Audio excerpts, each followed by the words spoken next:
Test, test.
Good evening, Ms. Lloyd. Can you hear me? I can hear you. Can you hear me? I can. Thank you very much. We Are you able to? we'll call you when it's your turn. If you don't mind having your camera and mic off until that time, that would be appreciated. Absolutely. Thank you. Thank you.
Good evening, Mr. Malik. Can you hear me?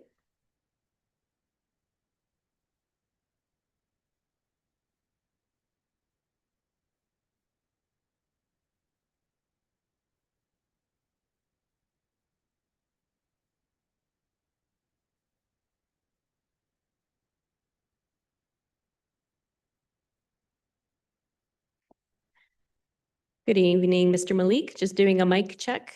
Can you hear me? Can hear you. Can you hear me?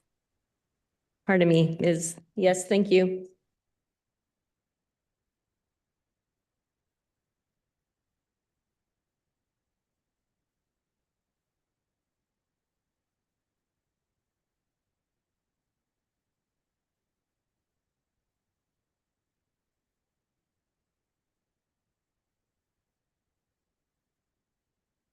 Well, good evening. You'll notice that I'm not His Worship Mayor Simon Yu. He is away. I believe he's going to try to join us through Zoom this evening, in and out. So we're just waiting for him to see if he's going to join us throughout the evening. And you also notice that Councillor Skaken is away today. So because we have a rotating acting mayor schedule, and I'm acting mayor for June. I'll be chairing the meeting tonight. So before we officially start, I just want to wish all the dads a belated happy birthday for those dads that are here. And, oh, ready. Happy Father's Day. I was thinking of something else. Yeah, happy Father's Day. And secondly, I just want to do a shout out. We had an extremely busy weekend in the city of Prince George on this Father's Day weekend. Want to send a shout out to the Cruising Classics Car Society putting on a very successful 50th anniversary event. A record amount of vehicles. I think it was over 450 vehicle registration and a huge crowd at the park yesterday.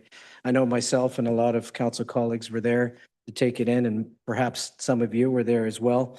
And also to our friends and partners over at the Lheidli T'enneh who organized a wonderful National Indigenous Peoples Day as well. So the park was extremely busy yesterday. We had an absolutely beautiful day, and it was great to see our city so alive. And as well, our friends over at PG Rodeo, who had a very successful rodeo this past weekend as well too. So I hope some of you took advantage of those events. So with that in mind, we'll officially start the regular council meeting for June 22nd, 2026. I want to respectfully acknowledge the unceded ancestral lands of the Lheidli T'enneh, whose land we live, work, and play in conducting business tonight. I know we have a very full agenda tonight, and I know myself and fellow councillors will do our best to move it along and hopefully get home at a reasonable hour tonight. So with that, we'll start with the adoption of agenda. And Mr. Anderson, I know there's a few changes. Thank you, Acting Mayor. So we do have 3 items to add. A new item or an item added to E7 and 2 pieces of correspondence being G8 and G9. A discussion with the mayor earlier where he's asked that we remove agenda item E1. And we're asking for amendment to the schedule or the makeup of the agenda to move up E8, E10, E6, and E7 in that order to immediately follow after item C1. Councillor Bennett, second by Councillor Frizzell. Any questions? All in favor? Oh, sorry, Councillor Scott. Thank you, Your Worship. I was going to ask if correspondence item G5 could move up for consideration in addition to the delegation this evening. For the C1 downtown business, Mr. Anderson. That's noted, yeah. If council would like, they could move that up to C1. Okay. You okay? Thank you. So Councillor Bennett, Councillor Frizzell, with those changes to the agenda. All in favor? Any opposed? Carried unanimously. Counselor Scott, moving the minutes, second. Oh, we got Counselor Sampson. Go ahead. Thanks, Acting Mayor. Just wanted to move the minutes with an amendment at C1, just for clarity upon reviewing them. And I reviewed the last meeting as well, just for intent. The intent was that the Community Arts Council would achieve their MOU still. The intent behind the change of language, which was asked and answered actually, was to strengthen what they requested and provide that MOU. It's not specified here. And so just to make sure the intent's absolutely clear for administration, I'd like to amend that it has that intent behind it. So moved. Oh, through to Mr. Anderson. Mr. Anderson, you want to respond to Counselor Sampson? Yeah, thank you, Acting Mayor. So probably the easiest way to do this would be to amend something previously adopted. So just a motion to add whatever wording is that you were looking for. Great. Yeah, thanks.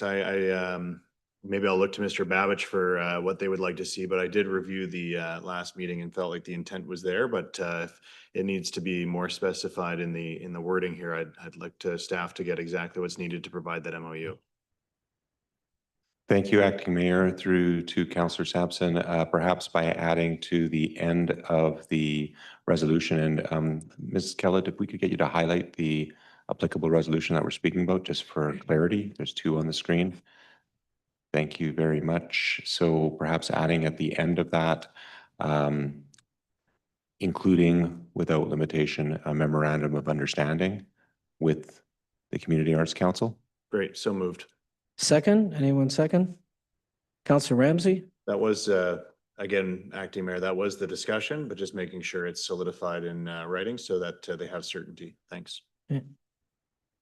Any discussion on that amendment? No. All in favor? Any opposed?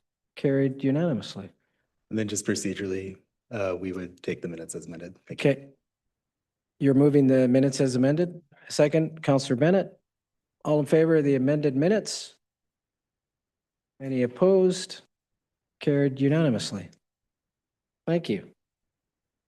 We'll move on to C1, delegations. We have Downtown Business Improvement Association.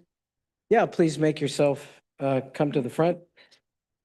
Ms. Berry, Mr. Foley, Mr. Doherty.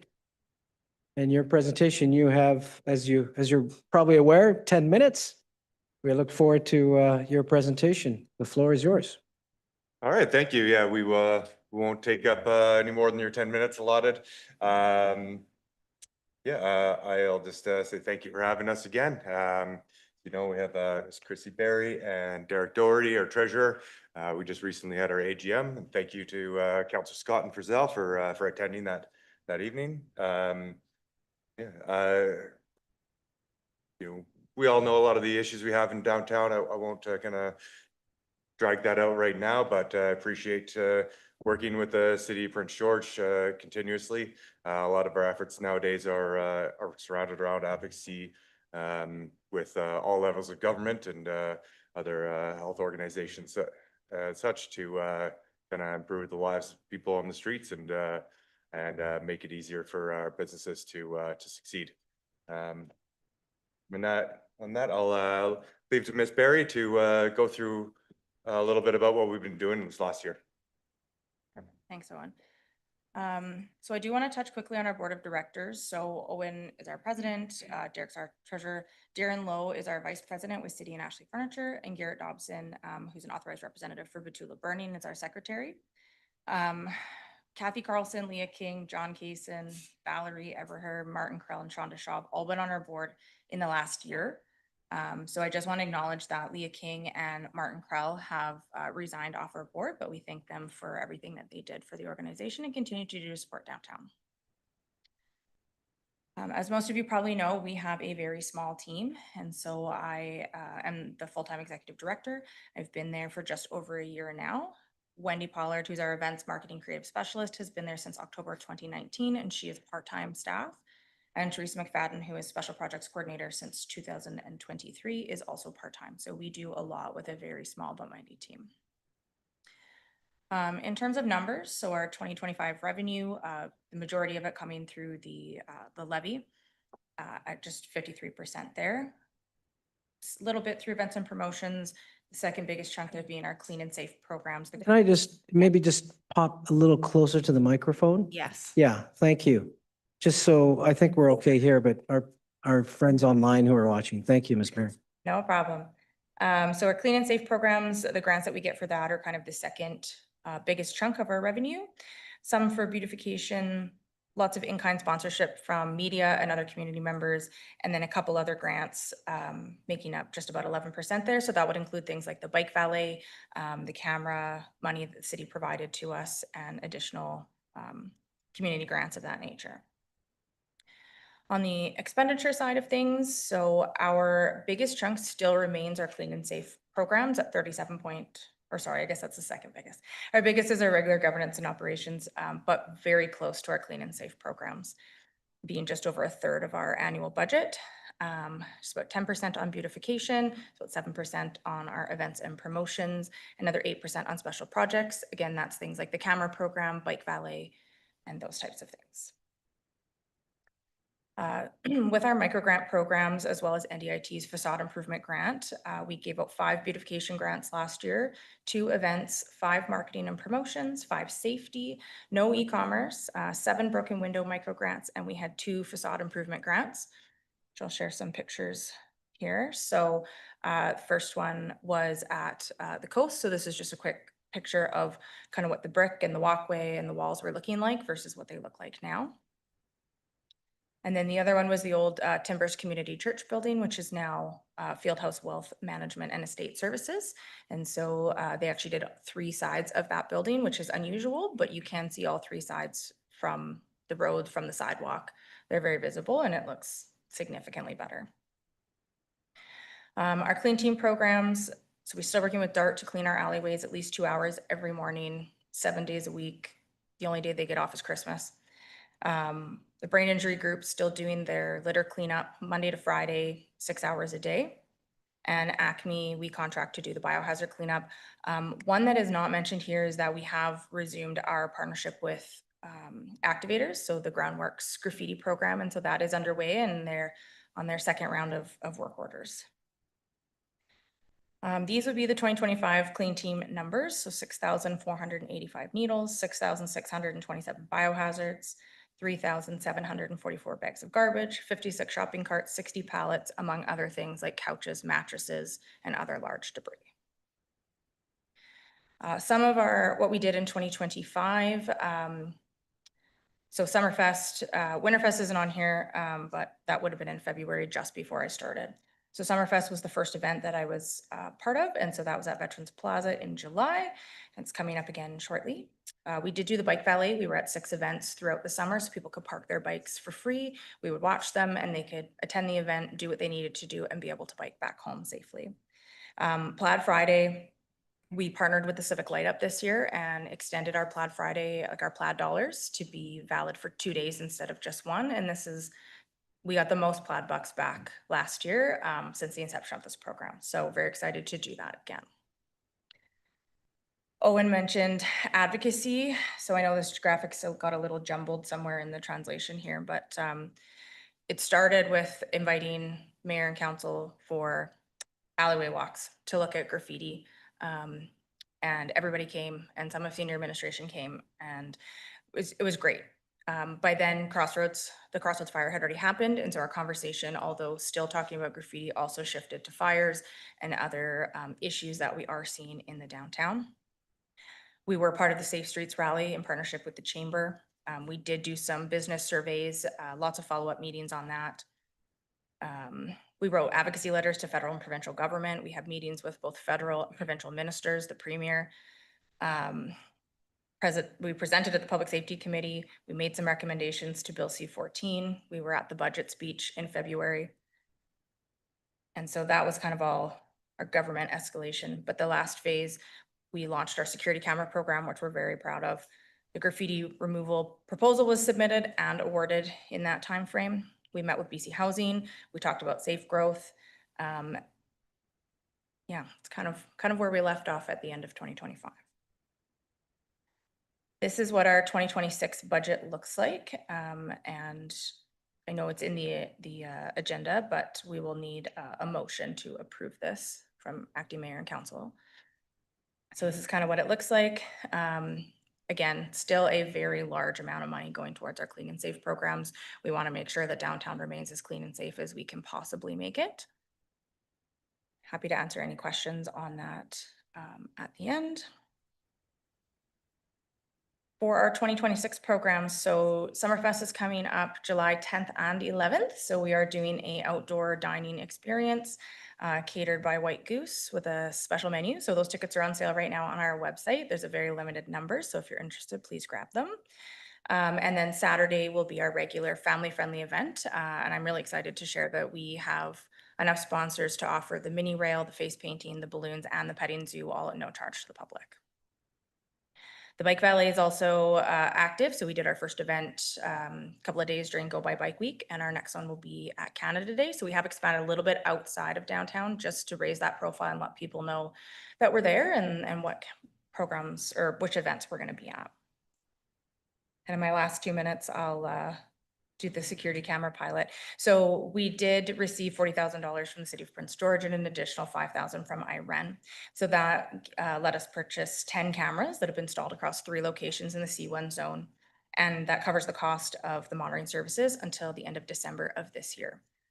So we saw really some pretty immediate results. So the proposal that I submitted, I guess almost a month ago now, we only had stats until March, so I've included them up until May in this report. The 6 fires that are there were all at one location. And one of the things that we have seen is some of the activity has dropped off in those areas. That's not to say it hasn't moved to other areas because we've seen it. We know it's there, but one of those locations, you know, they spent $80,000 repairing gates last year, so they refused to close their gates at night. They're closed every single night now, because there's such like a reduction in the activity there that they're not seeing the same level of damage and crime happening at their site. So we do see an opportunity for growth. I've submitted the proposal back in May, and so happy to answer questions about that. I know $150,000 is a lot more than 40, but it does put us on par with what Penticton is at. And so I'll leave you with this graphic of kind of what we would be spending that money on over an 18-month period. Thank you. And you did it with some time to spare. 21 seconds, yeah. Well done. I know, speaking for myself, I'm really looking forward to Summerfest coming up in a couple of weeks, an event that I've taken part in for many, many years. And we've got a queue, so I'll go to my council colleagues. Councillor Bennett, start us off. Thank you very much, Acting Mayor, and thank you all for the presentation and for the work that you do. I think to quickly touch on Councillor Palillo's point, I think the events that you offer and get people into our downtown are fantastic. I know my kids have a great time, and I have a great time when I come down, and it's just, I know that it's a ton of work, but the opportunities to activate our downtown in that way, I think, is a really good example of what I hope we can get our downtown to be. I also want to thank all of you, not only for the opportunity for us to come and do the walk around, but for the ongoing advocacy you have done on behalf of the city. I think, you know, it cannot go understated just how important that is, that you know, we've used it. I know our intergovernmental committee, when they travel to Victoria, have used your advocacy as well. As you know, this is the realities that our local businesses are facing in downtown. I guess you touched on one of my questions, so I won't go into it, and that's just really around the stats in terms of the success that we've seen with the downtown camera program. And I think that example you gave of the increase, or the increase in having the camera presence, with the direct result then in very tangible decrease in what we're seeing. So I think that's really important for us as a council to look at and see what we can do to continue to help downtown Prince George in that. I guess my question for you, 2 other questions. One is just, are you seeing, I guess, the success of the Bike Valet program are you seeing kind of the results you were hoping for? Is there something that we as a city can do to help promote that more?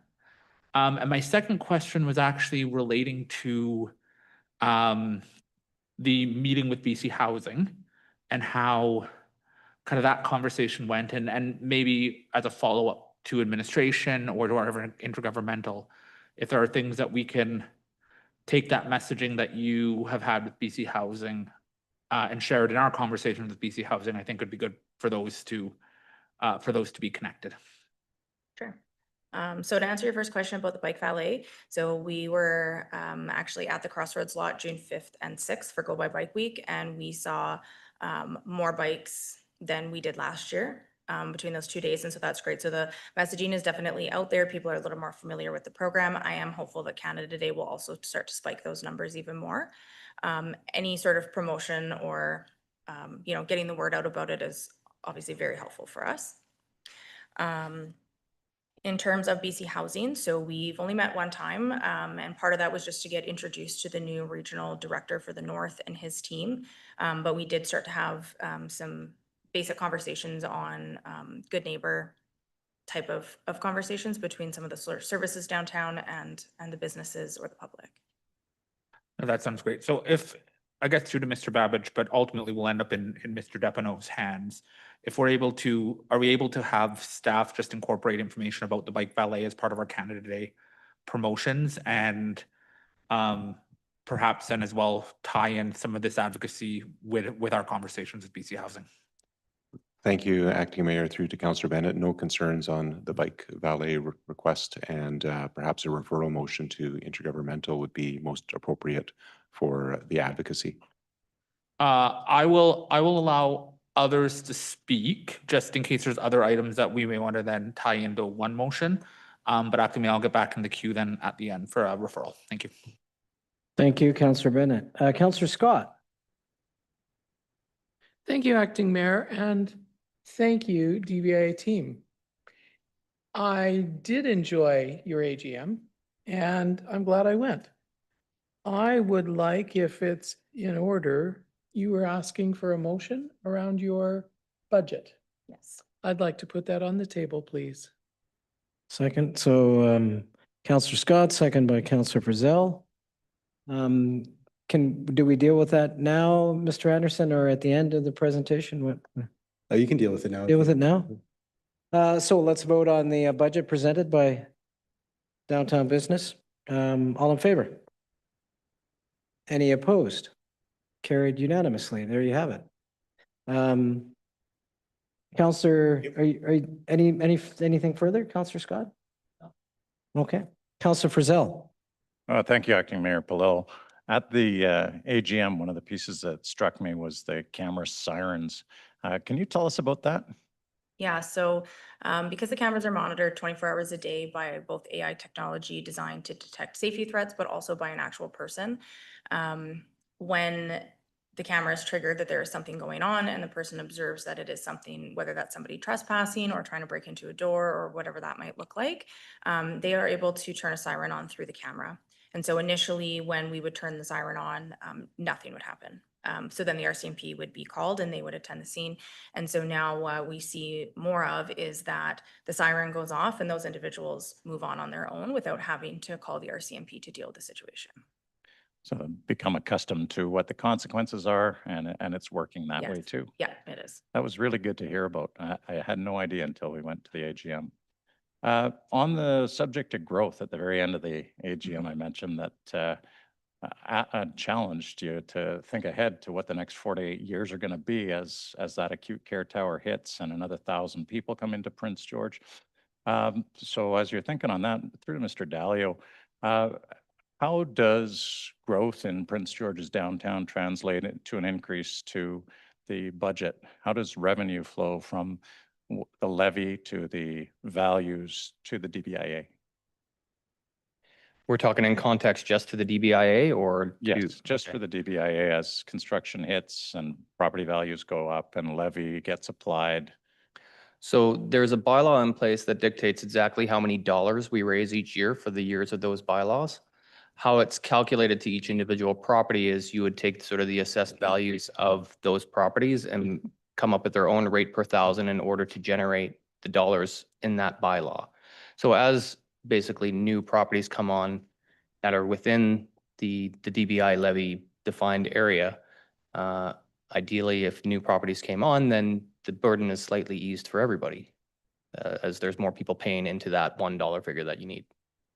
So the story, I guess, would go that as we experience growth with, if it's new construction and new builds, then your levy will reflect that.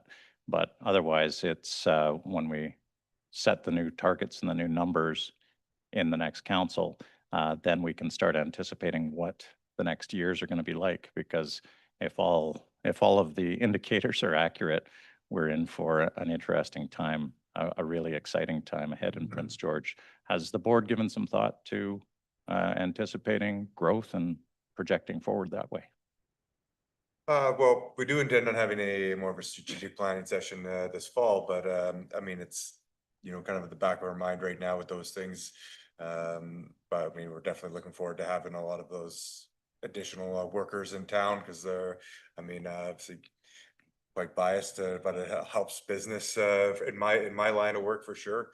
And you know, there's a lot of us that can take advantage of that. But yeah, the board's sole focus has unfortunately been on some of the tougher issues that we've had to deal with. Yeah, so it should be, and so it'll have to be for the whiles ahead. But we also have good news coming. So thank you very much for the work that you're doing. Yeah, thank you. Councillor Ramsey. Thank you all for your presentation and for joining us at council this evening. I really appreciated the overview, and I liked the slide on advocacy. I thought that just was really a great way to present the material and kind of lay out the initiatives that you're working on. I know the last time that we chatted, we had a conversation about bail reform, and very exciting that Bill C-14 received royal assent last week. The reverse onus aspect of that bill, I think, is going to help immensely. We haven't seen yet what that rollout looks like, but really hoping to get more information from our detachment and our CMP in the coming weeks to see how that's going to impact things on the ground. I imagine it'll be quite some time.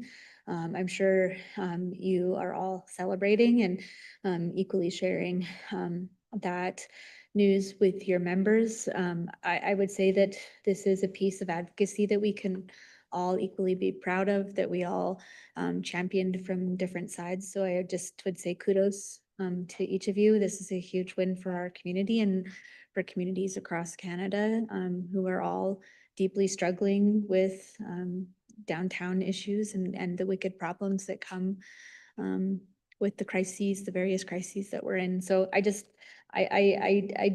want to make it about that as much as you didn't either, Owen, but I thought that it was important to mention that joint advocacy does work. We don't get to celebrate it very often, but we should definitely be celebrating this. So just gratitude and thanks to you all for all the work you do.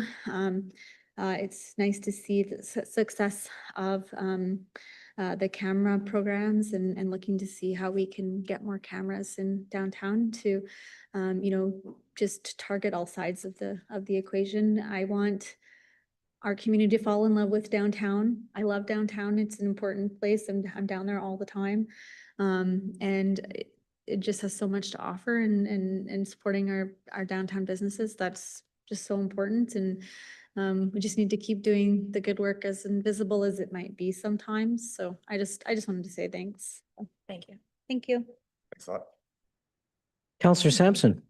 Yeah, thanks very much, Acting Mayor, and thanks, folks, very much. A lot of it's been said, and Councillor Ramsey beat me to it on C-14. I did want to draw attention to that and conversations we've been having recently. I think it's important to know Prince George doesn't always get that spotlight on it for the work that we've done to influence provincial or federal legislation. But there was a great deal of work done by you folks and your members, and really appreciate that. We did our best at our end, and I know that thanks for highlighting the meetings that you've had. Actually, it's been very substantial, more than I think I've ever seen in the past with your organization, with government, and it carries the weight on those conversations. Government was looking to municipalities and provinces, but to have on the ground, boots on the ground kind of feedback in a direct way really supported that. So we're going to continue. We had our petition recently read in Ottawa for non-violent and primarily property offenses, which I think is extremely important to you. But if you really dig into C14, I think there's some opportunity within that legislation that I don't know if I'll say unintended, but I think there's some unintended benefits that will come with C14 that we're going to see towards those efforts that we're looking for together on that non-violent property crime. And so I don't think we let the foot off the pedal. And I think we should regroup soon, actually, and talk about how do we take that petition now that it's read by government to that next level, talk to them further. And I think there's some dialogue we can have. But I think for a moment, as Councillor Ramsey said, there's a pause of celebration. We got this one step, and now what's next? So I think there should be maybe a regroup, and perhaps it doesn't require a motion, but we could have an informal lunch and learn conversation with your board and council to just talk about what we understand the next steps are on that in that petition, and what role yourselves, and I think the chamber's interested as well, can play in advancing that a little further. So I think there's some opportunity there just coming up the last week now that it's finally introduced to the House of Commons. So beyond that, I think I also want to recognize the work that you do to bring folks into the downtown, and looking forward to some of the events coming back. And really neat to hear that your plaid, what were the bucks? Sorry, the Plaid bug. plaid bucks. Thanks. The biggest return on those yet. That's fantastic. I didn't know. So congratulations, and looking forward to seeing where those programs evolve to. And if we can be a partner, let us know. Thanks. Thank you. Oh, and actually, Acting Mayor Christy, thanks very much for your work. The relationship has been stronger, and just appreciate you reaching out more proactively, bringing us for tours in the downtown. That's been really beneficial. So I really want to just single you out and say thanks for that proactive reach out. It's been really beneficial on our end, rather than having that only reaching out when it's maybe a crisis. Now we have that proactive relationship. So thanks. Thank you. Thank you, Councillor Sampson. Councillor Frizzell, you want to move a recommendation? Yeah, thank you for the correspondence that Councillor Scott brought forward. I'll move, if she wants to second, to support the application to Northern Development Initiative Trust Marketing Grant Program in the amount of $800 for the DBIA. Thank you, Councillor Frizzell, second by Councillor Scott. Any discussion on that? Seeing none, all in favor? Any opposed? Carried unanimously. Oh, Councillor Bennett. Thank you very much, Acting Mayor. I sent the motion to Ms. Kellett, and that's it. That the report from Downtown Prince George be referred to Intergovernmental Committee for opportunities to align and coordinate ongoing advocacy efforts with BC Housing and the provincial and federal government. Councillor Frizzell, something second? All in favor? Any opposed? Carried unanimously. Refer a motion to Intergovernmental Affairs. I believe that's it. All right. Thank you very much. Thank you. Once again, thanks for the work, and looking forward to Summerfest in a couple weeks.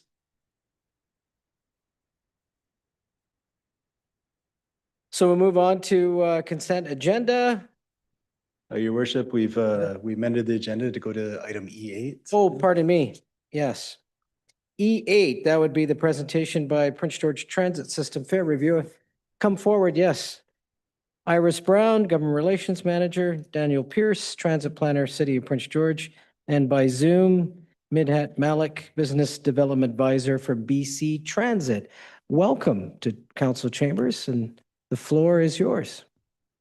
Thank you, Acting Mayor and members of the council. I'm happy to be back. As promised in April, we are here today to present the Fair Review report. And the City of Prince George staff, as well as BC Transit, worked hard over the last couple of months on this report, and we are really excited to share it with you. And with that, I hand it over to Midhat Online to share the report.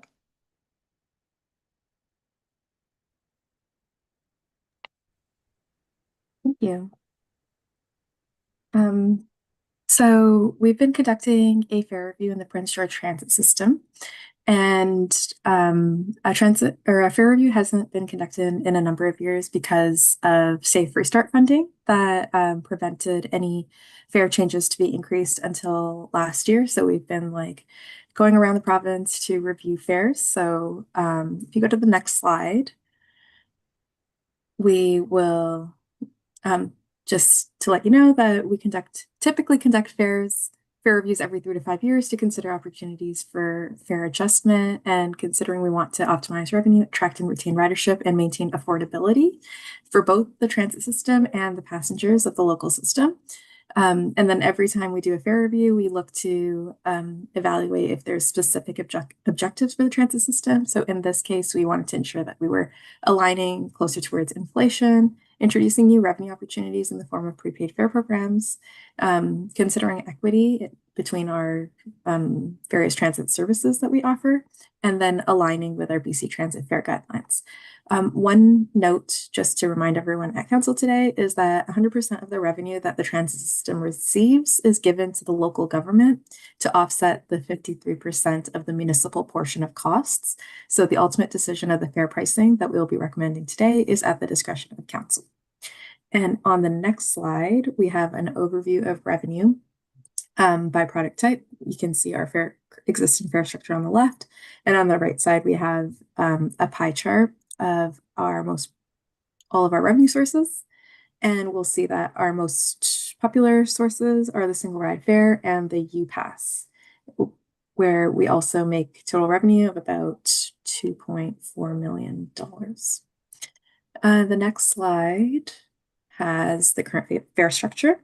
So when we recommend fare adjustments, we always look to align with BC Transit's fare structure guidelines to be able to create predictable and fair fare structures that are based on industry best practice and for public transit, and have been developed to provide guidance to local governments in setting fares. The fare structure guidelines are meant to promote a balance between maximizing fare revenues while maintaining affordability and growing ridership. So the fare structure in Prince George, as you can see, is pretty well aligned. We have our single ride fare, which is the base fare that all of our fares are based off of. Our day pass fare is recommended to be 2 times the single ride fare, which is aligned. 10 rides or tickets are recommended to be 9 times the single ride fare, again, aligned. Our adult 30-day pass is within our recommended 20 to 30 time multiplier of the single ride fare. And then our single ride fare for Handy Dart, which is the door-to-door custom transit, is priced at $250, which is the same as the single ride conventional, which is aligned. The variances that we see are the discounts for the 30-day passes and semester passes. They're a bit greater than what we would typically recommend. So it's something that we consider when we look at our fare structure recommendations. The next slide, we have a table that kind of outlines our fare change history. The last time there was a fare review was in September of 2019, where we can see that the fares, the 30-day pass and the semester passes increased by a few dollars. But all in all, the fares have been about $250 for a really long time. And if we considered inflation with this, it would be equivalent to $3.35 today. So that is certainly justification to consider an increase for the Prince George system. On the next slide, we have a transit system fare comparison, where we see what the fares are for Prince George in comparison to comparable systems, both within BC and across Canada. You can note that in BC, a lot of the fares are similar or to Prince George, or just a little bit higher, but all in all, lower than other transit systems across the country. We see that across Canada, the average single ride fare is $3.50, and lots of other systems are pricing their 30-day passes $10 to $20 more than what Prince George currently has. And the next slide, we have a figure that shows the total fare revenues compared to total costs and the corresponding cost recovery over the past 7 years, and also the projections of what the revenues and total costs will be over the next 2, highlighting that without an adjustment, the balance of revenues covering total expenses will continue to decrease and costs for running transit continue to grow across the province. So we just need to consider the balance between revenues and user and taxpayer dollars. The next slide. We have so something that's already as part of the ProPass program, but we're really trying to highlight this program in Prince George so we can generate more uptake. So the ProPass program is a prepaid fare program that, like UPass, has the potential to generate a sizable amount of revenue for the transit system, where it's a partnership between employers and the transit system, where we offer a discounted transit pass 15% off for any employees who are in a partnered institution. We are currently actively considering more employers to join our program. So we think that it's a great way to boost participation, boost ridership, and boost stable revenue sources for the transit system. On the next slide, we have a new fare program, prepaid fare program that we want to introduce, and this is called EcoPass. EcoPass is a transit fund that's created through a bulk purchase discount where organizations can invest tens of thousands of dollars to support a variety of use cases. We've seen a lot of success in the Victoria Regional Transit System and are starting to see uptake in other transit systems where we have developers invest lots of money in exchange of transit access for their constituents. The next slide has our recommended adjustment, which is, so after we had a few discussions with staff in Prince George and some internal analysis, we recommend aligning to inflation over a few years so that there is not too stark of a change right away. But essentially, it would increase to $3 over 2 years. The day pass would be 2 times the single ride fare. We'd recommend removing the tickets product just because now we have other alternatives in the form of our electronic fare collection system with UMO, and we have debit and credit tap, which makes it redundant to offer a paper version of a fare product. We'll have our 30-day passes continue to be at a 24-time multiplier of the single ride fare, and then our 30-day concession pass and semester pass will continue to be offered at a discount for students and seniors, and then our UPass and ProPass rate will also increase over the next 2 years. And all in all, after running our recommended fare structure through our price elasticity model, we estimate that the transit system will generate over $157,000 in revenue every year. On the next slide, we also recommend that we consider the custom transit system as well, the custom route, which is door to door. While it is more resources to offer a custom solution, we believe for equity to maintain the same price and to continue to offer an aligned single ride fare for both the conventional fixed route service and the custom service. So also to increase over the next 2 years. And lastly, just an overview of our fare review timeline. On the last slide, we are here today requesting approval, and if granted, we would work with our internal marketing team to ensure that everyone that we develop appropriate resources to ensure that the local people are aware of the transit fare change so that we could have potentially a fare increase in September. And with that, Iris, Daniel, and I will be happy to take any questions. We do have a few questions. Start with Councillor Sampson. Wow. Thanks very much, Acting Mayor, and thanks for the presentation. Question I have on the disparity with the semester pass. I think it's going up if I remember correctly, roughly 22%. And compared to the others, which are all hovering around 10%. I know there's a bit of a disparity in the cost or the value behind that already, but I'm wondering if this is something that is, I'm wondering, I guess, if we're aligning just to BC Transit standards, or if this is something that's proven as an equity piece in our market. Is there a challenge here in where we're rating our fares compared to the semester pass locally, or is this just alignment with BC Transit's formula? Mita, do you want to take that first?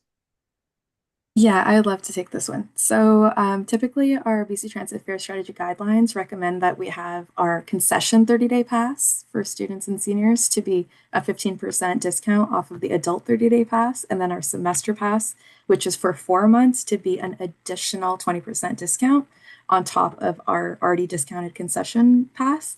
But in this case, we've maintained a 30% discount for our semester pass on our already discounted concession pass. So we're already continuing to offer greater discounts for our semester pass, and it goes up by more because it is for a longer term and it offers a greater, it like continues to offer the same amount of discount that it does today. It's just that as we are increasing prices and offering a longer term pass product, it does seem like a bigger jump, but we are maintaining a greater discount than we would typically recommend in our fare strategy guidelines. Great, thanks. The discount rate is still comparable to what they had before, or it's shrinking that gap? No, it's comparable. Great, thanks very much. I think my only concern is jumping it up. It is a relatively small amount over that much time, but it's a challenging time. We want to be attracting students to use transit in our community, and so I think I'm just a little hesitant on that piece. But we haven't. I think it's, what was it, 2019 since fares went up. So I do see the inflationary piece. It is pretty moderate, 25 cents for the single ride. But curious what my colleagues think on the semester pass. 22% in one bump is relatively substantial for students. Thanks. Thank you, Councillor Sampson. Councillor Bennett.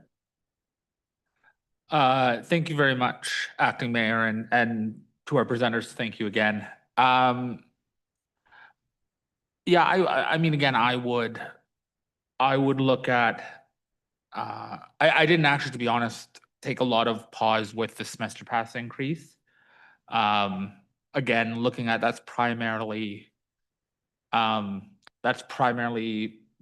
secondary students, and I know a lot of them are perhaps doing a semester pass and then for this winter season, for example, and not necessarily doing it for a year. I didn't necessarily see that as big of a jump.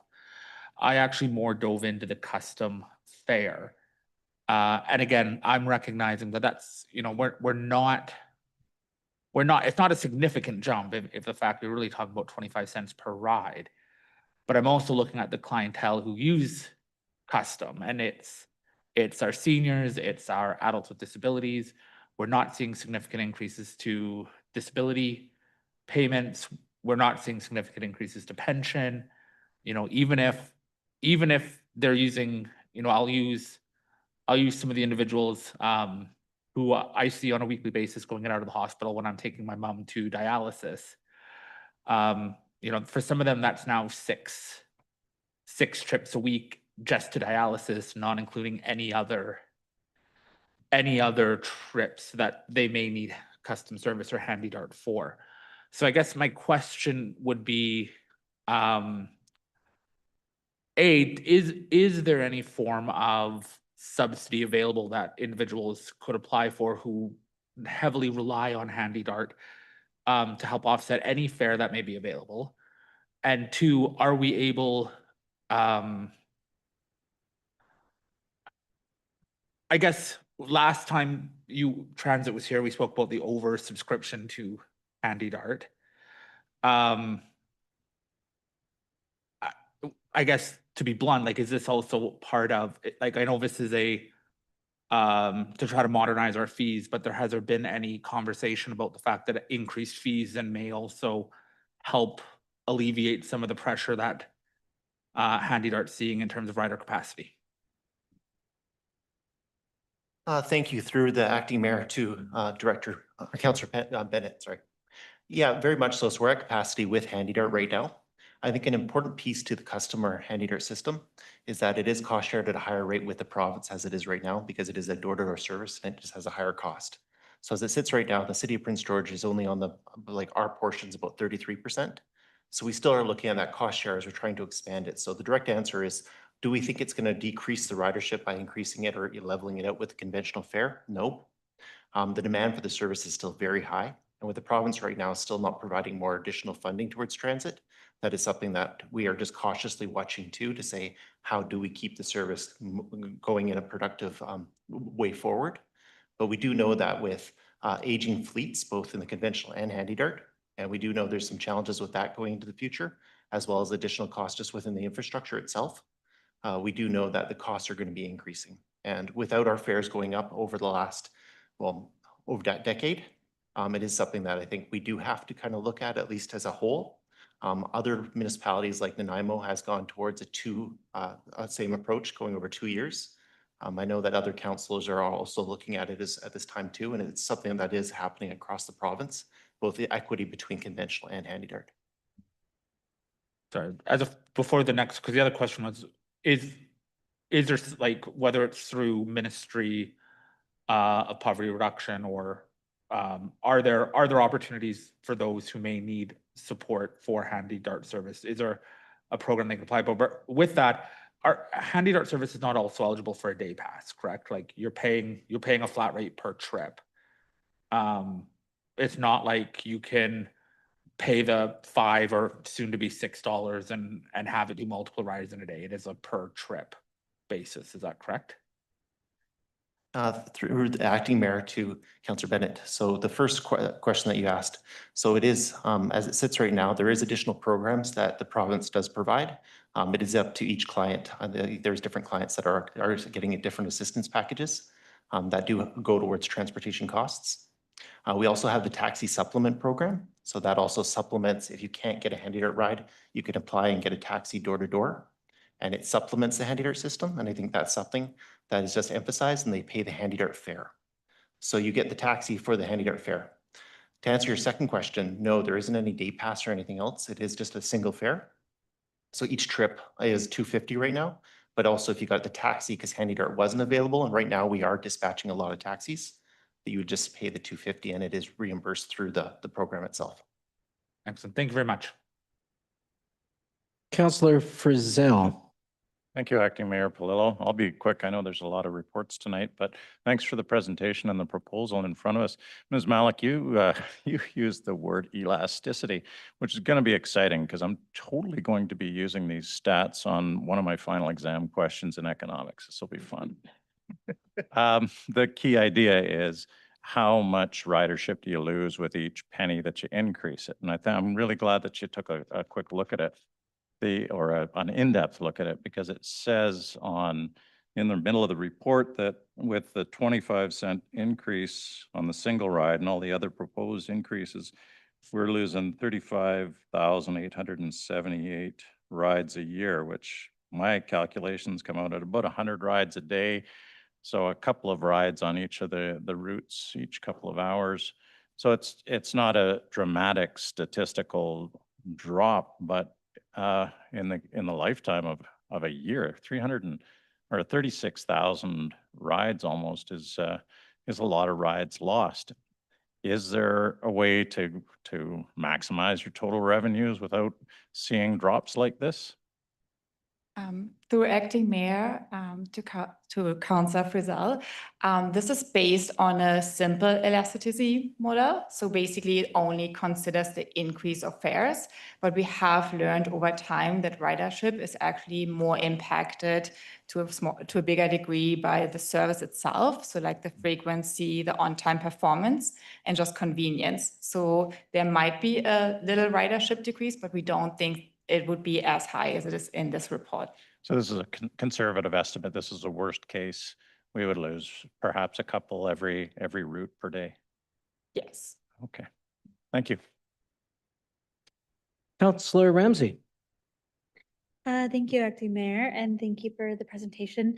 I was just looking for a point of clarity. I guess the first is just, if the increase does go through, do 100% of the, does 100% of the revenue stay with the municipality? Or is there a portion that goes to BC Transit? So 100% of the revenue comes back to the city of Prince George. Cost sharing for conventional is 53.31% we pay. BC Transit covers the 66 or 46.69%. And then for custom, it's a little bit higher. So we only pay 33.31%, but on both systems, all revenue comes to offset the local share. Great. That's what I had thought. And then I guess my question is just around the UPass increase, because it is recommending it go up to $72, and that does have to go through student referendum. So I'm just wondering what happens if the students at UNBC and CNC vote no to the increase. I guess the piece I'm really struggling with is that if they do vote no, they get to keep their low fee and the rest of the user classes see an increase. Through acting mayor, no, they would go through a referendum, and ultimately if they said no to it, we would bring it back and most likely be looking at where they would fall within the fare structure. So that UPass agreement would actually collapse. Okay. And then from there, we would look at, well, are we going to try to enter into a new UPass agreement? Ideally, it would be through diplomacy, entering into a new agreement and looking at it. But that would be something that we'd bring back to council and say, ultimately, if the UPass did, those agreements are tied together between both agencies. So if one failed, the other one most likely would as well. Okay. And we'd have to relook at what we do as a community. Thank you. That's really helpful, because I was concerned that, the student body can just vote the increase down. But if that collapses the UPass agreement altogether, then I guess that opens up the conversation, and I feel confident that that would come back. I am struggling with the increase. I know when we went to the $5, it was quite contentious, and the $5 a day was really difficult for a lot of people. So to see this, going up $5.50 and then to $6, I think that's going to be a challenge for a lot of users on the system. So I just don't know what to do on this one, because it's necessary in order to increase the revenue to help implement more hours on the system and generate, those quicker bus routes, which we have been really trying to get on the 88, 89 routes specifically, to really increase that to 20-minute service. And this is how we do it. But just recognizing that a lot of the users who use the bus use it because other things are unaffordable. So I'm really challenged by this one. So thank you. Thanks for answering my questions, and appreciate the presentation. Thanks. Thank you, Councillor. Councillor Ramsey. And I share some of your concerns, in particular, in my other professional life, working at Aim High and the people we serve there with Handy Dart.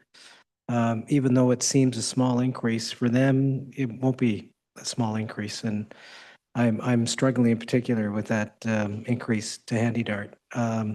I realize it's more expensive to offer that service, and we're at capacity.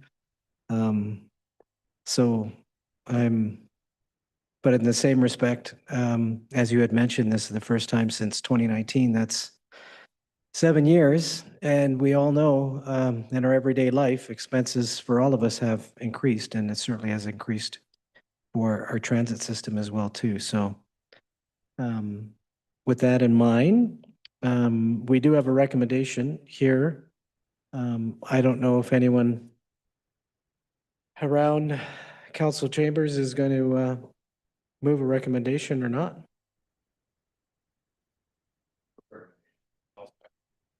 Councillor Sampson, second by Councillor Frizzell. We'll call the question. Any further discussion? So the recommendation in front of you, approve option 1 for implementation for Monday, September 7th. And I think, as we heard too, there'll be a 12-week marketing campaign to let people know that the fares are going up. in the Prince George System Fair Review report attached to the report dated June 8th. All in favor? Opposed? That's 4-3, I believe. I think it's passed. So recommendation is approved. Thank you very much.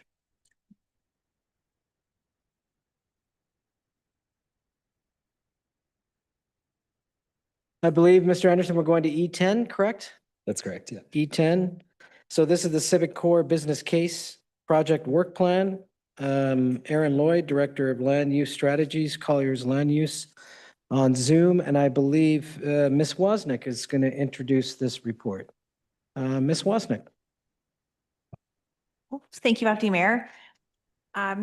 This report provides an update on the Civic Core District Plan and introduces the consultant team retained to develop a business case for the next phase of work. The Civic Core District project builds on over a decade of planning and significant recent milestones, including community engagement in 2023 with over 1,000 participants and a directional council resolution in December of 2024. Acting Mayor, since January of 2025, City Administration has been meeting regularly with key representatives from cultural and ICE facility user groups, including Theatre Northwest, the Prince George Symphony Orchestra, the Community Arts Council of Prince George and District, the Prince George Folk Fest Society, and the Prince George Spruce Kings. These discussions have focused on identifying the most appropriate pathway forward for the next phase of consultation and research. Through this engagement, administration determined that a business case is needed to assess the anchor uses in the downtown Civic Core, including the optimal mix of housing, performing arts center, ICE facility, and flexible community space to provide the information necessary to support future decisions. Earlier this year, the city issued a request for proposals. The manager of long-range planning, Tina Schaefer, is in attendance this evening to provide further background on the RFP process and introduce the consultant team. Good evening. An invitation for submissions from qualified proponents through a request for proposals took place and was released this past February for the Civic Core business case. The successful proponent for the contract award went to Colliers Land Use Strategies at the end of May. This month, work has begun on the contract with the first order of business to complete a review of all the valuable information and feedback provided to date. This Civic Core business case takes a look at all city-owned facilities within and contemplated by the Civic Core plan area for the uses Ms. Wozniak has identified. This report and presentation is a kickoff for the project for council's information, and the results and outcomes will return to this council with the business case and roadmap recommendations for this council. To provide the project overview and timeline, we have with us online Aaron Lloyd, Project Lead, Director of Land Use Strategies, to present this information. Following Aaron's presentation, both Colliers and administration will be available for questions. Over to you, Aaron. Lovely, thank you, Tina. Let's see if I can see the slideshow just so I can prompt it as I go through this. And yes, I can, so lovely. Hi, everyone. My name is Aaron Lloyd. Thank you for having me to present. Like Tina said, I am part of the Land Use Strategies team, and we were retained to help build the Civic Core business case. That business case is going to help identify the best approach to creating a downtown core that's going to include a few different things, including mixed-use housing, a performing arts center, an ice arena, some flex space, and other community benefiting uses depending on the outcomes of our business case. Next slide. To do this, we've assembled a team for the project, including myself with my Colliers Land Use Strategies team. With us, we also have Colliers project leaders, a group of engineers and experts in delivering a range of civic facilities. Also supporting this project is Arcadis, who are leading the engagement proportions of this project and providing informative graphic design to both the engagement process, but also to the final business case that we'll be providing. Next. So as I mentioned, we're putting together this business case that will incorporate several different uses. That business plan is going to be paired with a roadmap that will paint a clear picture of how we're going to proceed and continue progressing towards creating a strong, vibrant civic core. My team is coming in to carry the torch that's already been held and the substantial work that's been completed by staff to date. That includes substantial engagement work with both the public and key stakeholders. Also, the identification process of a council-selected civic core option, which is the image shown to the right here. This is a foundation that we're building on. It should also be noted that we are aware that there's some concurrent work happening with the Civic Facilities Master Plan ongoing. The team completing that work has been sharing data with our team, and we've been sharing data with them, ensuring both projects are up to speed, or up to date rather, with relevant information. Next page. But a bit more into what our work plan is in our project. We are nearing the end of our initial phase 1 here, which has been an analysis of the current state of affairs, including a review of all the work that's been completed by city staff up to this point. It's also included some discussions with stakeholders, reviewing the planning and the market context for the downtown area. And we have also begun work on our phase 2 as outlined here. This is including assessing the current and future anticipated demand for the uses that would make up the civic core, or that do make up the civic core, and then validating that demand. This is done in part through our case study analysis, which we will also begin shortly, looking at different municipalities with arts and athletics at the center of their downtown core, and taking some key lessons learned from those and applying them to the roadmap that we're building out.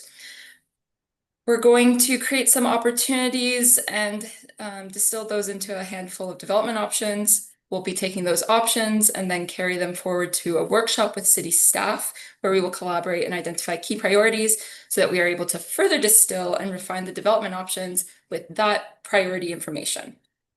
From there, we will get into the dollars and cents and start crunching numbers to understand the financial feasibility of the options carried forward, but also reviewing the impact to community and other elements, those things that can't really be quantified, things like vibrancy. And then also in that stage 4, we'll assess some risks, compile mitigation strategies, and then that's really going to be building the basis for our implementation roadmap and the business case, which is what we will be delivering in the final phase. Our roadmap will lay out options for next steps that will be presented to Mayor and Council, at which point the project will be seeking Council direction for subsequent phases of work. And we can go into the timeline of how this is all going to play out, which is, in terms of timing, we are underway with our initial phase, as I mentioned. We are here presenting to Council. We are on track to deliver our business case by the end of August, which would be in preparation to present it to Mayor and Council in September, looking at a September 23rd council date, I believe, or council meeting date. This portion of work will be completed before the October election. That being said, when we speak to Council in September with staff, we'll be seeking direction for further next steps. Some of those options for the next steps might look, next slide, like one or a combination of the items that are shown here. So preparing for development, completing the design work that would be required, setting up the capital stack and some partnerships. All these parts will be vital in creating that new civic core. We're stopping just short with building out the business plan, which is what we'll be presenting in September.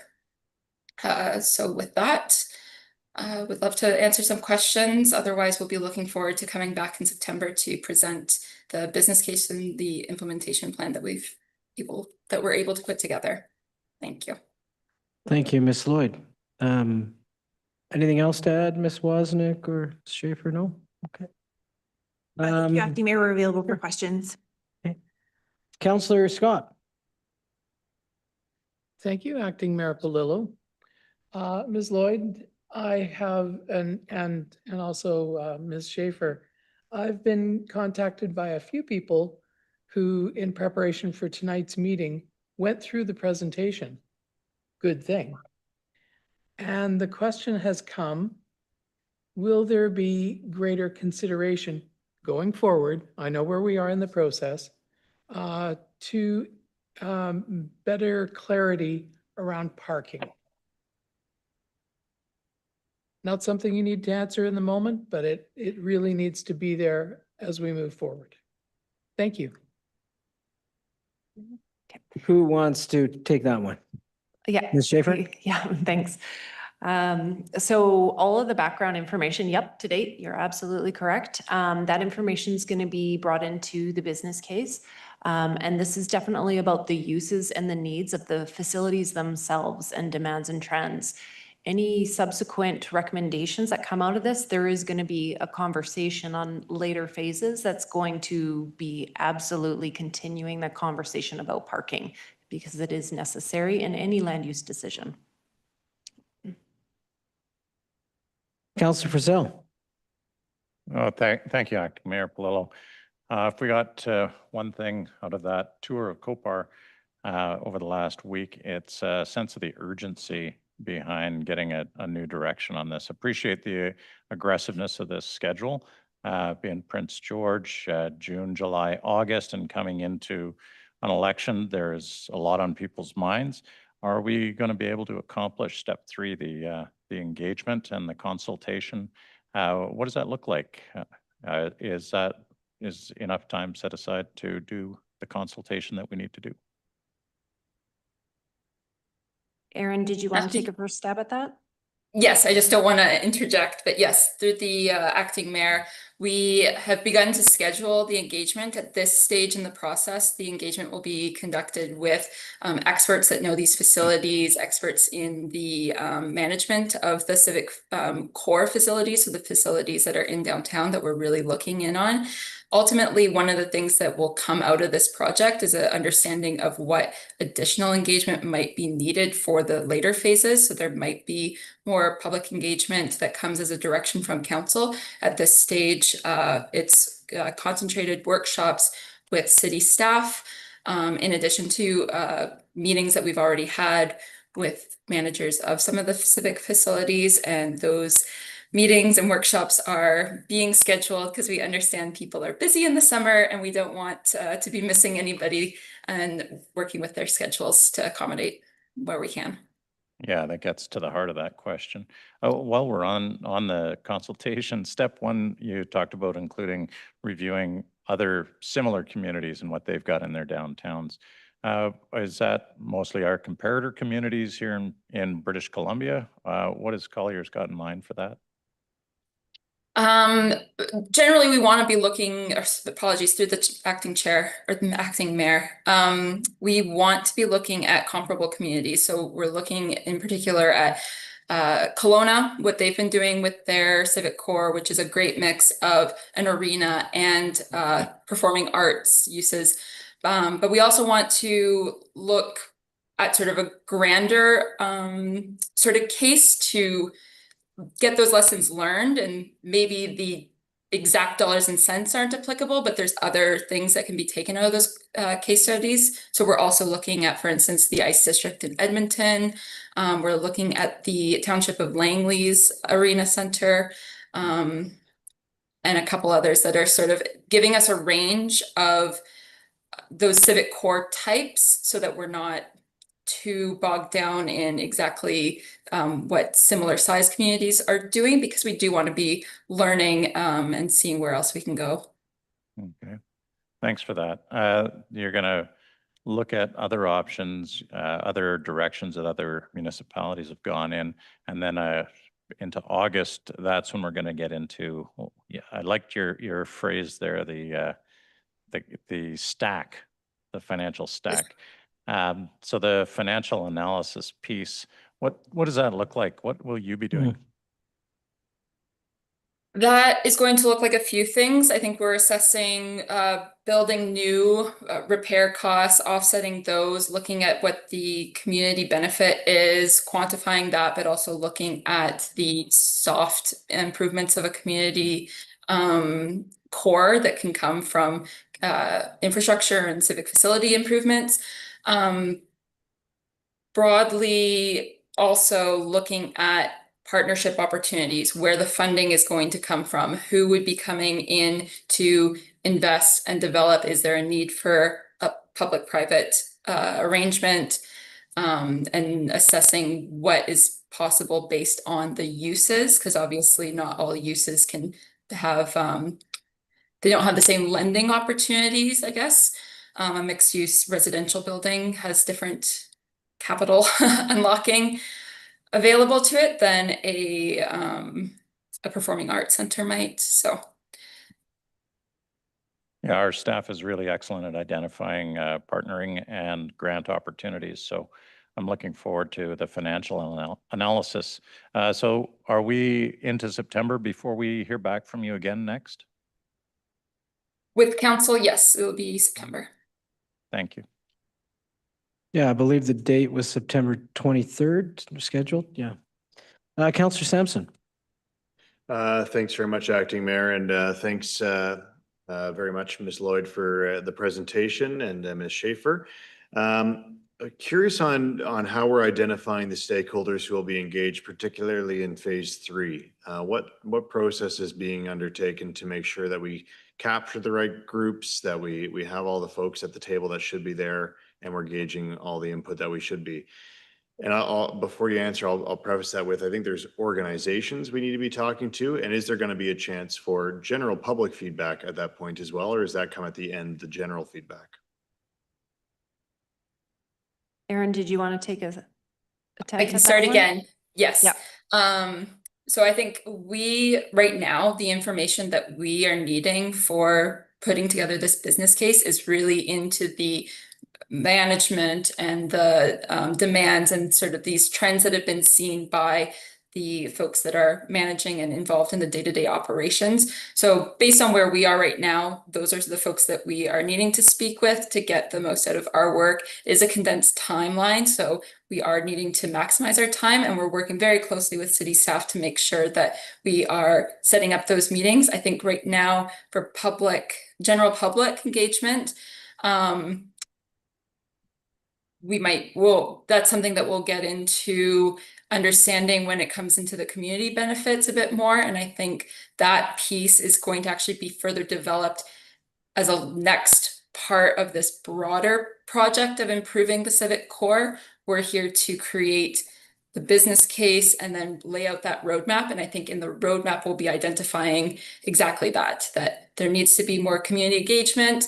Obviously, we would be discussing with council as well to determine if there's gaps, but then that would maybe be part of the recommendation for future phases of work. I'm not sure if that. Yep, thanks, Aaron. Further from that, Director Wozniak had identified, we've been working since January 2025 with very key stakeholder user groups. And part of, we will be having those conversations with those key stakeholders of those different arts and cultural groups, as well as the ICE facility users. So Colliers is currently in a current state analysis, as you can see on the slide above you, the item number 1. So part of what they're pouring through is all the extensive engagement that has taken place to date, which is hugely valuable, and it's quite a ways back. We were able to dig some information up and be able to use that in order to inform next steps forward. Thanks very much. Would council be able to get a list of the folks who have been engaged so far since January 2025? If we have been engaging with these organizations, could we get a list of who has been at that table? Acting Mayor, through to Councillor Sampson, it's actually provided in the report, and all of them are listed? Correct. Yep. Okay. Thanks very much. I guess my other question is around the time crunch. I know that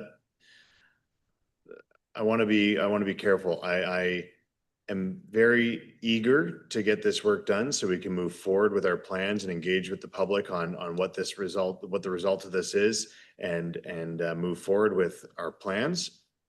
But I also don't want to rush it. If I heard Ms. Lloyd speak to, we have a very condensed timeline. I want to make sure that we have the chance to engage properly and well with our stakeholders throughout this process, not just to meet a timeline. Council's a continuing body, and so whether we hit, I guess I'm not sure exactly if it was council direction at some point or not. I don't know why the municipal election holdup. The council of the day, whether it's October, November, this council, the next council, it's a continuing body. So was that direction from us to get this done before the election?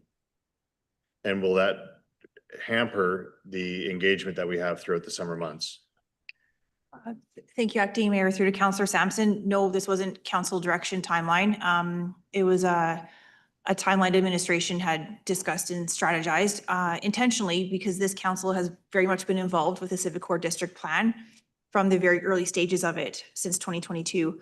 So we felt it appropriate to present a business case, the step that we're in just the early stages of right now, to this council for the, again, continuity with this group of 9, understanding the council body does continue on, but felt it was appropriate and probably best to bring it to this group for future, just to direct us the future steps for this, this project.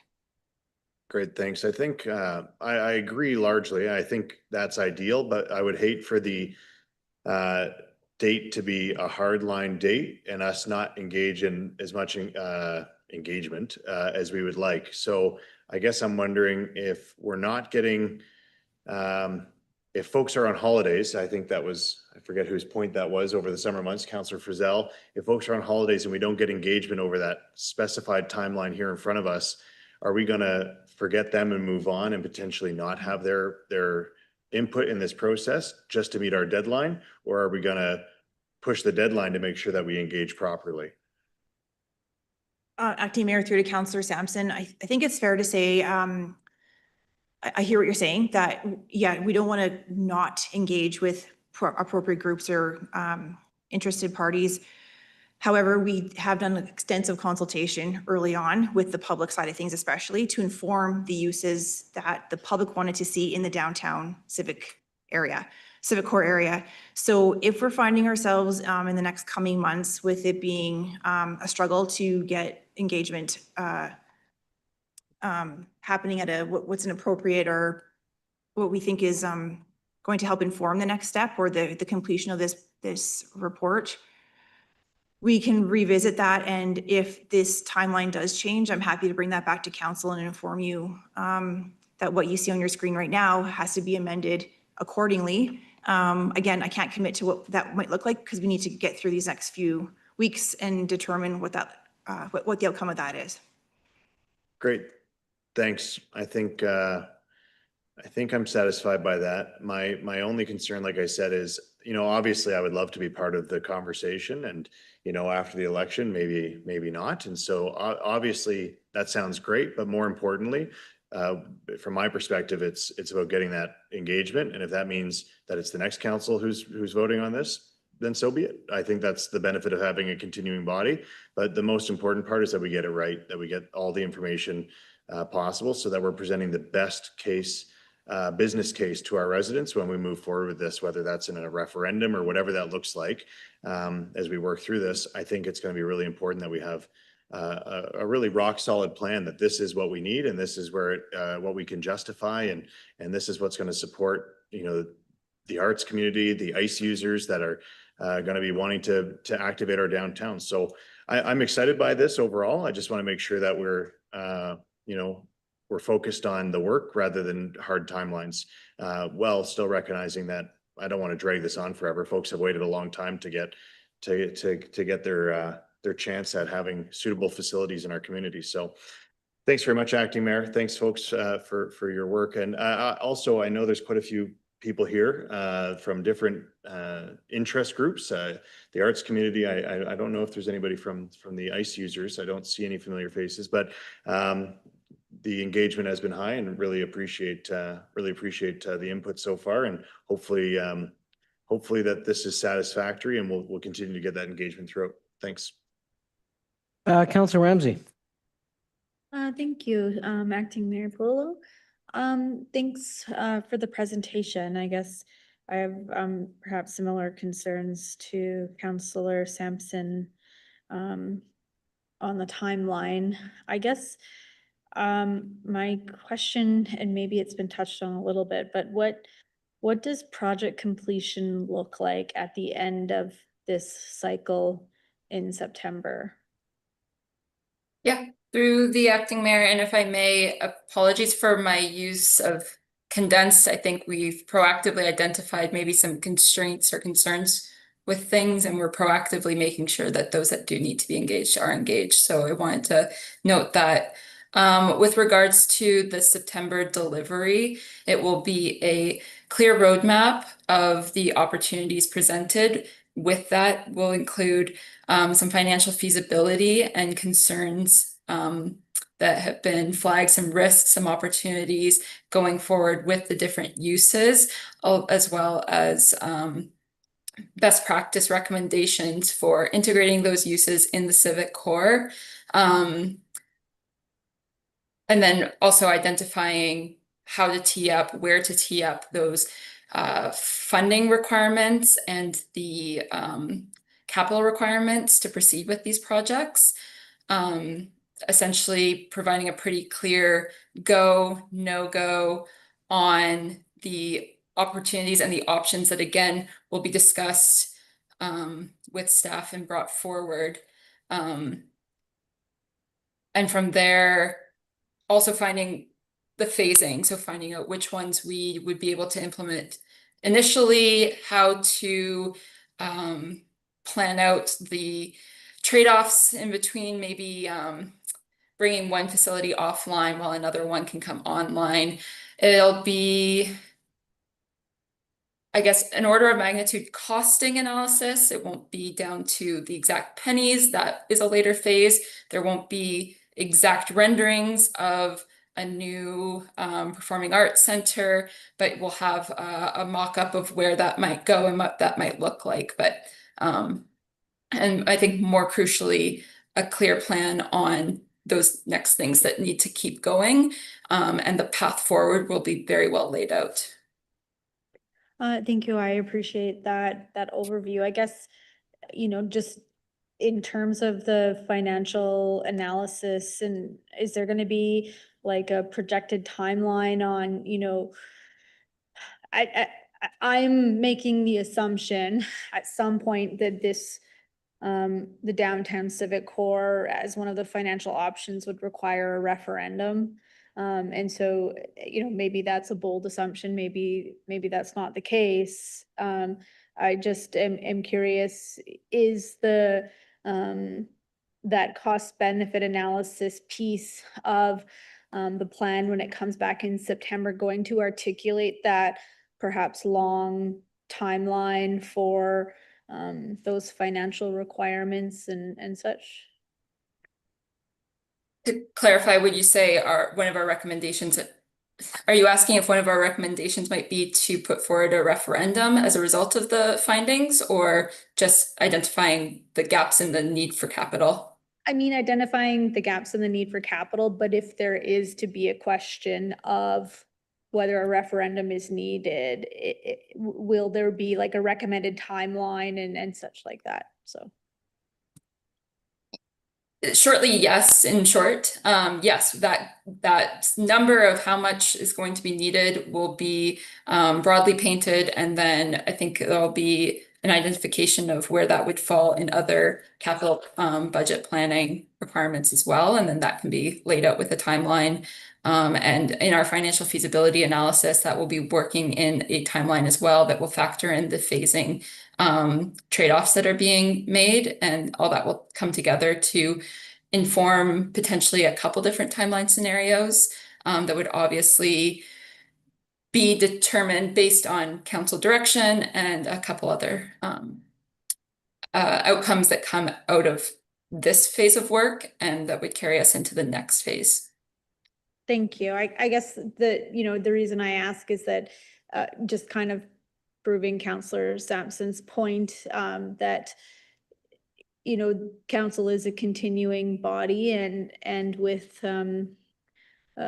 this work continuing into the next term, I don't know that we need to be so tied to completing engagement before the election, because this work will obviously be continuing on afterwards. And so I do have some concerns over doing engagement in the summer months, and would rather see more fulsome engagement. I've seen the traps of that through provincial engagement on other files. So just wanting to make sure we're not falling into that trap ourselves. So just, just something to be conscientious of.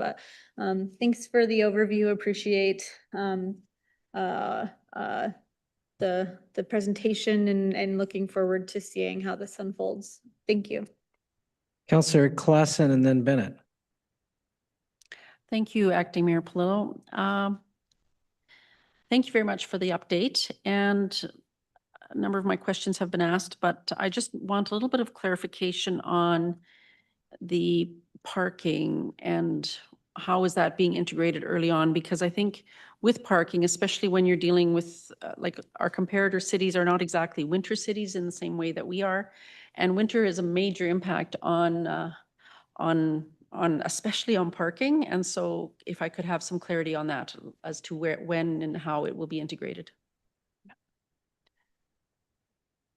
So for the parking right now for this place we're at with this work, this is taking a look at the demand, the trends, the needs, the actual space needs. Seating is a good example of that for the types of uses. What's going to come out of that is key recommendations of, I would say this is this stage of work is the data analysis to give you the objective information in order to base your decisions on moving forward on next steps. So one part of that is whatever decision is going to be made out of the outcomes of this work will be able to look at, okay, this is the use, this is the size, what have you, in order to inform what parking would look like in that example. Okay, so you would say we're still well in advance of needing to look at that part. Unless Aaron has anything further on that one. No, but I will note that we're looking at Grand Prairie and some other winter cities, and that we definitely can appreciate the concerns of a winter city. And yeah. Well, I would encourage us to look at Quebec, Montreal, and I think, yeah, because Grand Prairie's Arts District is not very big, and probably not what we have in mind. So yeah, I would just encourage us to look at those cities. The other, you've already addressed reducing the taxpayer burden and looking at other funding, and like we've said before, I mean, I know that work is continuing on the benefits. What is it called? No, the for Shared major benefits? projects, shared benefits. Yes. So I know work is continuing on that. One other question I had was, in terms, are we looking seriously at a lot of donors and recognizing donors? I was recently at the Jewish Community Center in Vancouver, and nearly every wall and certainly every door has a sponsor name, donor name over it. And that was just, it felt like you were walking into history, actually, because, I mean, I didn't know any of them, but the names were there, and it was pretty neat. So just, that's a comment. What are we assuming going in that Copar Arena is going to be standing and that we will integrate it, or what's the assumption made there? Through the acting mayor, we're not making any assumptions. We're evaluating and assessing standing, not standing, and looking at a wide range of scenarios. Those will get distilled again. But yeah, no assumptions really going into this. Okay, thank you. And so when you're talking about the distilling process, will the public have opportunity to engage at various stages there, or is it sort of like that they're only going to see one thing and only be able to address one plan? And I realize it's pretty, initial plan, but is that, how do you see that happening? So for our distilling process, it's really going to be informed on the things that would inform a business case. So we're looking at what's working and what's not working already with the uses, where demand is sitting already and projected to go with these uses. So a lot of it is really at this stage, and what we're getting for this project is dollars and cents kind of information to build out that portion of the business case, on top of the work that has been done with regards to public engagement and more in-depth engagement with the user groups versus, say, the facility operators and managers. But ultimately, public engagement will come at a point when we're looking at fewer variables and puzzle pieces, and it's brought down to a more consolidated picture or couple of pictures. But again, this public engagement piece will come further down the line. Okay, so not this summer, sorry. That's correct, yes. Oh, Yeah, okay. the folks that we need to engage with in the summer months, we proactively have set some meeting blocks up. We've worked hard to schedule with them. But yeah, we're not concerned with public engagement for the summer months. Okay. All right, well, I know that, I mean, the public, the taxpayer is the one who eventually foots the bill. And so I want to make sure that they have an opportunity to engage when it's still meaningful and not just a fait accompli. Okay, yeah, I think that answers my questions for now. Thank you. Councillor Bennett. Thank you very much, Acting Mayor. And again, I think this is an exciting project that can really, again, I think, you know, this council, previous councils have talked time and time again about how do you revitalize downtown, and I think this has the potential to do that. But I get to Councillor Sampson's point, like if we're going to do consultation, we need to make sure we do it right, especially. You know, I think about, you know, the opportunity that council had recently to go through COPAR and meet with the Spruce Kings and do that tour. You know, I think it would be great if and when time allows for either this council or next council to have similar conversations with the arts community. I think, you know, we following the COPAR tour, we heard lots of, I think, feedback about what's good, what's bad from residents about the building. We've heard concerns about parking. But then we've also heard a lot of feedback about how do we also make sure that we don't lose sight and continue the conversation about how do we grow and create a even stronger, vibrant arts community in town. So I think it'd be good, again, for this councillor next to be able to have those ongoing conversations with arts before we dive even further in this, because I think, as Councillor Ramsey said, whoever's around this table making the decision will have the choice as to how to gather resident feedback. But I'm assuming it will potentially end up in referendum. So the stronger business case that we can have and the more champions we have of this work, I think is going to be better.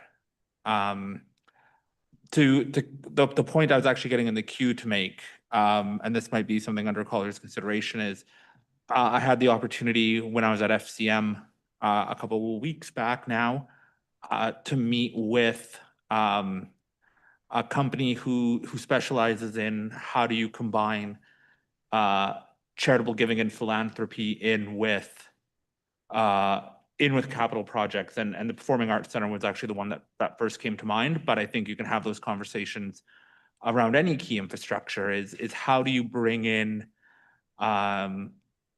you know, our community members, our local businesses who have passion for these initiatives to help lessen the taxpayer burden on these projects. So I guess through to Ms. Lloyd, is there an aspect of the business plan that would include how we can either look at something such as a capital campaign or a philanthropic campaign, or, you know, opportunities to increase revenue in other ways, such as additional rental agreements or leasable space or things to help offset the overall cost as part of the business strategy?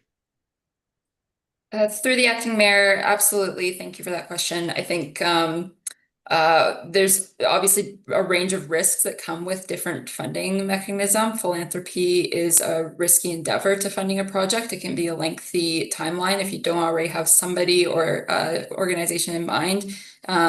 You could be caught spinning your wheels. So that's another thing we will be assessing, is what are the funding mechanisms available and what are the trade-offs there. But absolutely, I think that's one of the things that my team is really coming to this project with, is experience in these creative solutions that can include sell and lease back, so that there's money to fund these projects, but not a loss of the location or in an area of town that can be so life-changing and community-changing. But at this stage in the project, we haven't really gone into the weeds to the exact opportunities that are available for the city of Prince George and the facilities in this area. So at this stage, I don't have a good, clear direction on which funding mechanisms might be most in alignment for what we produce as options. But definitely when it comes to finding the catered solution, the creative funding sourcing is what we do best, for sure. Excellent. Thank you very much. Thank you. We do have a recommendation in front of us to approve or not. Would anyone like to move the, thank you, Councillor Scott. Receive for information. Second. Councillor Klassen. All in favor, receive report. Approved unanimously. Thank you very much. Thank you. I believe we're going to go to E6. That is the 2025 annual report. And then I might suggest we might take a brief break after that, maybe 5 minutes. We'll see if council is okay with that, but thank you so much. I'm proposing after. Yeah, I think they're ready to go. And I know Mr. Babich is going to introduce our annual report. I've had the pleasure of reading most of it, not all of it, but in the last 2 weeks since it was published. And Mr. Babich. Great. Thank you very much, and good evening, Acting Mayor and Council. We're pleased to present the city's 2025 annual report this evening. I had to start just by noting that although the preparation of the annual report is an organization-wide effort, most of the heavy lifting is done by our communications and finance divisions, and I'd just like to say a special thank you to them for all the great work that they've done on this report. So the community charter requires municipalities to prepare an annual report that deals with not just the audited financial statements, but also with municipal services and operations for the previous year and the municipality's progress on its corporate objectives. Some additional information that rounds out the annual report includes information regarding the permissive tax exemptions that are granted by council. The community charter requires that the annual report be prepared before June 30th and must be made available for inspection by members of the public. As required by the legislation, our annual report is being presented to City Council for approval at this open meeting after it was made available to the public for review and comment. So I'll be passing it over to Ms. Thwaites shortly to present an overview of the city's 4 strategic pillars as well as the 2025 accomplishments that are set out in the report. Following that, Mr. Dalio will walk you through the 2025 financial information. And as noted on your agenda, Tourism Prince George and the Library Board will then also be invited to make their presentations. And finally, it would be in order to consider any submissions from the public through Mr. Anderson. So with that, over to you now, Ms. Thwaites, for an overview of the report, please. Thank you, Mr. Babich. As referenced in the title slide, the theme for the 2025 report is the CN Centre's 30th birthday. I also just really quickly want to acknowledge my team member, Kendall Robertson. As Mr. Babich said, it's a collaborative effort, but Ms. Robertson is the staff member who leads the annual report ship every year, and it is a very big undertaking, and she does it with patience and grace. So in regards to the projects in the annual report, they fit into our 4 strategic pillars, and some major milestones from 2025 include the updated official community plan that was approved after several rounds of revisions, multiple public hearings, and 2 years of engagement with the community. Prince George accomplished 104% of its 1-year provincial housing target, which began on August the 1st, 2024. The city saw another record-breaking year for building permits, with 431 permits issued for a value of more than $314 million. We saw amazing facility improvements at Connaught Hill Park and Clayton Memorial Park, which were completed for the community to enjoy. The 2025 Special Olympics BC Summer Games saw more than 800 athletes compete in Prince George in July. The city was successful with its application to the BC Supreme Court to close the Lower Patricia Boulevard entrenched encampment. As always, ageing infrastructure remains top of mind for the city. Several initiatives are continuing this year that got a start in 2025, including planning for the Aquatic Centre renovations and the creation of a new stormwater utility fee. The report is full of other important work that was completed in 2025 and items that are ongoing in 2026. In terms of capital projects and road rehabilitation, more than 57 lane kilometres of roads were rehabilitated in 2025 and nearly 6,000 metres of sidewalks were repaired or installed. Road maintenance remains one of the top infrastructure priorities according to residents through our annual budget surveys. Crews also made some major progress upgrading underground water, sewer and stormwater systems in 2025. More projects include the Tabor Streetlight Replacement Project. Ageing streetlights between 15th and 1st Avenue were upgraded over the summer months. The park upgrades at Ferguson Lake Nature Reserve, Connaught Hill Park, Clayton Memorial Park, and a handful of sports courts and fields. A new skylight at the downtown branch of the public library, and many more that you can read about in the report. New to the annual report this year was a page dedicated to public engagement, as council approved the addition of an engagement coordinator for the communications division in 2025, which furthered their direction in 2024 to increase public engagement opportunities for residents. In 2025, the city continued to expand and strengthen its approach to community engagement, supporting informed decision-making across a range of projects, plans, and initiatives. Engagement activities were designed to provide accessible, inclusive opportunities for residents to share their perspectives and help shape city priorities. Notably, the first City Fest event took place in May and featured 20 different city divisions. Awards and achievements. The city successfully completed a WorkSafe BC Certificate of Recognition audit for 2025 with a score of 91%. The COR certification is awarded to employers who are dedicated to proactively improving workplace safety. The city won 2 awards at the North Central Local Government Association Conference in Prince Rupert: Environmental Stewardship for Natural Asset Management and Economic Development for creating the BC Hydrogen Hub. The city also won 2 awards from the Life Saving Society for highest participation in lifeguard and bronze programs for a population of 50,000 to 100,000 residents. I've kept this very short, but there's a lot more in the report and you should all read it.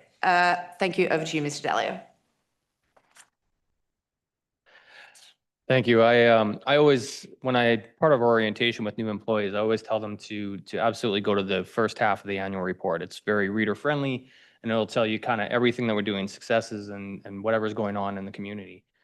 And then the second half is where it really takes off, the super exciting stuff, where it's just pages of numbers and data. So the financial statements information is in here.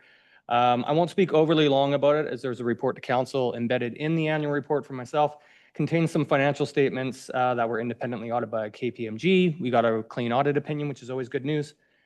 The consolidated financial statements also include what we call the other controlled entities. So that's why the Public Library and Tourism Prince George are part of this presentation. Their financials get rolled into ours.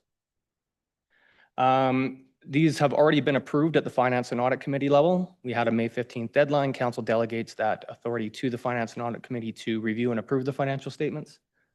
The report that's embedded in the annual report, it discusses some of the major financial highlights. So it's got top 10 capital projects by level of expenditure. It's got a 10-year history on the capital spending and how the city has funded that spending. And it also gives some high-level information on reserve funds and the investments performance summary of those funds. It has debt costs incurred by the city and it goes into our liability servicing limits. So Lastly, the community charter also requires that we detail out all of our tax exemptions. So those are permissive tax exemptions and revitalization tax exemptions. You'll see a list of those at the tail end of the financial information as well. Again, all of this has already gone through the Finance and Audit Committee. Happy to answer any further questions council may have, but it has already been through council once, so I'll leave it there.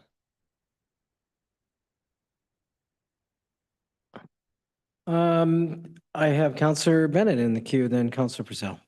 Thank you very much. Just very quick, huge kudos to the comms team for the work on the video this year. I think it was a great way to showcase the annual report. Second favorite video of the year. My first, it was No Mayor You having a date with Harvey. But I thought that was a great way to showcase the annual report. And I think it's also just incredibly important to highlight the success of CityFest. I know that this annual report is actually talking about CityFest 2 years ago. We've had one since, which I think was even bigger success. And I know that stemmed from a conversation at Finance and Audit where we challenged staff to look at how do we consult with the public in a different way than just inviting them to come and make a presentation in a stuffy formal setting. So I think it's just important to give thanks and kudos to staff for taking that challenge and creating something pretty great than just sitting here. I think the mall consultation, the City Hall and the mall was also another really great initiative. So I think that's all for me for the annual report, but just kudos to comms and the entire staff team. Councillor Purcell. Thanks. Similar to Councillor Bennett, kudos definitely in the day-to-day lunchbox work of approving different roads, water, sewer. We don't get to see the big picture. So once in a while, we get to see this great piece of all the work that the employees are doing, but then the broader picture of the great events that are shaping Prince George for an entire year. This is always a good yearbook for the city. So thank you. And please pass on kudos to the entire team and to Mr. Dalio. Yes, the last half is engrossing. Thank you. I don't see any further questions. I'll just add, it's amazing how much work is being done. And when you go through the annual report, you really appreciate it.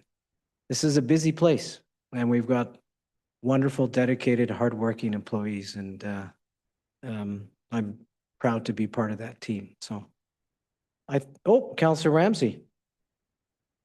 Thanks, Councillor Palillo, Chair. I was trying to find a stat in last year's report to compare. I should have thought of it before, but it didn't until now. So I was waiting till the last minute to get in, but I'll just leave it and ask it after an email. Just thanks to staff for all of the work on the annual report. I know a great deal of work goes into putting it together, and despite Mr. Dalio's comment alluding to the fact that the latter half of the report is the boring part, I actually think it provides a lot of insights into the operations of the city, and looking at even just the capital projects. I think it references 101 capital projects from last year that our staff accomplished. You can look at our top 10 projects that are debt funded or over $1 million. And those are just important pieces of information. I think the city's finances get criticized heavily. I think there's statements made quite often that, the city's projects are all over budget, but we have a lot of public information that shows that that's just not accurate and not true. We track a lot of that information at Finance and Audit. It's available in the annual report. Some of those tables in the financial statements, you can see why we borrow, which I think is just such an incredibly important piece of information, because municipal finance is so backwards from how your own personal retail finance works. In the real world, mortgage rates and lending can range from anywhere from I think right now 3.75 upwards to 6+%, depending on, when you got your term, and, to see that we're borrowing through the municipal finance authority at less than that, and we're earning more on our investments. It's really important. It's one of the financial strategies that we can utilize to help taxpayers' money go further. So there's a great deal of value in the annual report for me, and it's not just our comms team and every other city department, but a lot of that financial reporting is done by our finance team. And I just want to say thanks to Mr. Dalio and his team, especially. It's a lot of work, so really appreciate everything that goes in here. And I think next year we'll have an even more exciting report, because I think we're going to be unloading, perhaps maybe in I don't know if it's this year or next year, but unloading our new client for the district energy system, increasing the number of greenhouse gas emissions diverted. So I think that's going to be a nice added benefit there to see. And the question I was trying to find out, I had thought that our greenhouse gases diverted was over 7,000 last year, and this year it's over 5,900. But so I thought maybe there was a drop, but I'll go back and investigate it and maybe email staff if my brain remembers a year ago what the greenhouse gas emissions rates were properly. So thank you. Thank you, Councillor Ramsey. Thank you. I think we'll welcome up Tourism Prince George for their presentation. Christine Block, Board Chair, Scott McWalter, Executive Director. You see our city team presented a very succinct presentation. I'm expecting the same, Mr. McWalter. I don't know if we can. Yeah. And I see Jennifer up there from the library. Yeah, we're expecting. They'll be presenting next. Mr. McWalter, go ahead. Thank you. Good evening, everyone. Scott McWalter, Executive Director with Tourism Prince George. And I'm greeted here today by our new board for 2 months and counting now, and I'll let you introduce yourself. Thank you. I'm Chrissy Block, new board chair for Tourism Prince George. So thank you. And not just that, but Chrissy is also one of our amazing local volunteers who is organizing this Saturday's Chris Yip Memorial Grand Fondo. Over 200 athletes in attendance, and they're going to be starting at the Nangasang Container Market, activating that beautiful space at 850 Canada Games Way. So thank you, Christy. Thanks. Okay, so tonight we're going to be talking about the annual report from 2025 for Tourism Prince George. And there's 3 real words that come to mind when reviewing this report, and that is momentum, collaboration, and meaningful progress. And we're going to be looking at an overview of our 6 strategic pillars with Tourism Prince George throughout this report, soon to become 4 as we unleash our new strategic planning in 2027. And that is marketing, business development, destination development, visitor services, industry engagement, and organizational effectiveness. We've had some overarching goals as well that you can see throughout this annual report. Top of this list really is increasing the positive image of Prince George as a welcoming and inclusive destination, not just to visitors, but to our city residents as well. Increase tourism revenues and diversify economic activity. Support and facilitate industry development, as well as market readiness for tourism products and tourism experiences, and growing our partner engagement and satisfaction, which includes the City of Prince George. Let's get into some marketing highlights from this annual report of 2025. That includes a substantial amount of content creation from our marketing division within Tourism Prince George, which is also strengthening the Base Camp to Adventure brand of TPG.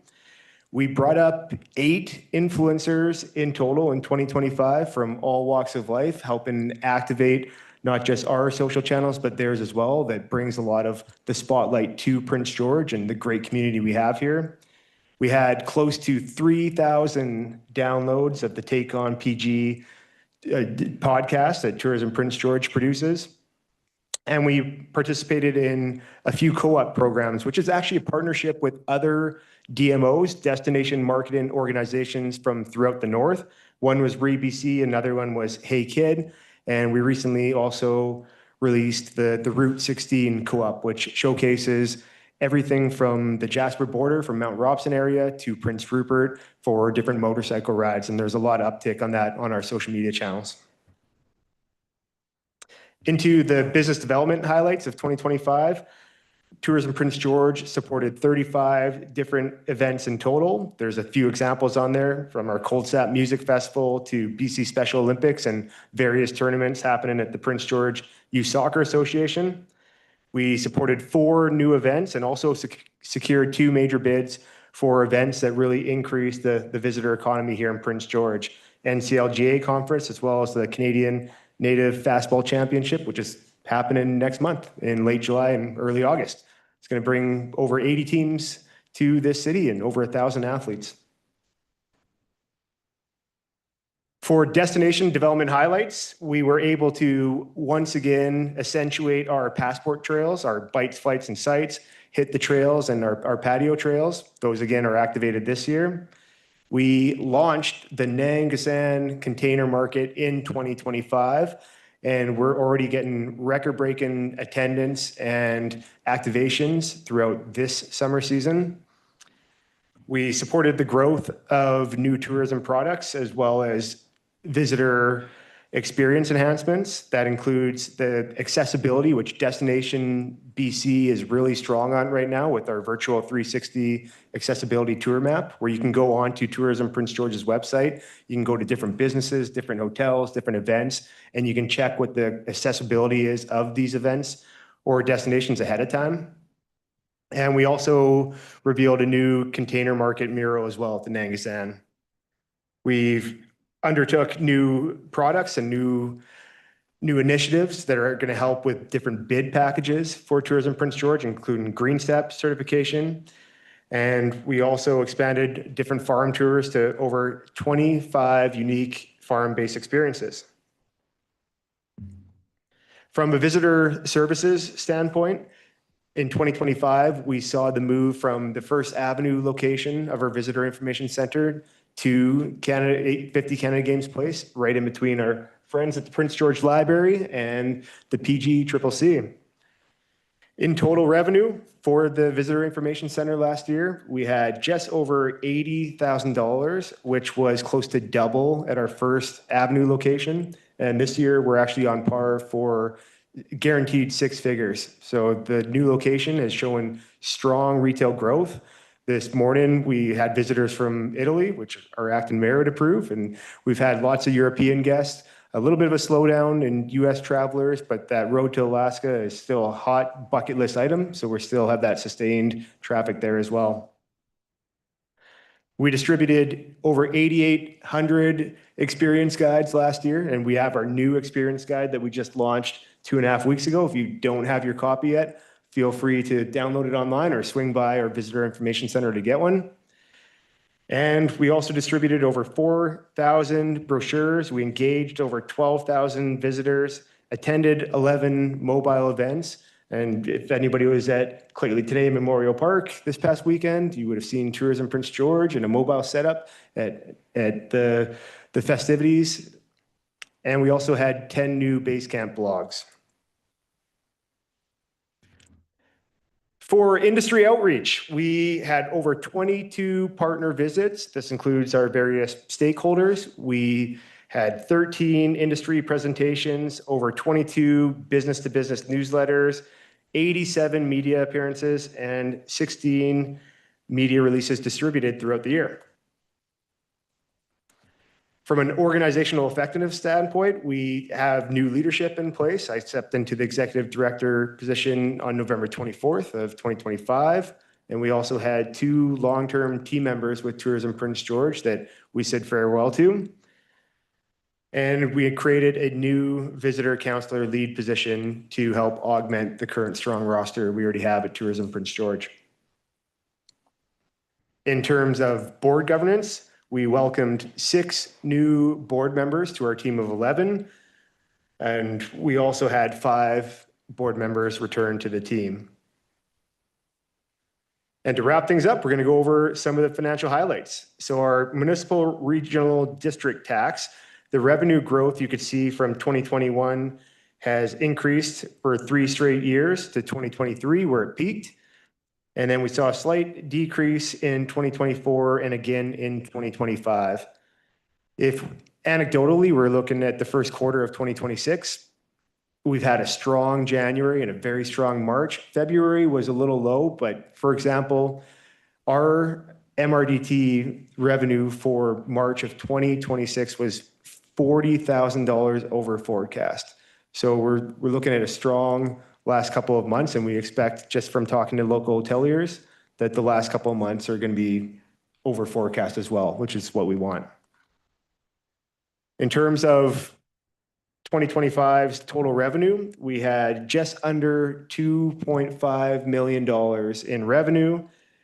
Expenses from that revenue in operating, we had $603,527. Total wages were just over $860,000. And our total marketing, which is where the majority of our spend goes, because we get the best job in the world marketing this fine community of ours, that was $1,074,771. And that is what we call the 2025 annual report from Tourism Prince George. Thank you very much. No questions? Oh, there we go. Another pop up. Thanks, Acting Mayor. I should have held my comments about you never really get a sense of how many events there are going on in Prince George until you see the PG annual report, and then Tourism Prince George comes along and knocks it out of the park. Well, quite literally with the all-native fastball tournament as well. Looks like a great year for the last year, and things are looking up for this year as well. What's the biggest thing to anticipate over the next 5 months?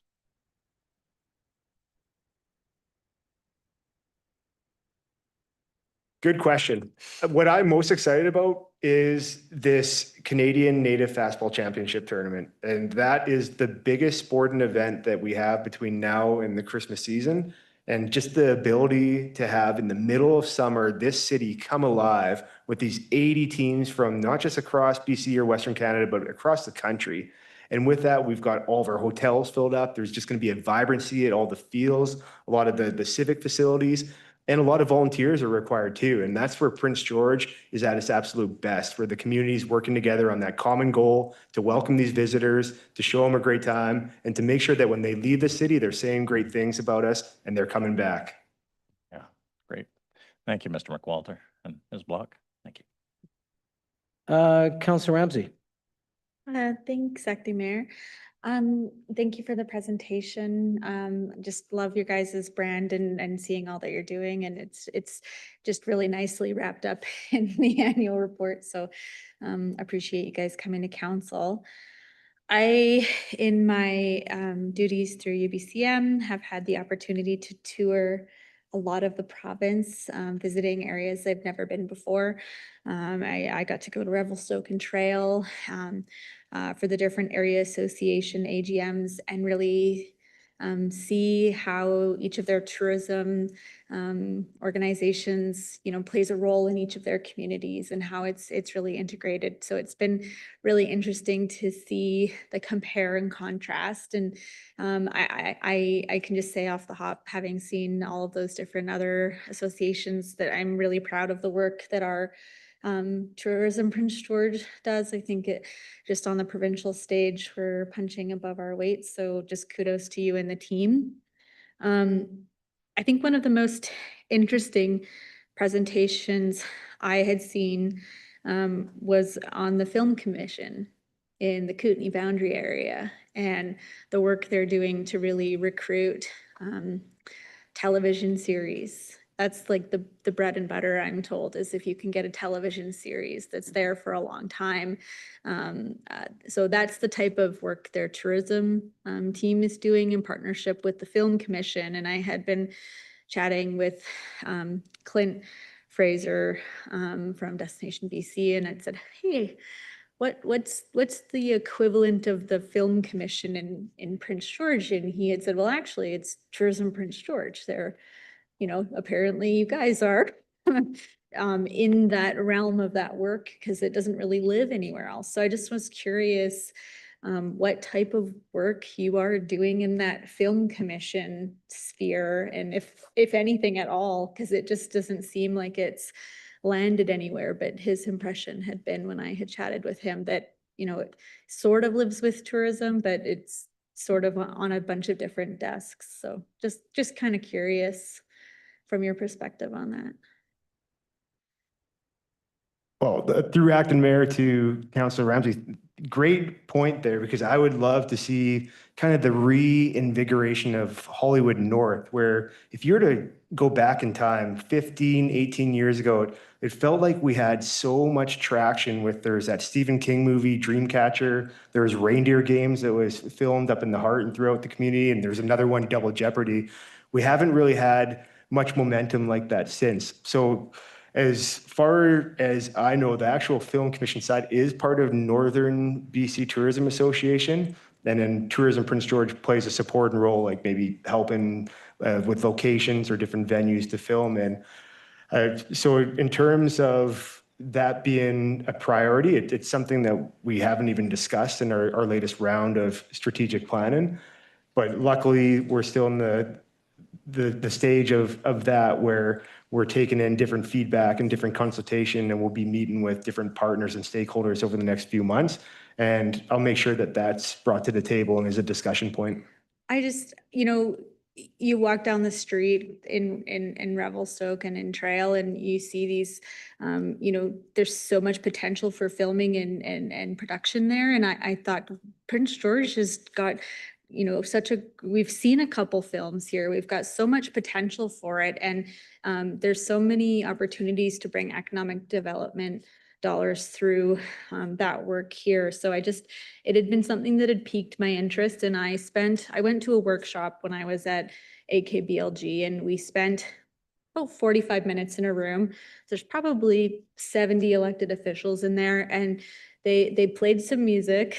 This was tourism that ran it. They played some scary music, and they said, okay, think of a location that's got these elements, and then write it down. They play the next song, and think of, romantic cottage locations in your community, write it down. And at the end of this workshop, this film commission, through their tourism board, had probably 200 different scouting locations that they didn't have to go and do that legwork for.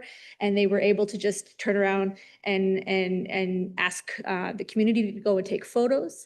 Now they've got a catalog, so that when they're getting requests from, these production companies looking for locations that they're scouting, they have this lookbook essentially. And there were some really interesting pieces as well around training people for these types of productions. And, someone had asked the question, do you have to train people in advance? And they had said the best time to train people is 3 weeks before the production shows up. And I thought, that seems reasonable. That seems like something we can do.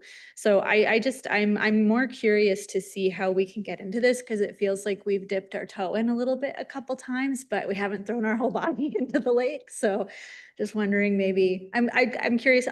Maybe I'll just email you and we can chat about it more offline, but it just seems like such a great opportunity for us. So yeah, anyway, I'll leave it at that. Thank you. Thank you, Councillor Ramsey. And Councillor Bennett. Thank you very much. Just keeping it short. I know we spoke a lot about MDRT and the hotel tax, for those who don't know that acronym, well, when you present it to finance and audit. So just if there's increased advocacy we can do, around, especially if we are seeing an impact due to short-term rentals or things like that, like, just please keep an open line of communication with council. And while we're talking about last year's annual report, I will just want to give a huge shout out. Love your new family size city campaign that you guys just launched. Hit really close to home. But But it's a brilliant campaign that showcases the family side of our community. So kudos to tourism for that, and to Six Sigma, who did work behind the scenes. Yeah, thank you, Tim. And that praise really goes to the marketing team, Ria and Alina at Tourism Prince George. But I met with Jason with Six Sigma Productions this morning, and we've got some more exciting productions coming out in 2027, as well as a winter version of the Family Size City campaign. So stay tuned for awesomeness. Yeah, and I just agree. The videos that you produce are just high quality, and I think are a very effective tool in promoting our city and our region. Councillor Scott. Acting Mayor, thank you. And tourism, thank you. I'm going to steal outrightly from Councillor Sampson from a visit we had last week in Ottawa, and I'm going to ask you a different question. What keeps you awake at night? Ooh. Well, through acting mayor to Councillor Scott, what keeps me up at night is just the anticipation for our upcoming Foodie Friday, because I am so excited for that. It's hard to sleep. But in terms of what keeps me up at night, I would say I would actually retroactively answer that question to when I first started in the role. And that was just over 6 months ago, really trying to establish a full roster, a full team at Tourism Prince George.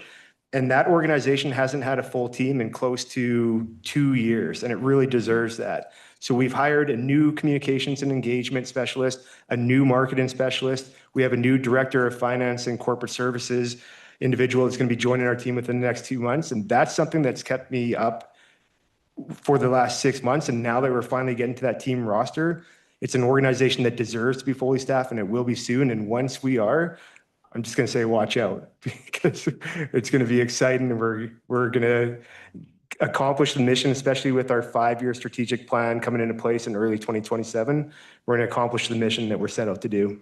That is so exciting to hear. One of the conversations that we've all had with citizens is tourism doesn't market to me. And I always think, well, you're already here. And there is so much information available through tourism about Prince George. You got to go visit. For those that are listening, go visit Tourism Prince George.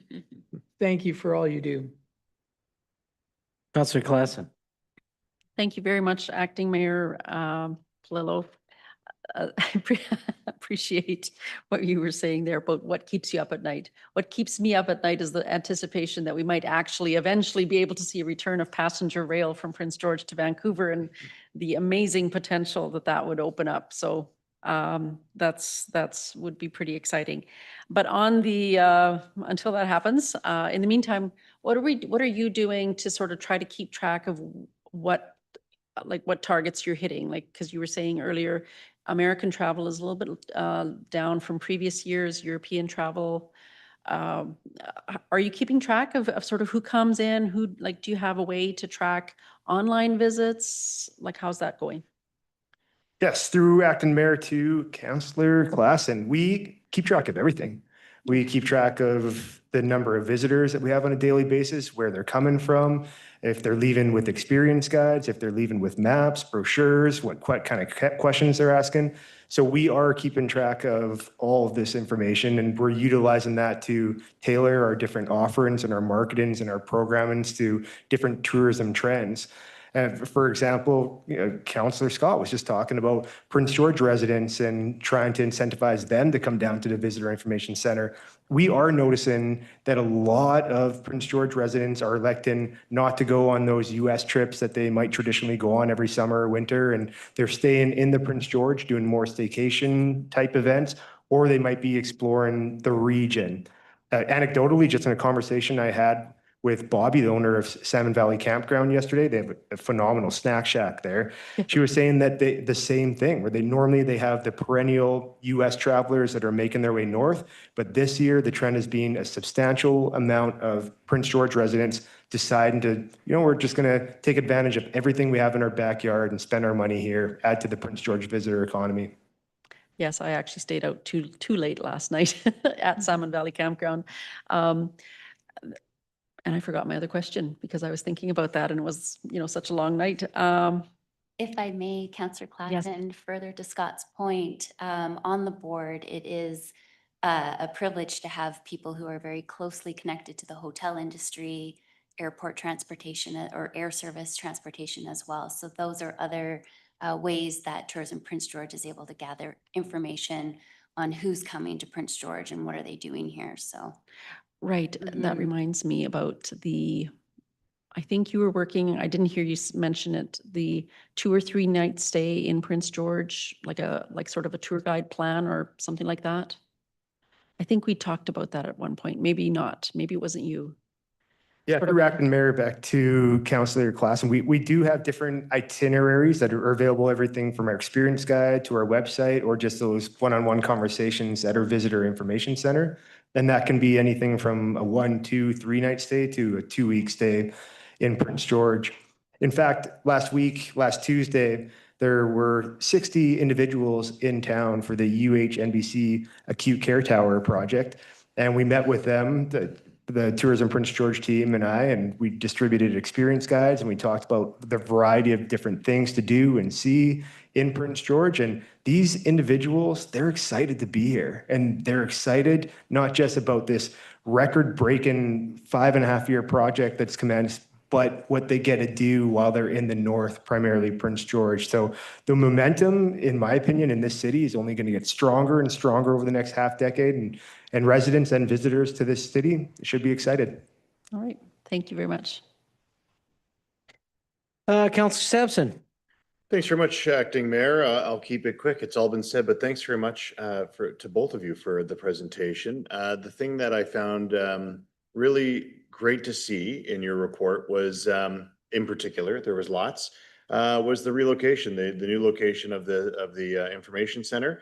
I will admit there was I was enthusiastic about it, but had some skepticism when moving from First Avenue there, thinking if that was going to be the best location for your organization or not. But wanted to trust the experts, and I'm glad we did because it's proven. My only and I'm glad that it seems like it's not just locals, which was a concern, that are taking up the opportunity to engage with you more. It does seem like your visitor and your traffic is high from those out of town folks, which is obviously the core purpose as well, right? My only question is, what kind of ongoing review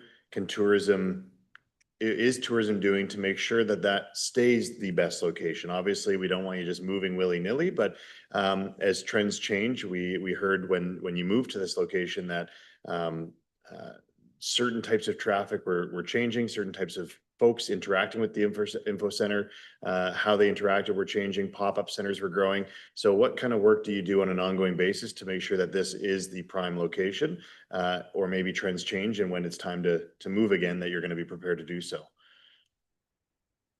Yeah, through Acton Mayor to Councillor Sampson, that is a phenomenal question. I guess proactively, it's something that we should be aware of, that trends are continuously changing.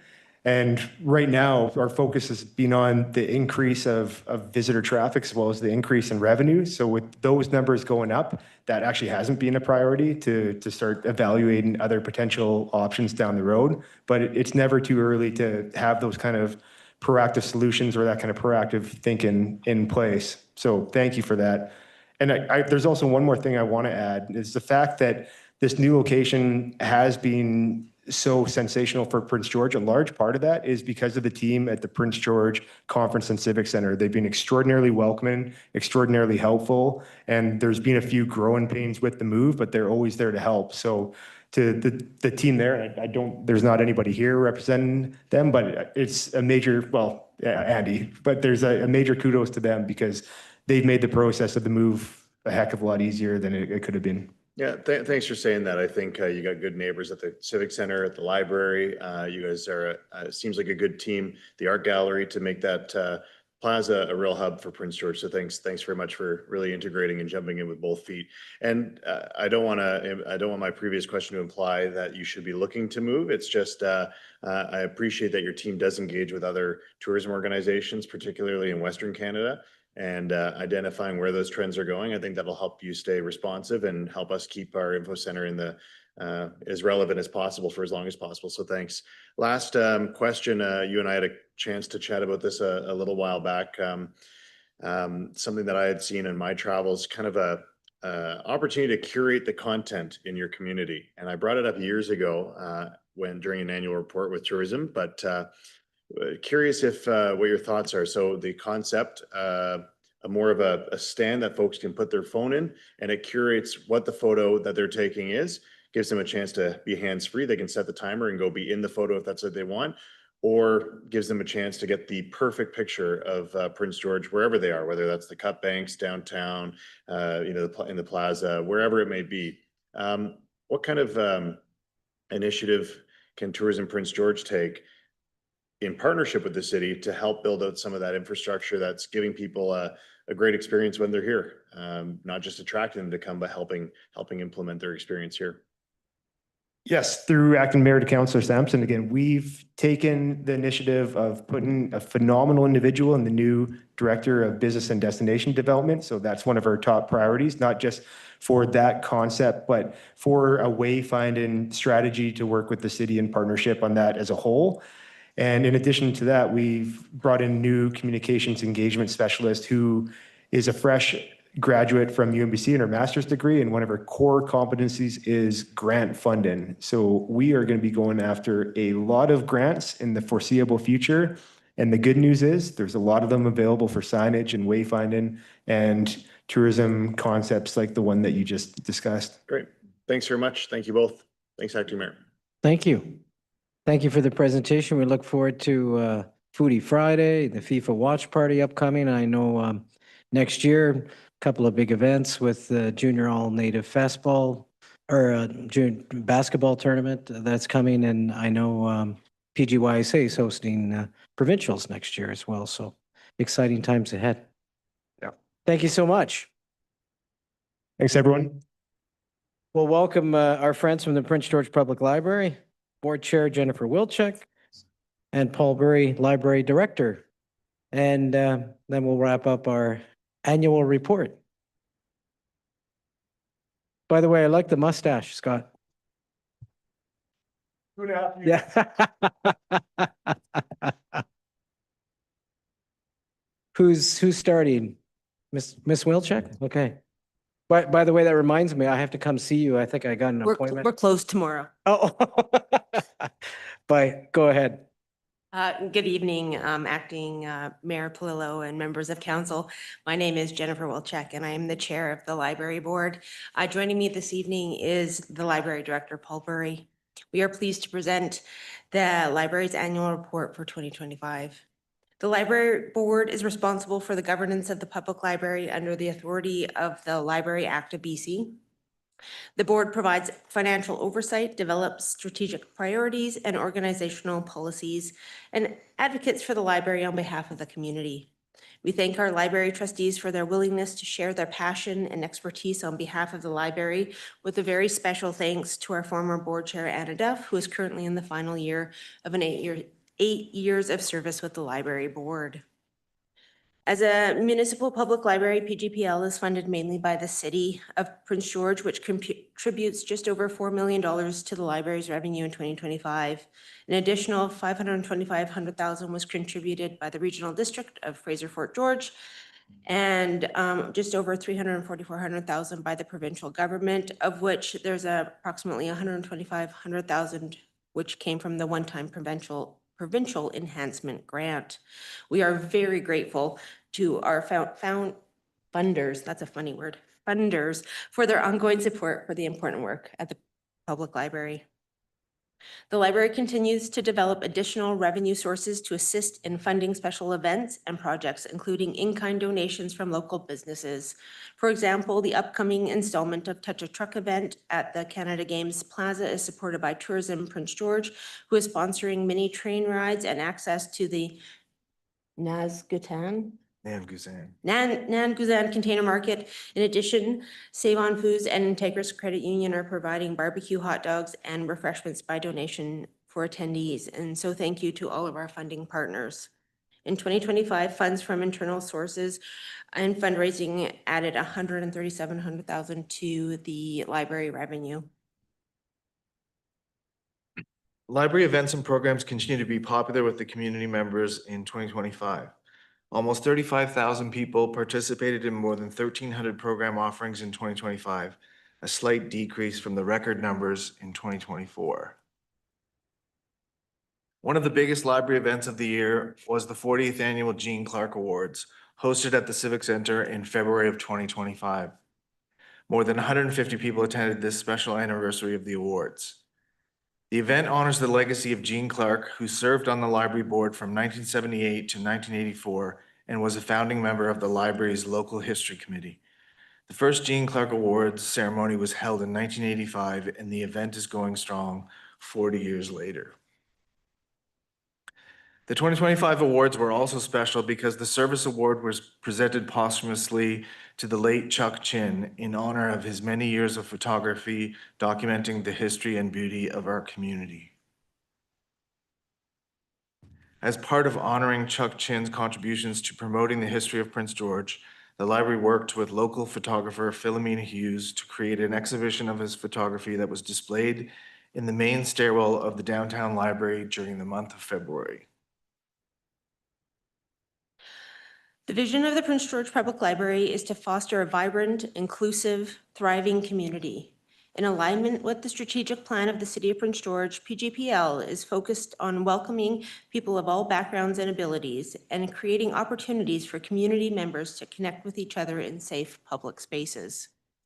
In addition to the many programs and events held within the library's 2 branches, PGPL staff also participated in many of the large community events in the city. Events like the National Indigenous Peoples Day and Touch a Truck help to strengthen the library's relationships with the local businesses and other community organizations while engaging community members of all ages in educational fun experiences.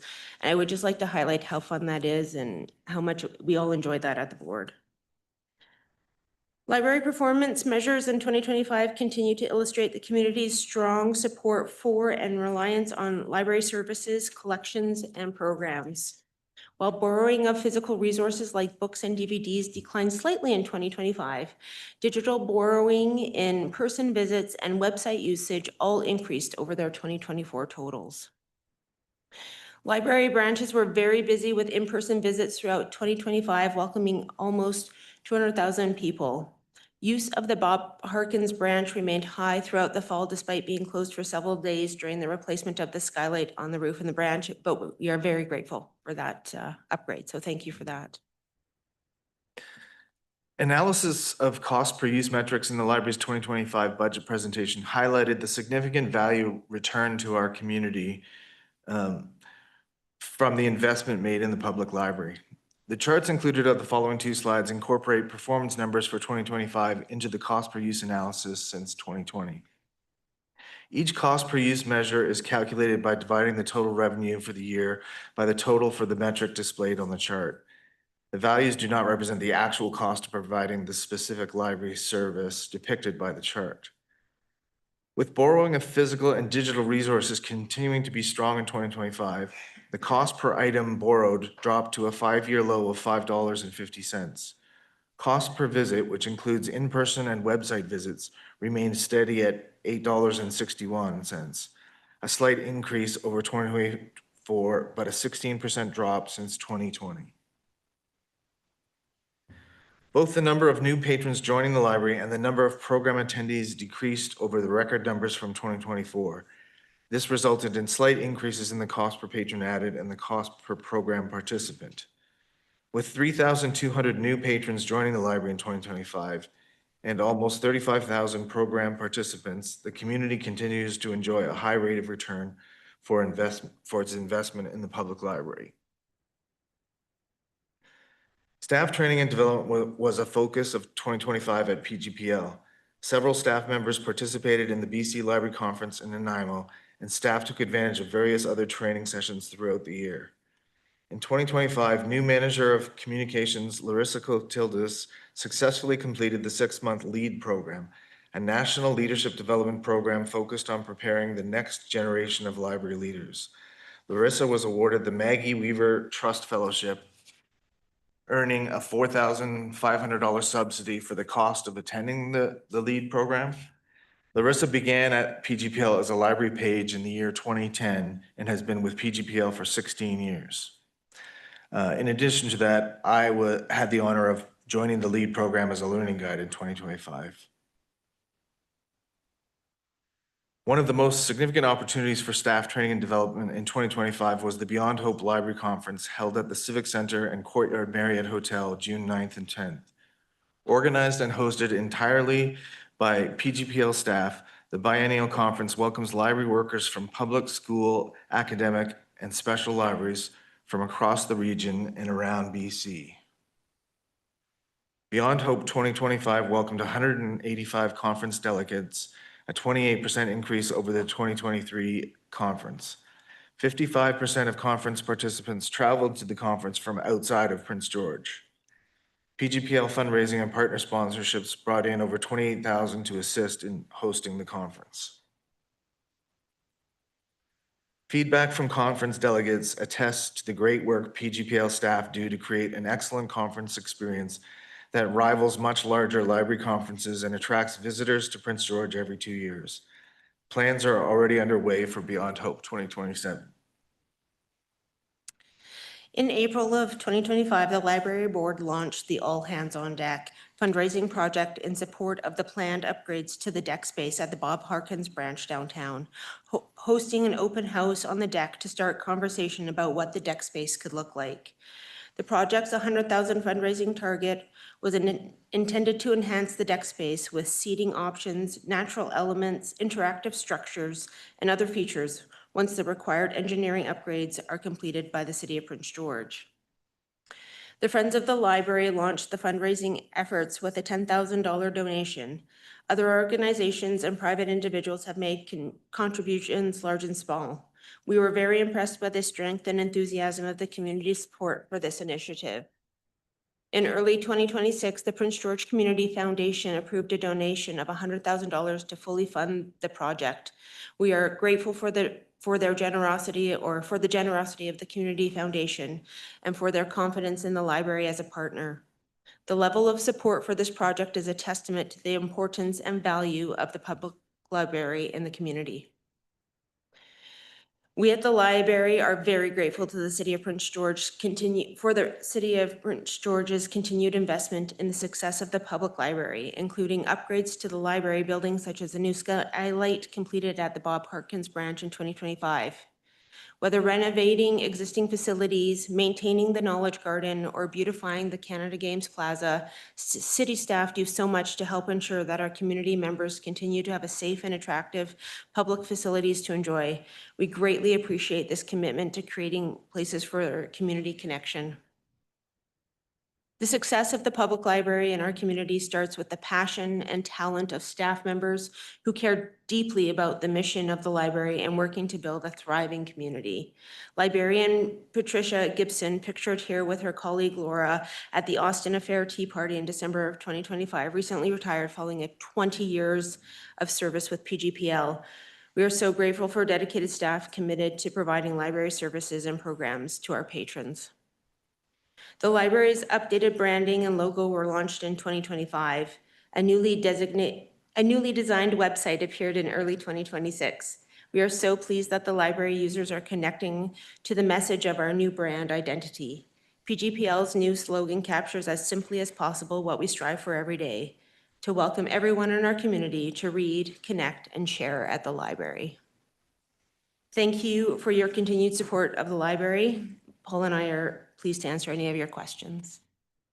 Thank you, Dr. Wilczek. Mr. Burry, Councillor Frizzell. Thank you, Acting Mayor Palillo, and thank you for the presentation. It's a pleasure to serve under you, Dr. Wilczek, and to work with you, Mr. Burry. I think what this highlights isn't just how popular Prince George Public Library is and always has been. This also highlights that when council asks for things, you deliver, but it's not just council asking, it's the community. From the Austin Tea Party to the wicked costumes, what we're seeing is that a wide range of Prince George community is being served, asks for things, and you deliver for them as well. What you didn't touch on, we could go on and on for hours. The tutoring services, you mentioned Touch a Truck in passing, but you closed on one of my favorite events, which is the teen art competition. I've got a room in my house, and every year I add one little piece of art. But what you get to see is the upcoming talent in Prince George. So the wide range, the diversity, and the responsiveness of the board, it's no surprise that that is a central part. Libraries aren't luxuries. Libraries are necessities in community. Thank you. Thank you. Thank you. Sorry, Councillor Ramsey. Thank you, Acting Chair. And thank you for your presentation. I have been actively reading in between all my council packages, and I'm on book 12 of the year so far. So I'm really trying to hit that Goodreads goal of 24 books in 2026. Although I should have done 26 books maybe in 2026. We'll see if I can maybe increase my reading speed. I read a lot on my Kobo, downloading books from the library. It's such a great asset to have.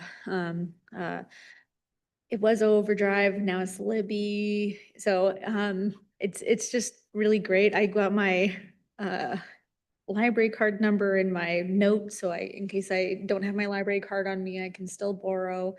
And it's just really such a great piece to be able to take the library with you wherever you go, especially for someone who's doing a lot of travel this year in my other role.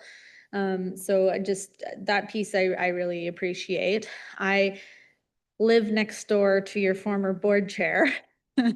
And we had a nice chat last week about library collections kind of changing with, they're becoming maybe less complex, maybe easier books as, at least in the elementary schools, as reading habits change. So I was just curious what type of changes you're seeing to the library collection, and are you seeing, less long form, more short form, just as, people seem to really like the Spark Notes or the ChatGPT blurbs. So is that changing reading habits? Are you seeing that in your own collection?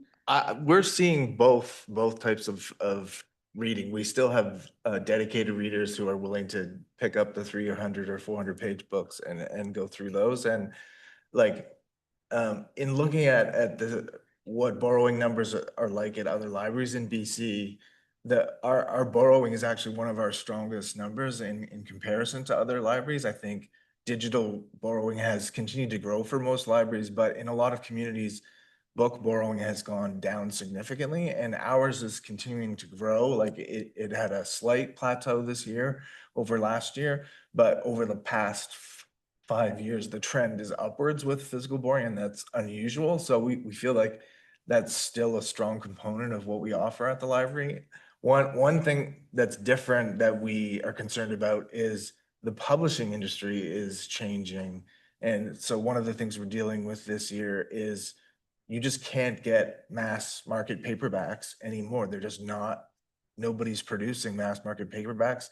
And that format is sort of going, away over the course of this year. And that we know that there's a faithful audience for that format in public libraries for people who have, mobility issues or don't want it to carry around a heavy book when they're traveling. And so, we're trying to map out what that looks like in terms of how our usage is going to develop over the years. So that's an interesting factor that we have to consider. Yeah, I find that a really interesting point. So I tried to get Dungeon Crawler Carl on my Kobo.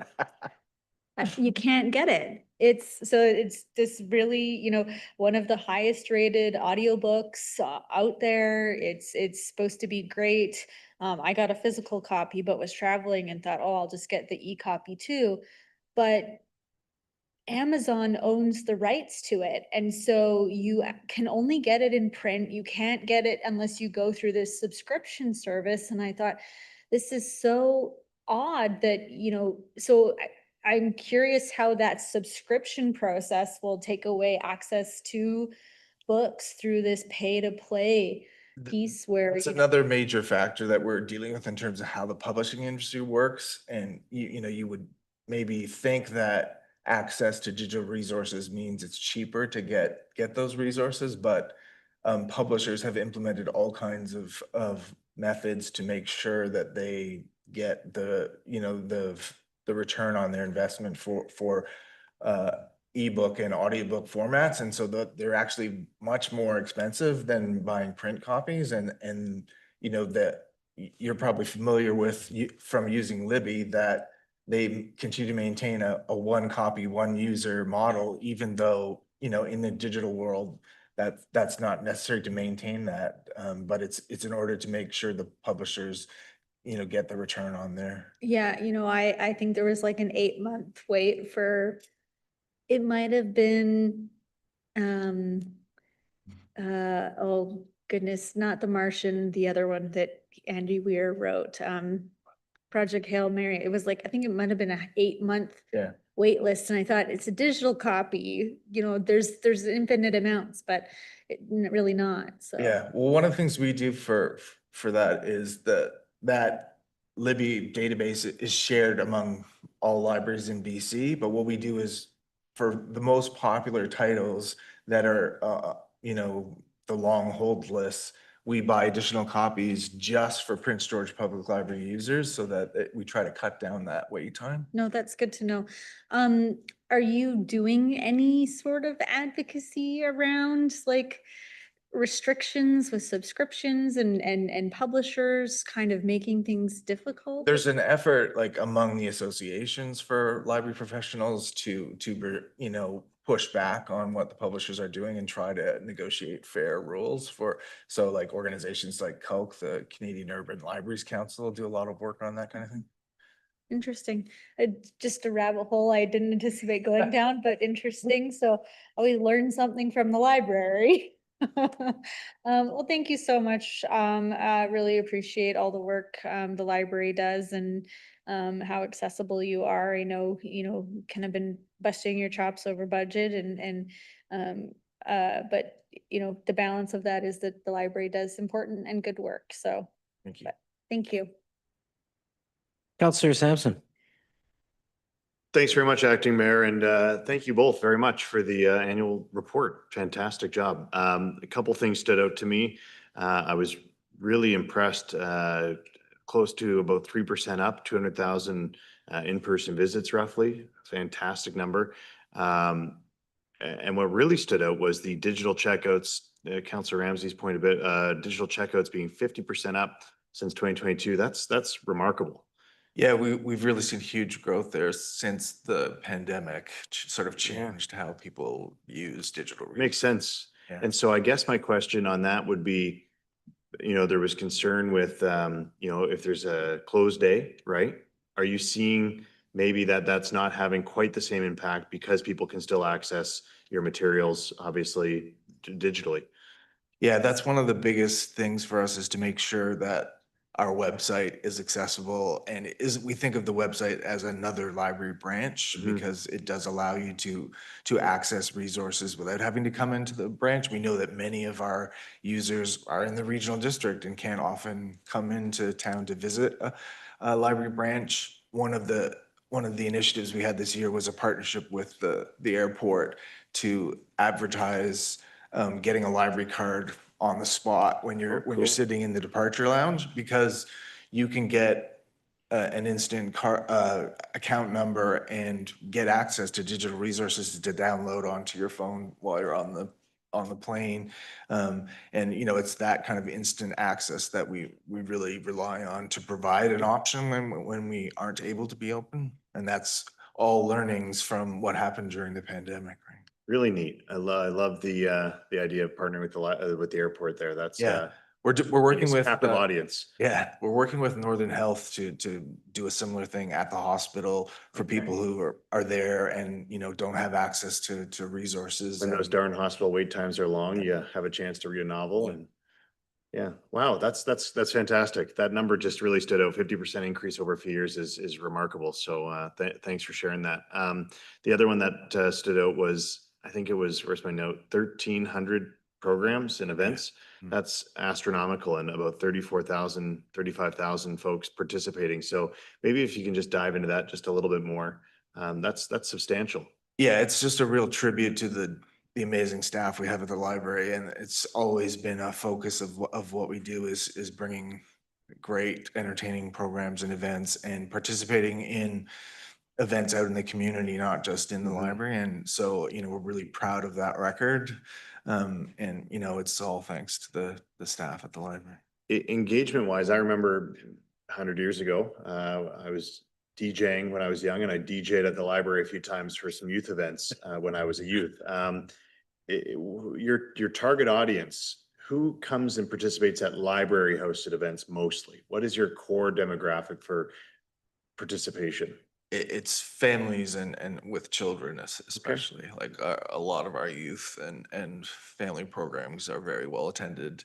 Is like youth teen engagement really high still?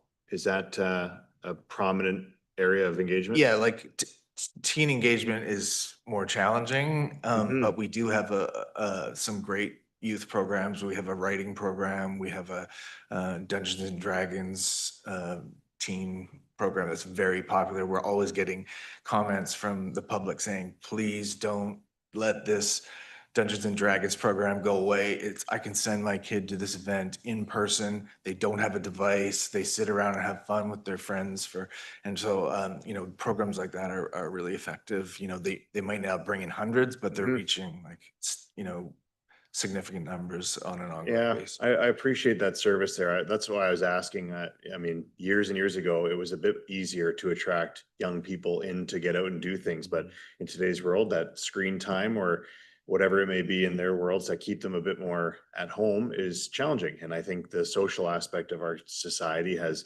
struggled since COVID, and young people in particular, they are I think, more impacted. So just to appreciate the focus on bringing those folks out and trying to engage them the best you can. That's, I think, a really important group to target. So thanks for that. And your comment on your staff leading a lot of those initiatives, I really enjoyed the slide about the staff, seeing some of that public feedback. I actually talked to one of your staff people maybe a couple months ago at an event that was not a library event that they were participating at on behalf of the library, but just seeing the real passion from him and excitement about connecting folks in with the library and our conversation as well, and just sharing some of the services that I didn't actually even know about, which is I probably should. You know, you give us the annual report, but there's even a couple things that I learned. So it was just really great. So your staff do a great job, and just to really appreciate it. Last comment I've got, Acting Mayor, is I mentioned it at budget, but just want to mention again, really proud and of you guys and grateful for the initiative of the Friends of the Library campaign.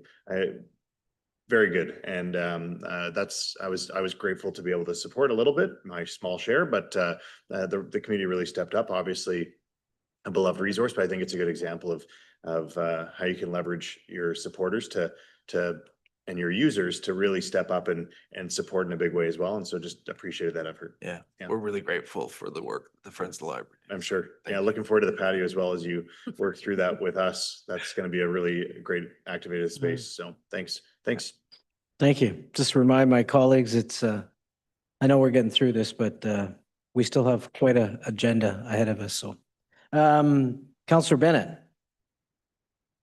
Thank you, Acting Mayor, and thank you very much. I think wanted to kind of echo, first off, my kids absolutely love coming to the library. I think the programs you run there are fantastic, and it is a lot of kudos to the staff, whether it's in branch or at an event such as National Indigenous Day. The staff are the greatest ambassadors of our community. So thank you. Where I wanted to kind of, I thought Councillor Sampson was going to go, but he touched on a little bit is also just to thank you to both of you and to your predecessor with Ms. Duff. Is I feel like over the last few years, council has thrown tasks and challenges to the library and the library board, and time again, the board has stepped up to respond to those challenges. So just thank you for, and if you can please pass it on, Councillor Fizell, to the board, our appreciation of the work the library board has done to respond to the numerous questions and requests that come from council. Thank you. And Councillor Scott.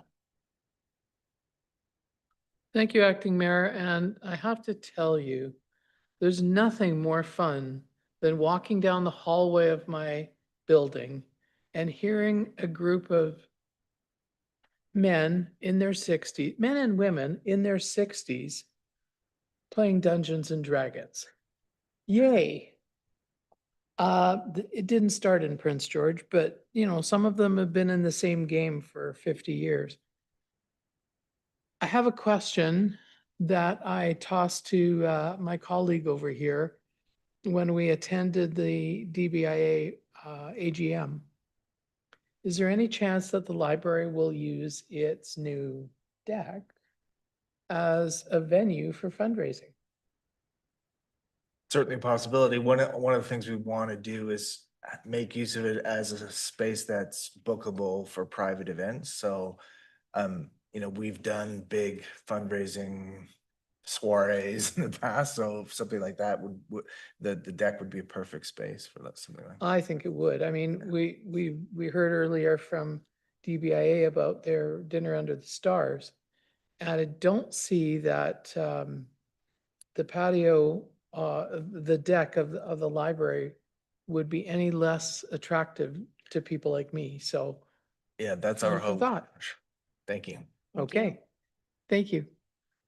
Thank you. Thank you. Thanks for Look forward to 2026. Exciting times ahead. Thank you. So with that, we have a recommendation in front of us. Would someone, Sorry, Your Worship, at this point, we should be accepting submissions and questions from the public. oh, yes, pardon me. So if I may, Acting Mayor, Section 99 of the Community Charter requires council to consider submissions and questions from the public in relation to the annual report.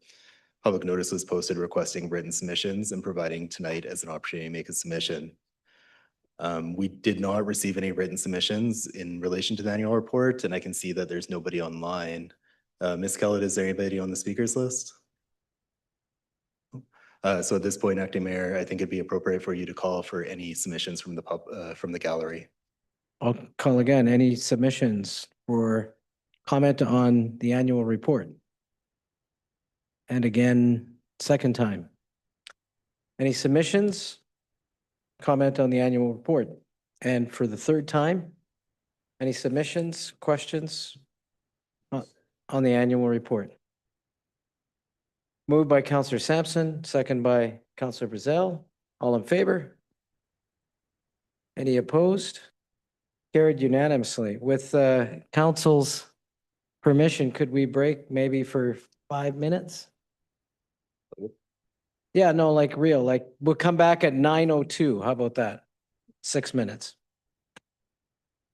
Yes, then we would be starting with the E7. Mr. Babich, Northern Sports, yeah. Okay, thank you. Let's break for 5 minutes.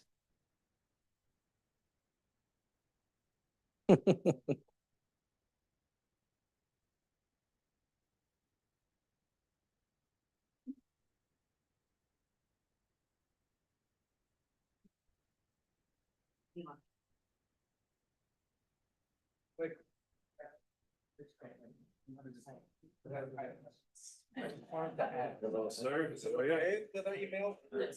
Prefer I wait? No, I emailed. Oh, I can take. I just wanted to ask you. Because I.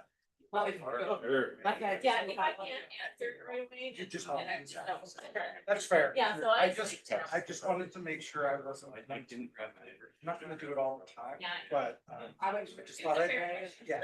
I just wanted to make sure I wasn't using my partner. Yeah, no, not at all. I'll be right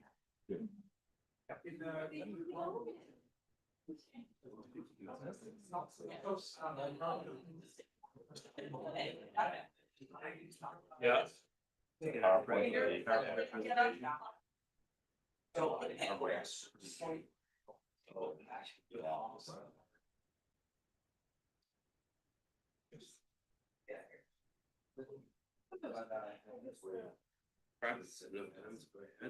Yeah, just keep it quick.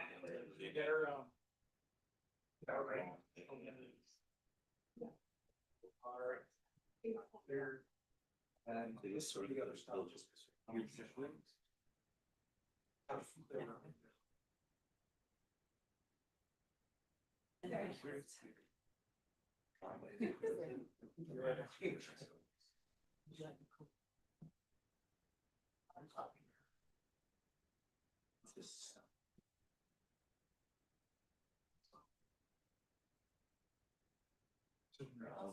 What's my wife? It's it was getting a little too.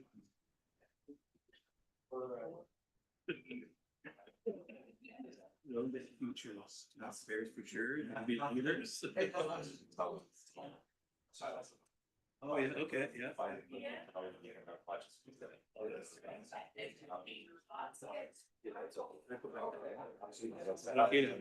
Yep, absolutely. I'm not sure, but. Yep, you can. Yeah, for sure. Yeah. Well, and you're gonna, pick up me at some point as well, when we're talking. Yeah, once the slide pops up where it shows all the members. Yeah, okay. I also use from Park, just watching. That's really, okay. So- No, it's you. We're down 16 to go.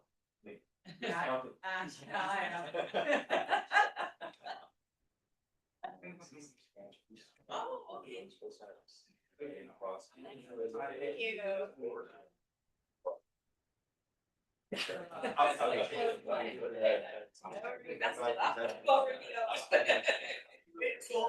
Yeah, like now.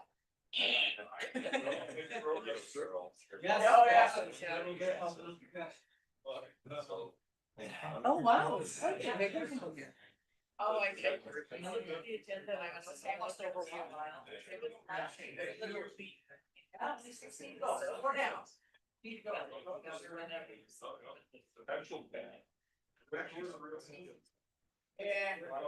Yeah. We never had to do annual. Yeah, we all get. Oh, we should. We're exempt. Yeah. How are you?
Okay. I promised 9:02. It's 9:02. We'll move with E7, Northern Sports Center Limited Annual Report. And I believe Mr. Babich is going to introduce this report. Thank you very much, Acting Mayor. The city and UNBC are equal shareholders in Northern Sports Center Limited, or NSCL as we refer to it, which manages the operation of the Charles Jago Northern Sports Center. NSCL has prepared its annual report to council. There are representatives of the NSCL Board of Directors in attendance this evening, including Dan Koos, who is our treasurer and also the Associate Director of Ancillary Services at UNBC. So with that, I'd like to turn it over to Mr. Koos to present the annual report. Thank you, Mr. Babich. Thank you, Council. I will be a little briefer than most. I give you some time back tonight, hopefully. So a few stops on tonight's journey. We'll talk about the mission, why we exist. We'll look at the board, who governs the NSCL, some context of the city and UNBC partnership that we have. Operations, we'll dig into some usage and membership data. And finally, we'll look at some financials. We'll look at the budget and the reserve outlook moving forward. So our mission is to provide inclusive, accessible, responsive, and engaging opportunities for growth and development in sport, fitness, health, and active living. And when I talk about inclusive, I mean, it's not just for UNBC athletes, it's for all residents of Prince George. Accessible, we keep the memberships deliberately low to make this facility accessible to every resident in the Prince George community. And also, this shows our commitment to our partnership with the city. Responsive, we listen to our members, we listen to our user groups, and we try to use that data to develop programming that gets engagement and usage of the facility. And overall, our goal is to create a healthier, more active Prince George year-round. And it's not just kind of a tagline. I like to think of it as a test, something we measure a lot of our decisions on when it comes to membership fees, programming, even capital planning. Does this decision create a healthier, more active Prince George?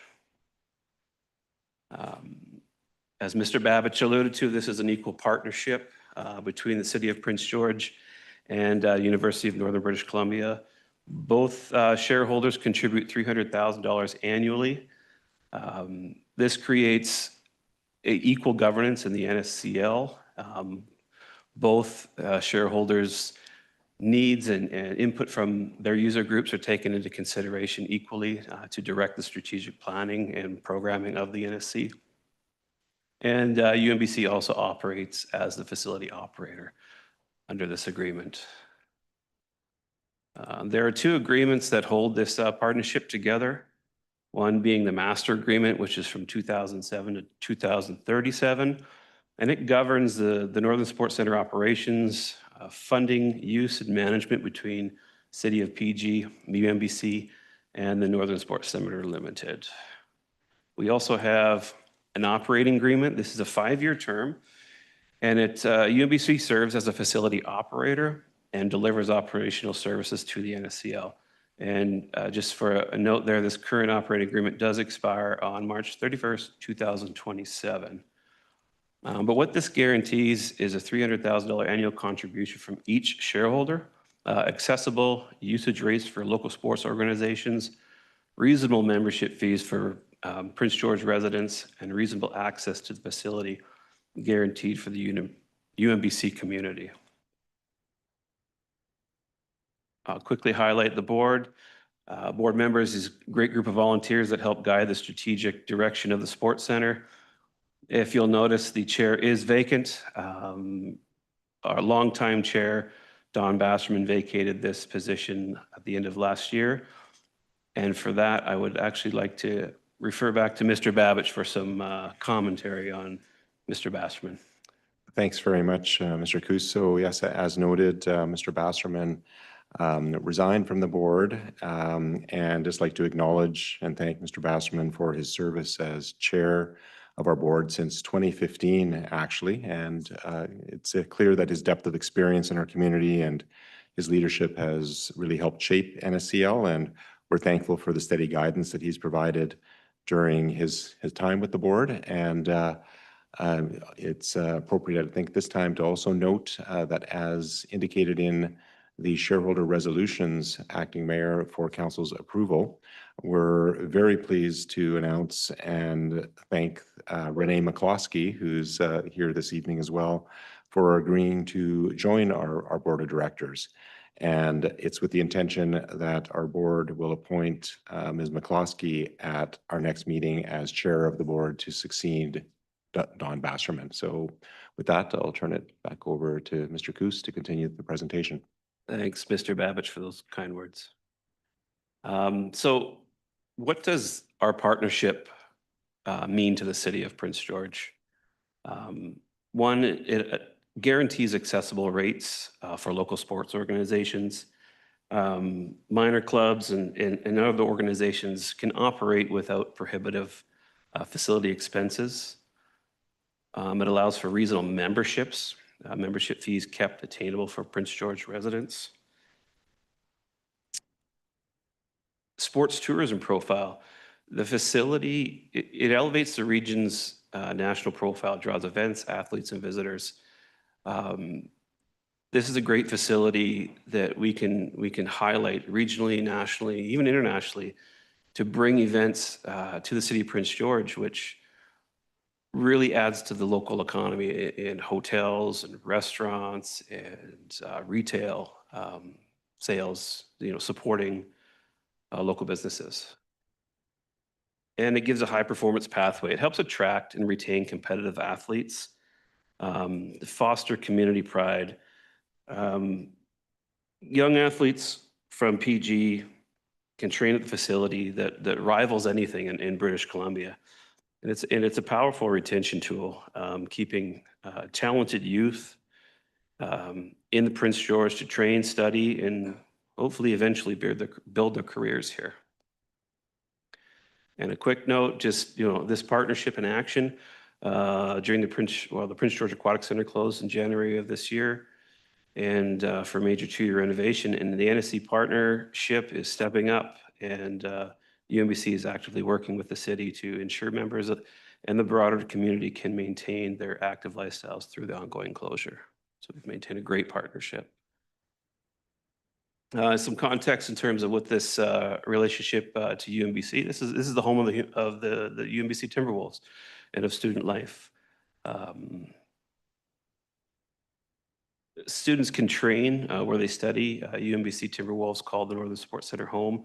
Varsity training under the same roof as classes. It aids in their academic performance and ties them into campus life. Another thing is orientation, exams, and convocation. These are signature moments in a student's life and life cycle through university. And we just went through convocation, and it is a wonderful time of celebration throughout the year, for the year. And this is where you see literally thousands of residents and people that wouldn't normally come up to campus, coming up to the sports center and it's using the sports center as a link between Prince George and the UMBC campus. It gets everybody up there, gets them all walking around and really seeing what everything's about. And every PG-based student, as part with all meshed into their fees, has a membership available to the Northern Sports Center. What this does is it creates more connection to campus and the city. And when you have that connection with your campus and the city, students are more likely to stay after graduation and build their lives and careers here in town.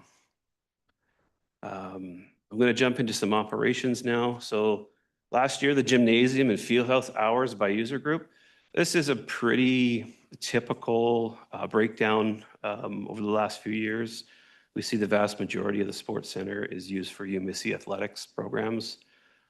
Local sports organizations and Engage Sport North are doing very well right now. In fact, we have seen an increase from last year from 42 to 45% in the usage from local sports organizations and Engage Sport North at the sports center. So the community is using the facility more. They're liking the opportunities that they have up there in the program that we have. So really nice to see. Jumping into memberships, this is a really key indicator of how successful our partnership is. We've seen a 6-year growth of 235% in membership revenue. Last year, we finished at 1.91 million in membership revenue, the most successful year on record.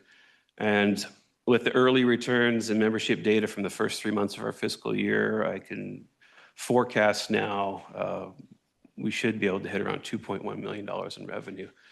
And this is a great indicator of the community enjoying the facility, coming to the facility, and really engaging in the offerings that we have.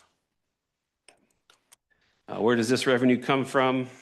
Memberships is the anchor for our operating, 72%. And then the partnership with the city, the $600,000 provides a base stable floor.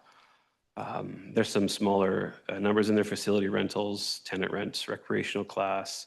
You might notice that UMBC isn't listed in that revenue source. It's at the bottom there. Sorry. Oh, what did I do there? My apologies. It's not coming up. Okay. UMBC, the contribution is not shown in this revenue, but is recorded as a negative offset in expenses. It's an internal accounting method that UMBC uses. I don't know why, but you will see that in the budget slide a few down the road there. But what I wanted to highlight here was the last 5 years, we've balanced our budget.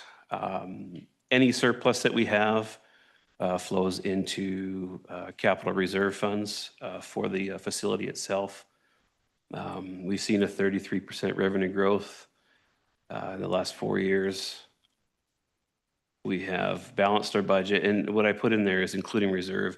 Is typically we'll have hopefully typically we'll always have an operating surplus, and we will balance off that operating surplus to balance the budget by putting funds in a deficit and into capital reserve. And last year we were able to put $314,000 into that reserve fund.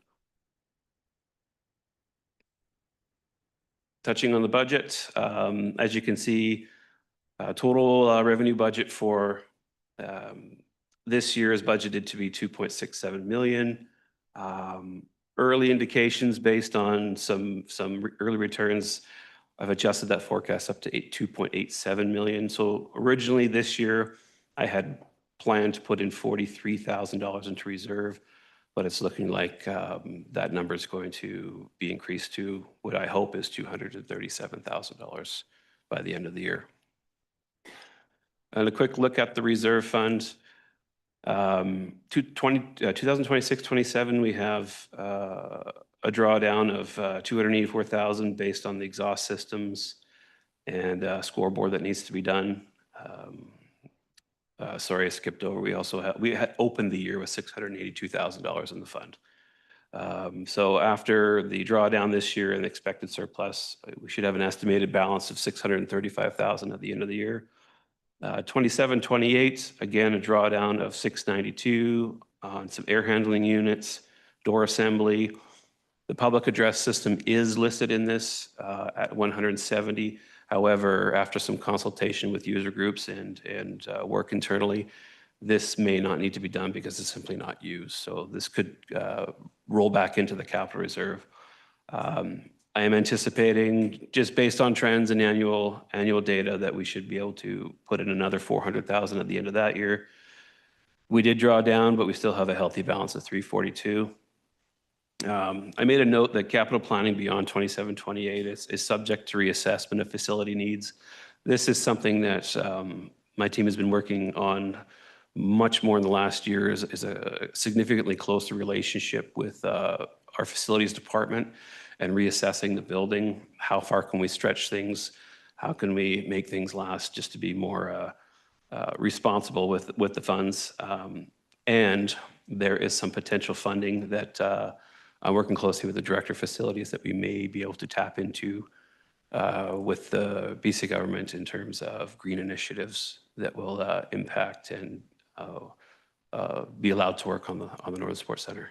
So, and in that note, I appreciate it. I would love to hear some questions. Thank you. Thank you. Really positive number there and positive trends. And I can say, from my perspective, I spent a lot of time in the Northern Sports Center in the spring, in the fall, and the winter, not much in the summer, primarily on the soccer pitch. But and I see the high usage many weeks when I'm there. So, and congratulations to Ms. McCloskey. I think she's going to be a great addition to the board. And with that, Councillor Frizzell. Thank you. You'll make Team Canada someday, Acting Mayor. I know, I think my prime is well over.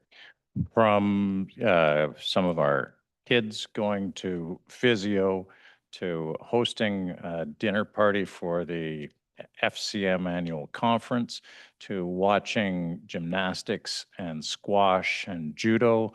The Northern Sports Center has served the community extremely well. And those are only 3 examples that come to mind out of hundreds and hundreds and hundreds. All of this with never increasing the fee to the city of Prince George, and at the same time building up a healthy capital fund that goes up and down as needed. But you know, the costs always go up, so maintaining this balance is effective. I mentioned this to former councillor, Freedom of the City recipient, Don Basserman, whenever he brought it forward as well, that the books that get presented by the Northern Sports Center show that there is care and attention that's brought to the finances of the organization. And we're meeting the goals and the promise that we made to the province of BC when they said, we'll build you this for the 2010 Olympics, but you've got to both contribute to it. We are contributing, and it's generating healthy returns for the community. So thank you for the parts that we play in making sure that the Northern Sports Center continues to be a gem in the community. Just on a quick side note, if you'll indulge me, Acting Mayor Polillo, the Freedom of the City recipient, Don Basserman, it reminded me that we have been on a project to update and upgrade the recognition of Freedom of the City recipients. You'd given him a little bit of a tribute today. Just wondering if we could get an update on when the recognition plaques will be back in the hall here on the 2nd floor.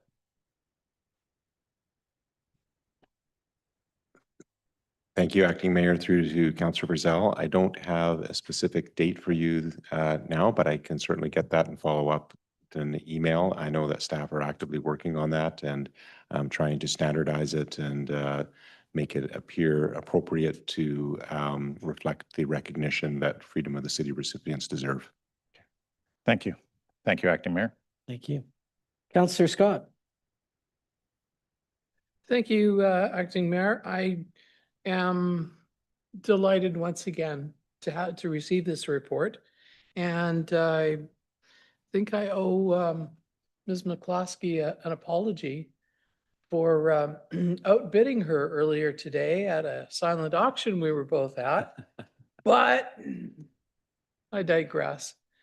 I think that the contribution that the Northern Sports Center makes to our community is unquestionable. And I sure appreciate hearing the report and knowing many of the staff that are involved. And thank you. Councillor Sampson.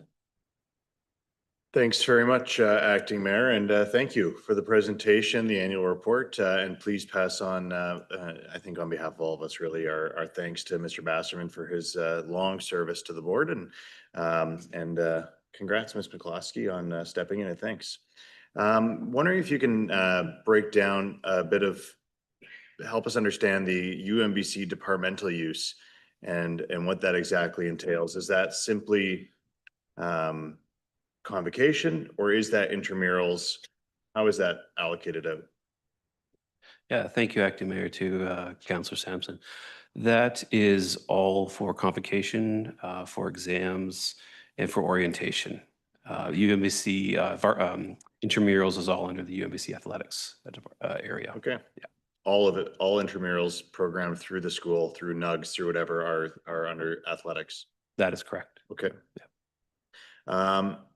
My question on usage, it's not, the gap has, I think, gotten a bit smaller. 55.1% UMBC athletics and departmental, 44.9 LSO and Engaged Sport North. Of our share, I will say, about 40% of that is Engaged Sport North. So it's tough to not be critical. I don't intend to be on the overall value. Obviously, having a facility like this is critically important for recruiting, retaining students. Don't dispute that. It's extremely important that Engaged Sport North has their share. Developing those athletes, as you spoke to, is critically important. I would say some of those athletes are overlapped with the UMBC athletics department as well, likely recruiting athletes who are engaging in their further development in their time. I guess I'm wondering, how do we,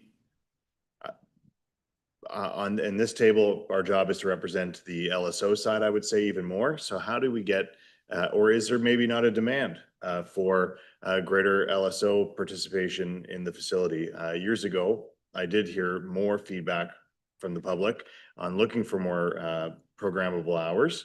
I haven't had that feedback recently, but just recognizing the percentage breakdown here, trying to be mindful that just because I'm not hearing it doesn't mean it might not be there. So is there a demand? And maybe that's the first point. Is there a demand for more hours for LSOs? Thank you, Acting Mayor, to Councillor Sampson.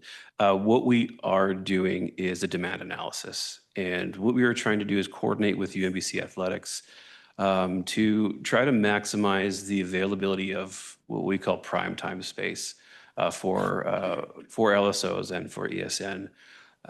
That demand analysis is ongoing right now, but it is something that I hope to have more concrete numbers to make some decisions on providing the more premium space to the local sports organizations and Engaged Sport North.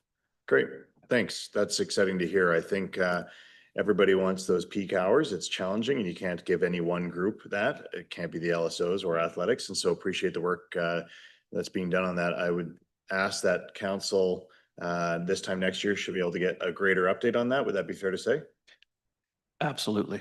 Yes, it would be fair to say. Fair. Thanks very much, and appreciate the work that goes into making sure the financials are stable and that the ability to reinvest is there when needed. So thanks very much. No further questions. So we have a recommendation in front of us.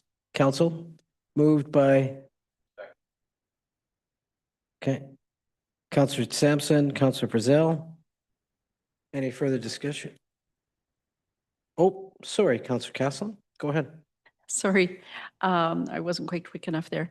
Just a question. I'm looking at your fees and thinking about the amount that's increased. Have you, is that through raising your fees or is that through increased usership? Because you have the stats there of like the, but it doesn't say year over year if the usage has increased. Thank you, Acting Mayor, to Councillor Klassen. That is mainly due to membership increase. Membership increase. We do raise rates, but it's nominal, more of a CPI sort of rate adjustment. Do you do that every year? Yeah, it's usually around 3% at the beginning of our fiscal year. Yes. Okay. Yeah. Yeah, no, because I was just wondering, because we were discussing transit fees and so. Okay. Yeah, thank you. My other question, sorry to, I thought there would be more questions. No, that's it. Thank you. Okay. Motion in front of us, recommendation to approve the Northern Sports Center Limited Shareholders Resolution attached Schedule B to the report dated June 15th, 2026. From the city manager titled Northern Sports Center Limited Annual Report. Authorized city manager to sign the shareholders resolution as of June 30th, 2026. All in favor? Any opposed? Carried unanimously. Thank you. Thank you for your patience. It was great information, Acting Mayor, to see the tourism information, the library Yeah. information. So I appreciate your time. Thank you. So now we'll go back to almost the beginning of the agenda here to the consent agenda for information. And I see Councilor Frizzell is already in the queue as usual, monthly building permit and development permit summary. Thank you, Acting Mayor. You have somehow figured out where I was wanting to go. Yes, I'm very keen on this. Through to Ms. Wozniak. As you know, I've been waiting eagerly to see when we get some news of the building permits for our acute care tower, because the moment that happens, we are looking at a staggering change in the numbers that will really offset everything and make it hard to compare apples to apples for the entire year. So when that comes through, we can anticipate that it will have a big effect. Have we seen that in the past? Acting Mayor, through to Councillor Frizzell. Yes, actually, with the stats in front of us for this month, you'll note that in 2024 and 2025, they appear to be years with the year-to-date stats that are quite a bit higher than this year. However, within 2025 and 2024, we had two very significant projects that somewhat skewed the building permit values. You'll see in 2024 under institutional new, there's a approximate $50 million project that was a parkade. And in 2025, there was a institutional new project again, which is 200 housing units on Deck LT Road, which was $108 million. So with considering if we took those out of our totals for both 24 and 25, the numbers become quite comparable to what we're experiencing for the values in 2026. Okay, thank you. And that project in 2024, that 50 million was for which project? Your Acting Mayor, through to Councillor Frizzell, the parkade at the hospital. It was $50 million to build that parkade. Yes, that jives with my recollection as well. Thanks. So then if we back out some of the skewing projects then, and we look at just what a typical year would be, we're trending upwards as we have been in the past. That's correct, Your Worship. And then we will skew like a hockey stick the moment that the acute care tower hits as well. Also correct. Thank you. No more questions. Thank you, Acting Mayor. Thank you, Councillor Frizzell. With that, move receipt, Councillor Bennett, second. Councillor Frizzell. Receipt for information, all in favor? Any opposed? Carried unanimously. So as you heard earlier, E1 has been withdrawn. We move on to E2, which is the budget transparency notice of motion put forward by Councillor Trudy Klassen. Councillor Klassen. Sorry. Thank you very much, Acting Mayor. I think it's fairly self-explanatory. I'm happy to answer staff questions or anything or council questions. I haven't heard back from anyone, but I'll just present it as it is and let my council colleagues vote on it. So I would like to move it, and I hadn't even thought of it. I need a seconder actually. So. Okay, moved by Councillor Klassen, second by Councillor Frizzell. Thank you. Do we have any discussion, any comments, questions? Councillor Bennett. Thank you very much, Acting Mayor, and thank you to Councillor Clausen for bringing this forward. There are, and I mentioned this to Councillor Clausen when she first brought it forward, there are some of the KPIs that I think make sense. There are some that I don't know if it would have much relevance to decision making within a department. I guess I have two questions. So one is through to staff. I really like the idea of what is being proposed in recommendation 1, I was playing with a little bit of an amendment, which basically would be, like, I almost viewed it like a PowerPoint slide or a one-pager, almost template per department that basically said, this is a budget, this is basically what staff already do in verbal form. This is significant changes over last year. This is the changes to FTE within the department, like a standard visual for each department that basically provided what the public could understand if they were to dive into the numbers a little bit more. Through to either Mr. Babich or Mr. Dalio, the ability to be able to deliver on something with like that without significant staff capacity. If a template was created that then could just be popped in, and recognizing the work to create a template would take time, but moving forward, would that be something that could be done relatively easy? So we already in our service categories, we have business units which will show a description of a service, and it'll show you the change year over year over 3 years. And people can see where the revenues are increasing and decreasing, and where the expenses are increasing or decreasing. So typically there's a lot of numbers on that page, and when a service category is introduced, the director of that service category will give a small verbal summary. We could, in theory, make like a cover page for each service category and have a brief description of what that service does. And as far as the writing down the actual, these are the budget changes from last year, it would be a duplication of effort to the numbers that would follow it. But having a summary at the start of what that division actually does is good. I'd like to make a comment on number 2. I say this a lot. There was about 30 to 40 different businesses that operate under the umbrella of the city of Prince George. They are not the same. They can be vastly different from one division to another. So the prescription that these metrics that are being suggested in 2A through 2G are not applicable across the board. So utilization and participation rates, how are you going to apply that to fire services? Cost per unit of service, how are you going to apply that to finance or police?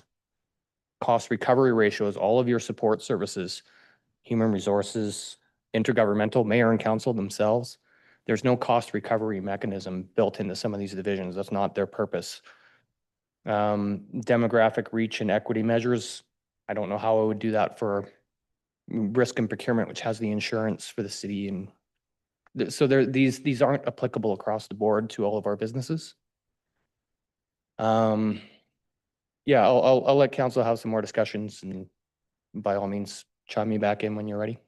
I think I appreciate that, Mr. Dalio. So perhaps what I would do for is propose an amendment to recommendation 1 to strike representing more than 5% of the operating budget and replacing with highlighting any significant changes from previous fiscal year and changes to FTE. So basically if there's a seconder, then I can speak to it.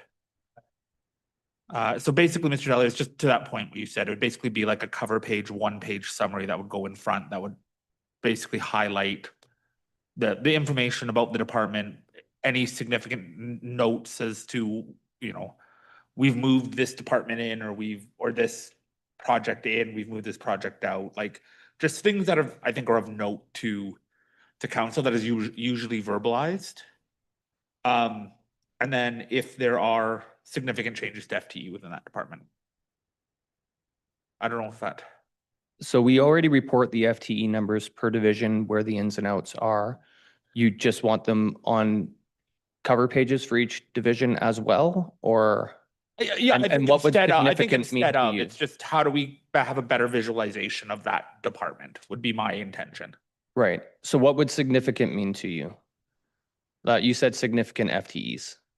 Sorry, I had significant changes from previous year and changes to FTE. Okay. So this would be, and again, if we would want to put a number to it, we could. It would be more of if items of note that I think staff would anticipate council asking about. Okay.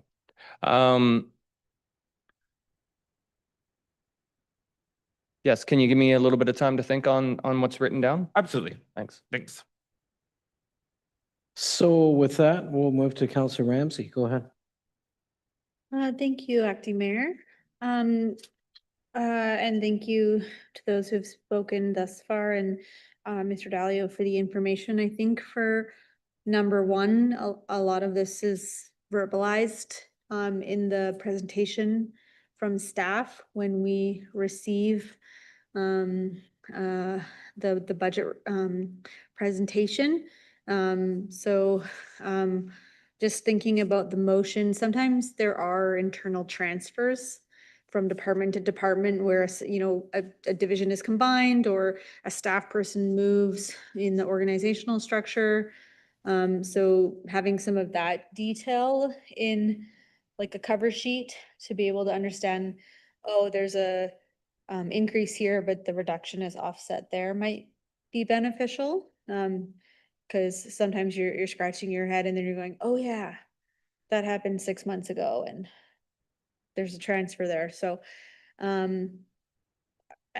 mean, I think a lot, the number one is, I think get behind and support a cover page, but just reasonably, it's already something that staff do. It's just writing it out in a maybe a more accessible way. For number two, for me, I think my preference is just to refer this back to Councillor Klassen to do more work on this, in that as Mr. Dalio indicated, this is just really broad and not applicable to quite a few departments. And so I think if Councillor Klassen can just articulate exactly what KPIs she is looking for specific departments, rather than this broad sweeping piece, I think that would be more helpful. But I just don't want to kick this back to staff if there's just not support for it. So I think reasonably this is something perhaps our colleague can take away and work on.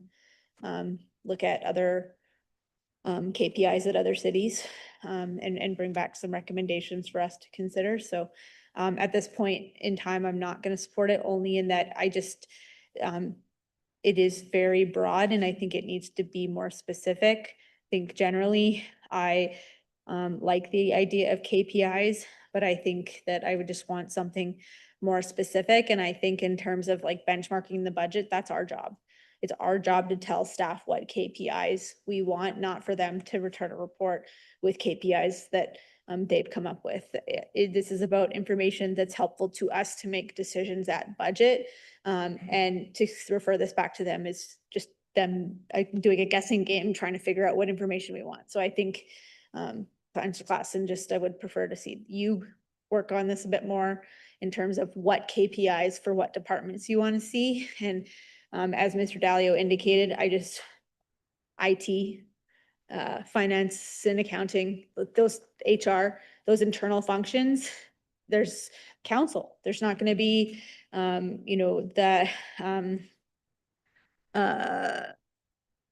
there's what was it? The cost recovery ratio. It's just not applicable. So I would just prefer to see a bit more work on this personally. So thank you.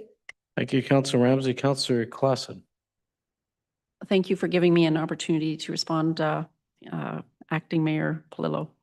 I'll just say I would like to keep it the same, so I'll vote against the amendment to number one, and I'll keep number two the same because it reads, enabling council to assess relative value, including at minimum. And so what I would suggest to staff is for those items like IT, for administration, those are 100% usage, like all of our residents benefit by those things. So just because you guys are the professionals, you sort of know where these things apply. And so that's why I don't think I should be the one figuring out all the certain KPIs and metrics, because what council needs, because if there's ever a year that we have to make some serious budget decisions, it would be very helpful to have this information so that we could compare one service over the next and sort of so that we have a better picture, because that's what I'm looking for.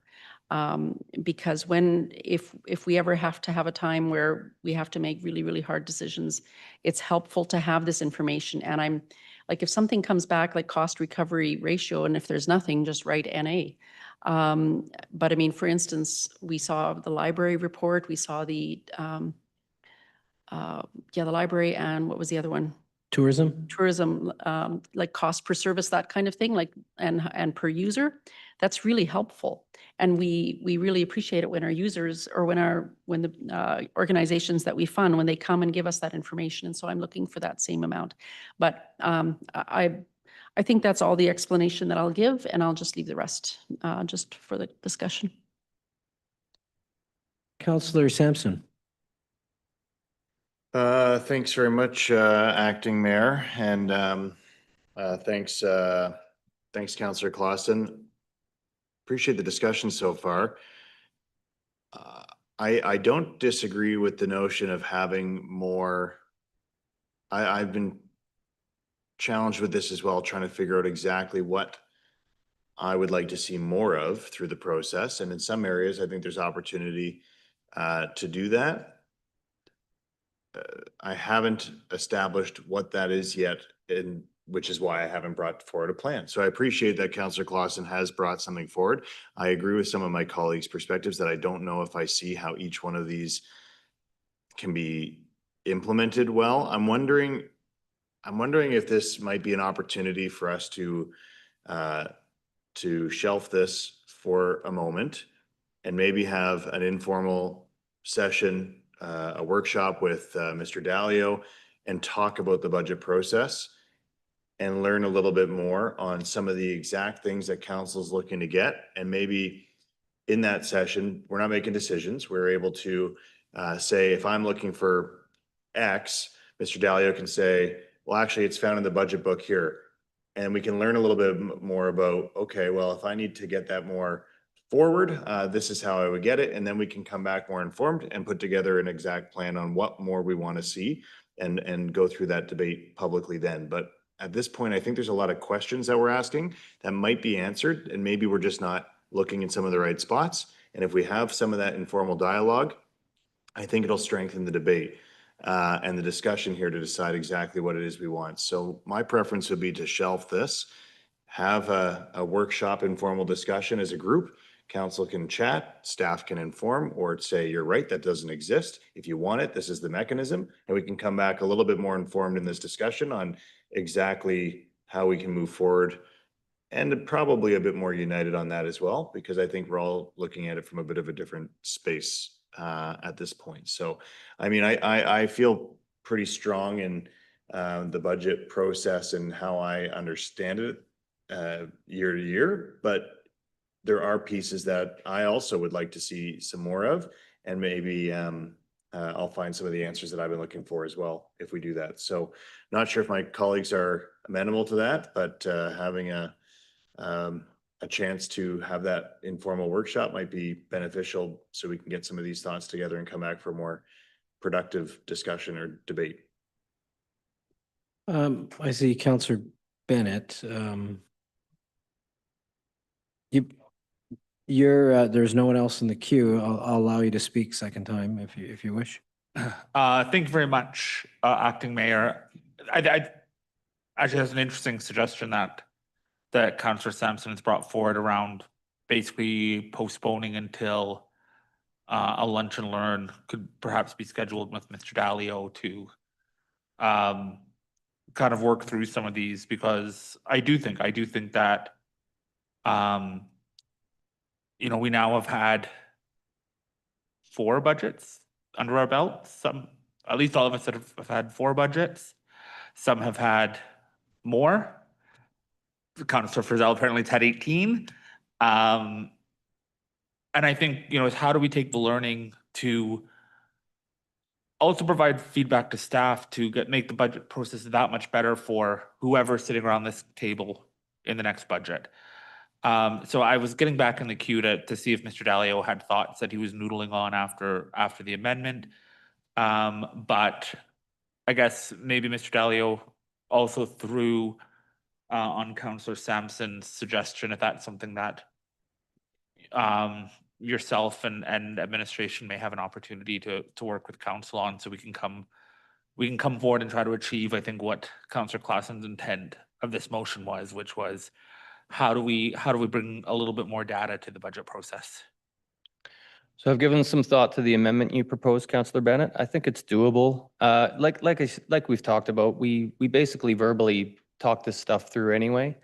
I do want council to be prepared for the idea, though, that maybe one division has a lot they can talk about and other division is just going to have almost no real change to talk about. And so if I have a one-page summary, it's going to be mostly a blank page for those divisions. Is that going to look weird? Is that going to make that division feel like they need to create a story where there is no story and we're just writing a bunch of fluff and taking a bunch of time? So I do have concerns about that, but perhaps what we can do is simply have a written sort of description of the service that's always there, and then at least there's something of substance there, sort of describing the service. And then if there are significant changes underneath that, maybe write what those significant changes are. As far as the sort of workshop / lunch and learn suggestion, happy to have conversations with council. And I do absolutely want you to have the information that you would like to have, but I do need the majority of council to tell me what they want. If I'm satisfying 9 individual requests, that's very difficult. Information is costly to produce, and we have a pretty bare bones shop. So if there's a large demand for information, I may not be able to deliver depending on what all of the asks are. No, and I think that's a very fair request, and it's a good reminder of the importance of the governance of this all, is that staff take direction from council as a whole, and we need to make sure that we're, at least a majority, are providing you with the information that, or the request for the information that's provided. So I appreciate that, that response. So thank you. Okay, I'll allow Councillor Klassen one more time, and then I think Yes, we'll just vote a on the procedure. amendment. Just a And procedure question. So if the amendment passes, what happens to the rest of the motion? And can we table the motion for a future, so that we can do what Councillor Sampson requested in terms of having a bit of a workshop? So if the amendment passes, it's just changing that small section in number 1. Okay, And then, yes, at any point you can make a postpone motion. It's takes precedence over the main motion or the amendment. how about then I will do a postpone motion. Just for information, if you make the motion to postpone, it's not debatable or amendable. You just need a postpone. I just need a seconder for the postponement, right? Okay, thank you. second by Councillor Scott. So would that, Point of order. We just need a postpone until when, because if not, it's essentially to postpone indefinitely, meaning it will never come back. So the way I would take this is that it's postponed until a workshop can be organized with council. Okay, thank you. Let's do that then. so then E2 is not applicable then? We don't have to vote on it? Mr. Anderson? That's correct. It'll hang in the balance until we come back with the motion Okay. at a future date. Thank you. So we have a postponement until, pardon me, yeah, vote on the motion until we can organize I guess a lunch and learn, a workshop. All in favor? Any opposed? Carried unanimously. Okay, thank you. Move on to E3. Emergency Support Services Funding Model Review, Councillor Bennett and Councillor Frizzell. Who's going to lead on this? Is Councillor Bennett? I'll start. Acting Mayor, I'll move the recommendation on the floor. Thank you very much, Acting Mayor. Again, for the last, probably every budget this term, we've had extensive conversation around the budget cycle around Emergency Support Services Department. Recognizing that department is primarily funded both by reimbursement from the province, which I think, from my understanding, makes up a large portion of the budget. This is really just asking staff, I think the question always has come up around budget to say, is there a different way that we could or should be funding ESS?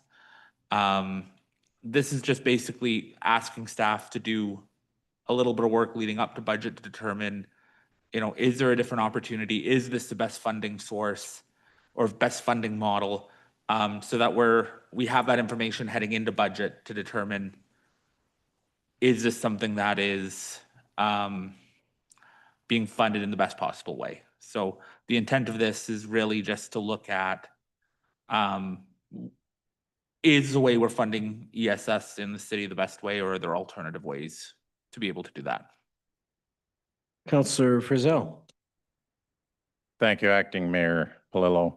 Yeah, I'll just back up what Councillor Bennett had to say. 161 different communities around BC and a lot of different funding models. So when Councillor Bennett brought this forward and we started discussing it, I thought that he had something here.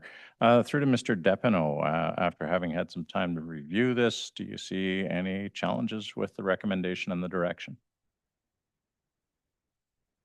Thank you, Your Worship. Through to Councillor Frizzell, I'm happy to look at this comparative review if it's the will of council. Thank you. Councillor Scott and then Sampson. Thank you, Acting Mayor. I do have a fundamental question of those who have put this forward.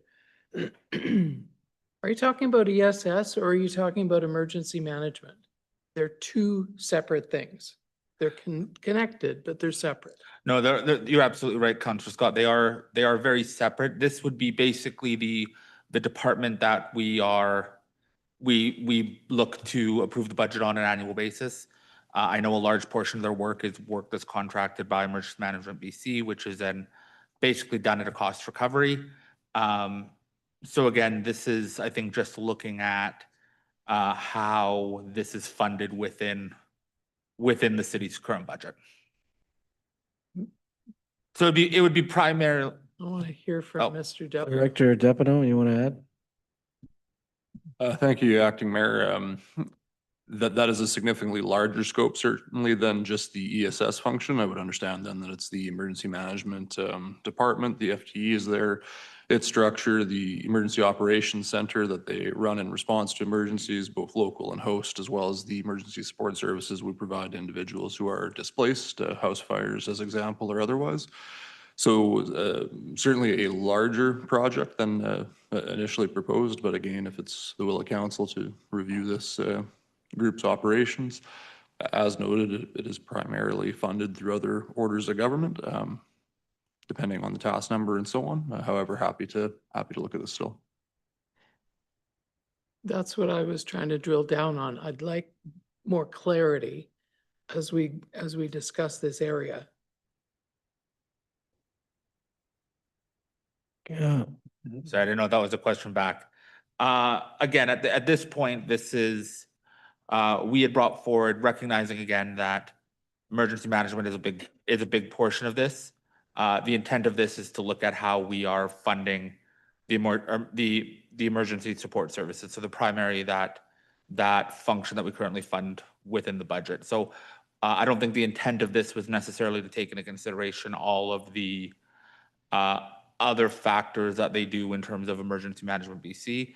But to your point, this department does a lot more than just provide ESS services. So I think that is, again, something that will need to be taken into consideration as the look at the funding model occurs.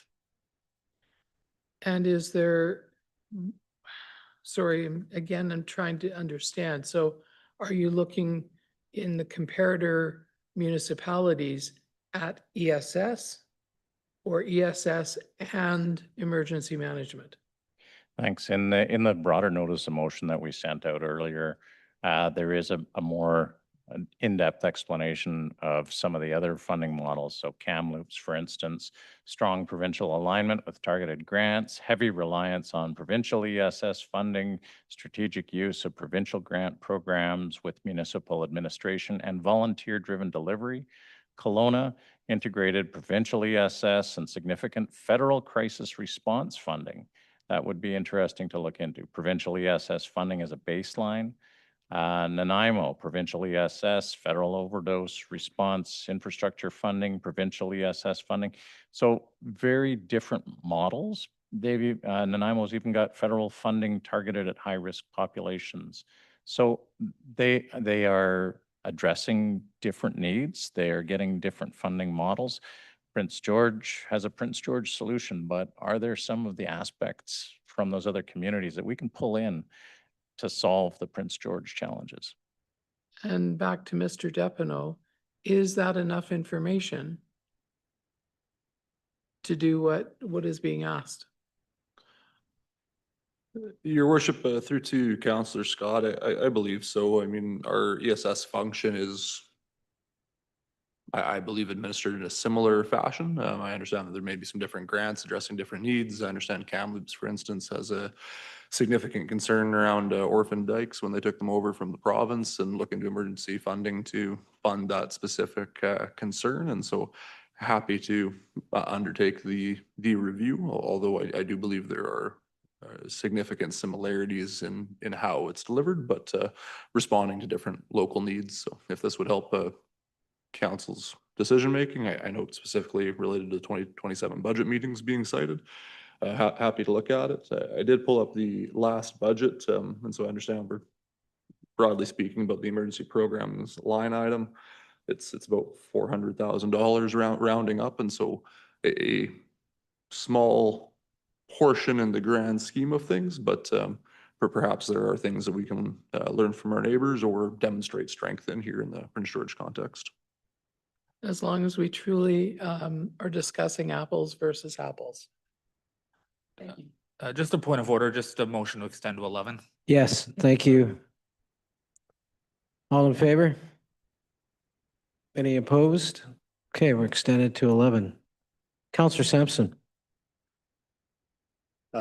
Thanks very much, Acting Mayor, and appreciate Councillor Scott's questions. Similar and still potentially circling some of those questions.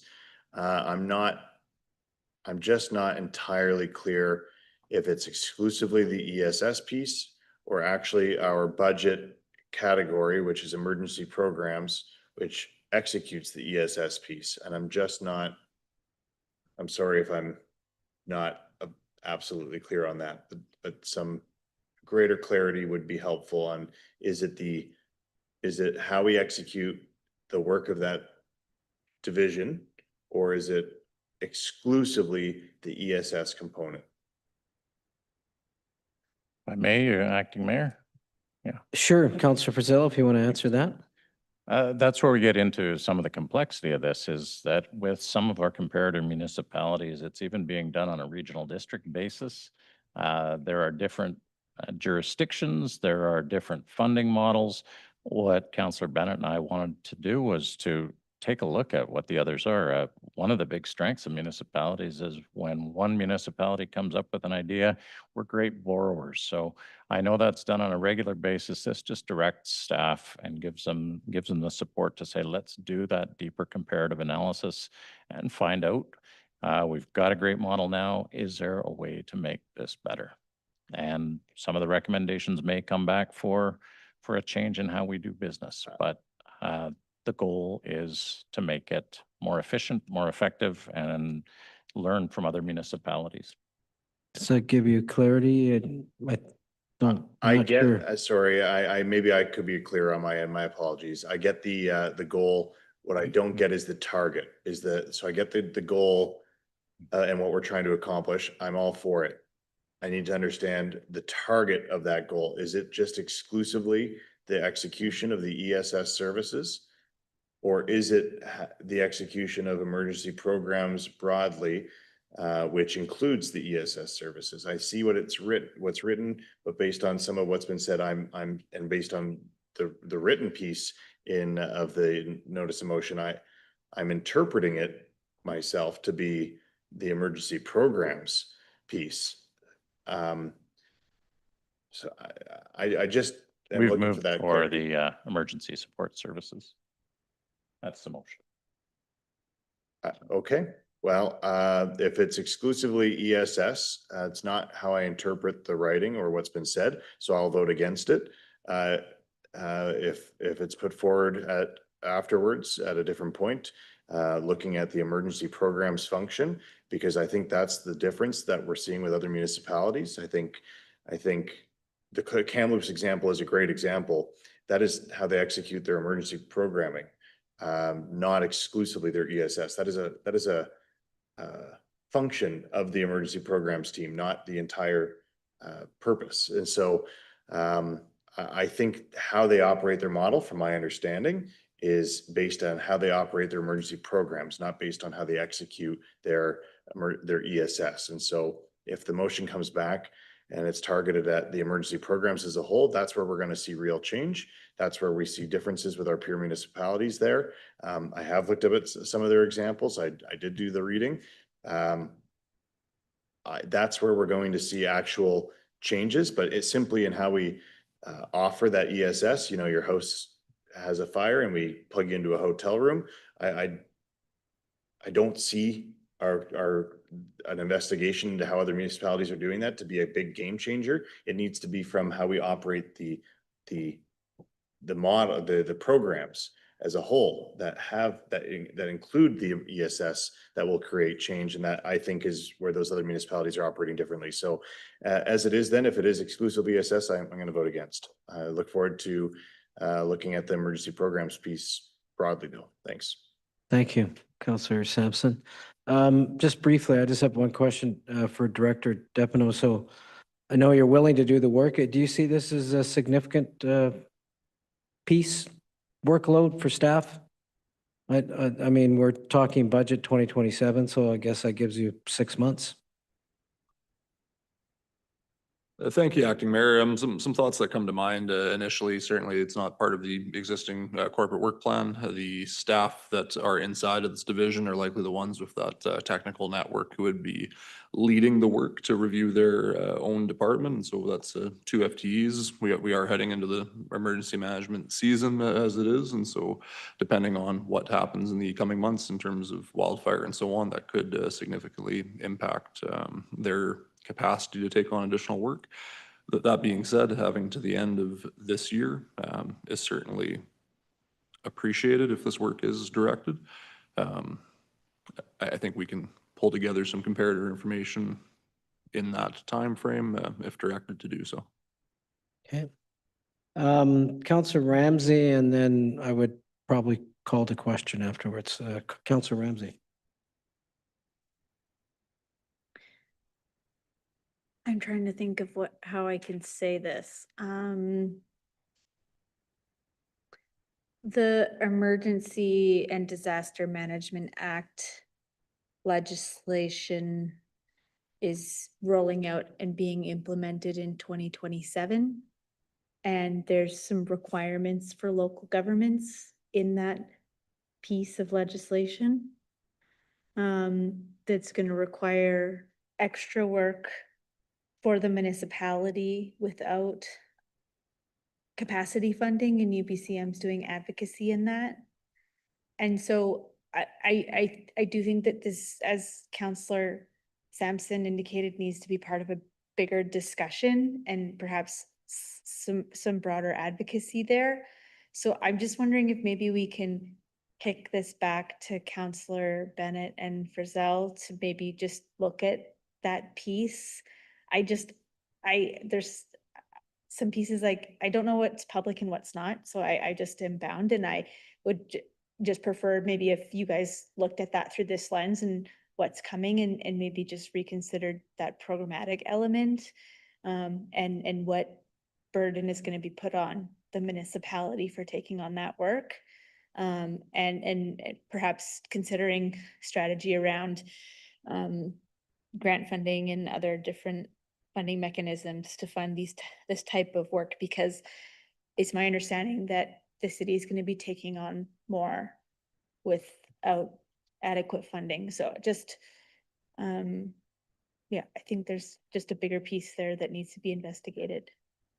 So Frizzell, you want to respond? Thanks. I'll just quickly say that's great.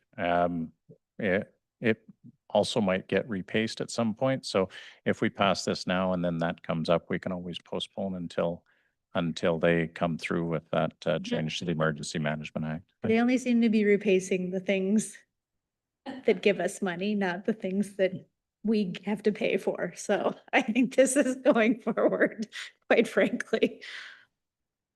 Okay, I'll call the question. We have the recommendation moved and second. Is the recommendations in front of you? All in favor? Opposed? So it is defeated, 4-3. Thank you. We'll move on to E4. Yeah. For after the vote, what, Counselor Sampson, go ahead. What would you like to add? Thanks, Acting Mayor. I would like to see if there's appetite to look at the model of emergency programs. I think I appreciated the direction of the motion more broadly on the emergency programs piece, as I spoke to earlier. I couldn't support the ESS piece. I don't think that resonated with me on being effective, but I do see the evaluation of and comparison to our other municipalities there on our emergency programs function being the benefits. So I viewed that as the intent coming into the discussion, and I was prepared to support. So I'm trying to gauge some interest there. Are you making a motion? Sure. Yep. I'll second. Okay. So I focusing on the emergency programs piece and not the more granular ESS function.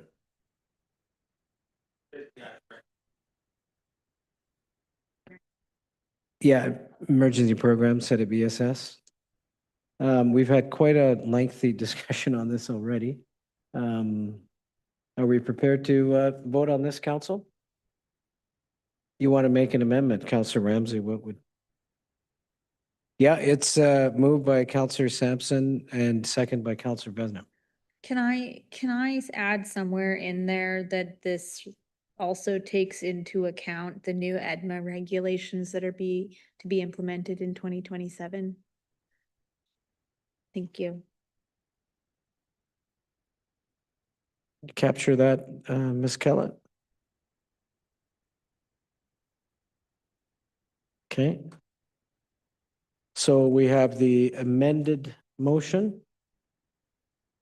All in favor of the amended motion for emergency programs capturing what's heading in 2027? Sorry, Acting Mayor, that's just on the amendment itself. right? Yes. Yeah. Are we voting on the amendment? All in favor? Opposed? I believe that's carried unanimously. So we'll go back to the original recommendation, emergency programs. Looking at the review, capturing the 2027 changes coming from provincial government, correct? All in favor? Any opposed? Carried unanimously. Thank you. We'll move on to E4, establishing free curbside big item waste collection days. This is Councillor Sampson and Frizzell and Scott. Who would like move recommendation from Councillor Frizzell? Do we have a second? Councillor Scott? Who is going to speak to this first? Go ahead, Councillor Frizzell. Thank you, Acting Mayor Palillo. During the Earth Day, as we were walking around cleaning up trash, the idea of the big item came up, and it didn't have a name at the time. Thank you, Councillor Sampson, for coming up with a catchy name for the waste removal. Many other communities have curbside removal of large items, and Prince George hasn't. Through to Mr. McIntosh, having had time to review this, do you have any thoughts on the recommendation?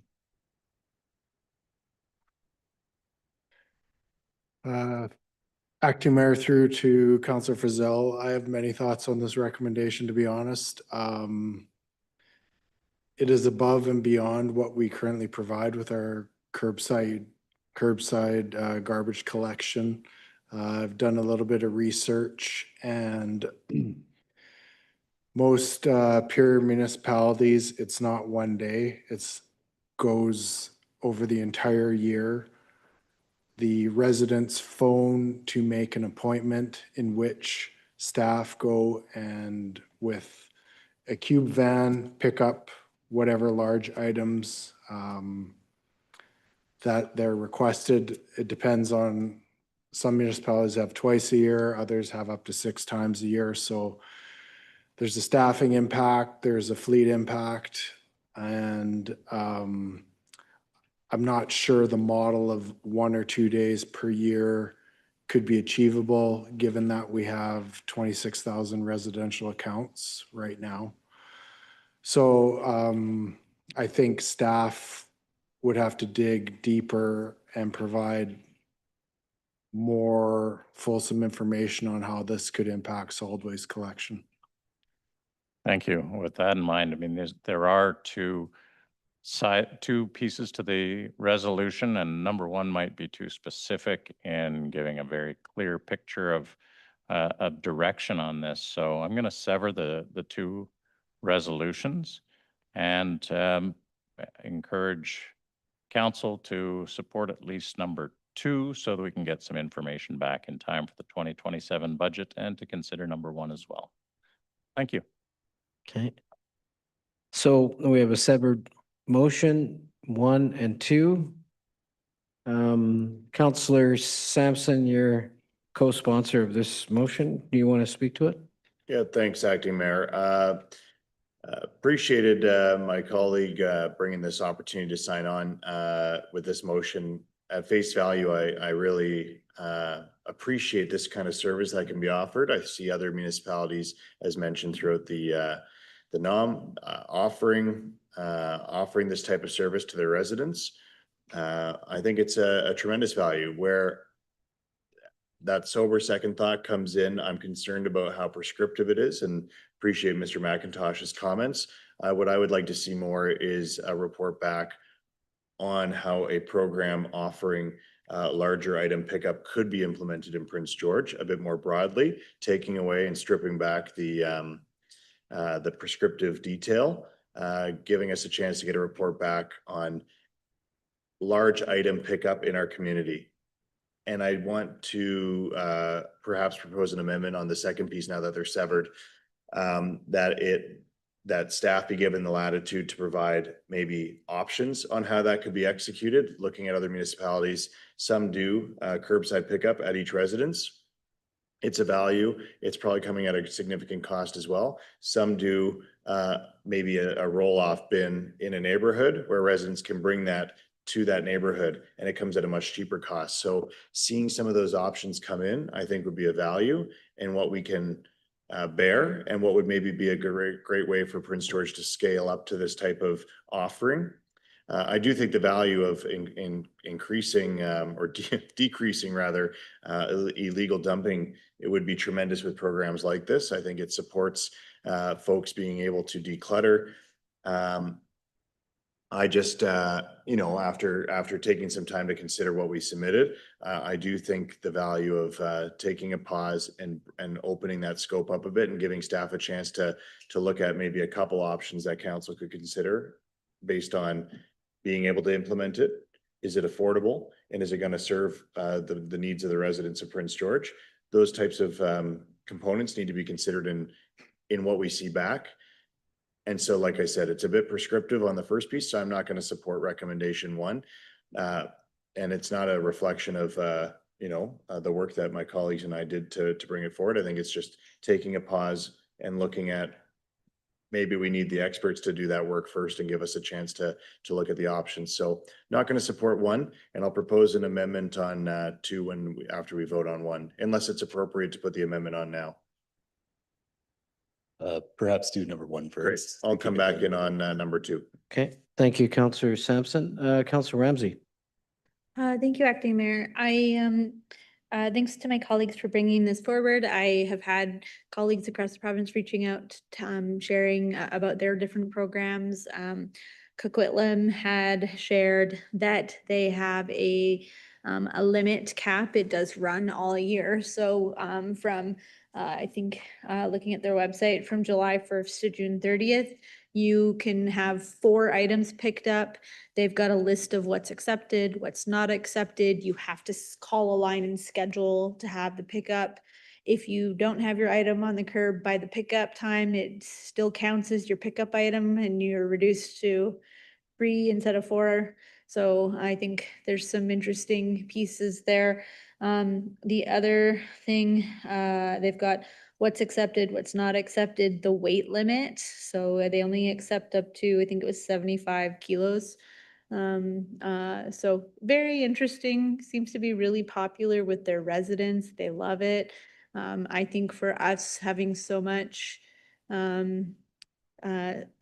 forested areas that we do get a lot of illegal dumping in the city. And so this, I think, would be a really great way to help mitigate that. Yes, there's would be a cost to it. But I think that it's definitely something worthy of us investigating. And I think that something that our residents would really deeply appreciate. I know as a person who doesn't own a truck, it's virtually impossible unless I find a friend with a truck to get something taken to the dump. It's so challenging if you don't have a vehicle to move that. And so sometimes, you know, there's also the element of beautification where something sits in the yard forever and ever and ever until bylaw comes along and tells you to move it. So I just think there's a lot of added benefits to this and looking into, you know, the cost of it and the addition of this service. I think it's a good path for us to go down. So I'll just leave it at that, but thanks to Mr. McIntosh for the comments. I like the idea of, you know, 2 days of the year. I just think reasonably there's going to be more activity than is going to be able for us to pick up in 2 days. But it is reminiscent of the like moving day in Quebec and stuff like that. So thanks. Councillor Claassen and then Scott and Bennett. Nope. Okay. Councillor Scott on the motion in front of us. Well, I have found this whole motion to be really interesting, Your Worship. Thank you. I have listened to Councillor Skaken describe his work going and dealing with his trail cams and finding all manner of things in the bush around our city, as mentioned by Councillor Ramsay. I also remember all of the really interesting material that showed up being donated by well-meaning but misguided people, intended for use by people in the encampments. Nobody actually needs a 3-seat couch in their tent. It just made no sense. And then appliances started showing up, but they weren't appliances that could actually be used. It was people, as mentioned, who are downsizing or decluttering, and it makes no sense. I see this as an opportunity to serve the public, but I'm not unhappy with looking further and finding a better way to align with solid waste disposal. Thank you. Councillor Bennett. Thank you very much, and thank you to my colleagues for bringing this forward. When I saw this, I actually thought of a conversation I had with some friends of mine who live in Stony Plain, and they do they call it the annual treasure hunt and large item drop off. So basically, what it is over a weekend period, people you have large furniture or things that you're looking to just get rid of, you can put it on the end of your driveway. People can drive around, find whatever treasure they want. And then at the end, people can take their items to the neighborhood school or wherever the drop-off point is. And then there was a pickup point that then would go to be disposed of. And I think there's opportunities that we could take this and find an intent to do something creative in a Prince George solution without being a significant burden on staff time. Like I think 2 days I think is a very ambitious place to start, but is there something we can do to put a little bit of, to lead kind of the idea and turn this back over to the community or community associations and see, is there something you can do to run with this? Yeah, so I'm intrigued. I do worry about the cost. I think there's probably also things like collective agreements and things that we'd have to take into consideration. But really interested to see if there's something we can do to get creative with this. And again, if anyone's interested, it's Stony Plains annual treasure hunt and large item drop off. It happens the first weekend of May. Thank you, Councillor Bennett. I worry too about implementation and costs. I think it's a great idea. I just not sure how we implement it, but I think if we direct it back to staff, I trust our staff will come up with some solid alternatives and ideas, and maybe it's something that we can move forward on. So with that in mind, we have severed motions, correct? So do we have Ms. Kellett, or are we just voting on number 2 right now? Number 1 first? Yeah, thank you, Acting Mayor. It'd be number 1 first. Okay. All in favor of recommendation 1 as it reads? Opposed? That is defeated. We move forward to number 2. Sorry, Acting Mayor, could I have all the no's put up their hand? Yeah, myself, Councillor Scott, Councillor Bennett. Did I not see? And Councillor Sampson, so 4. Perfect, thank you.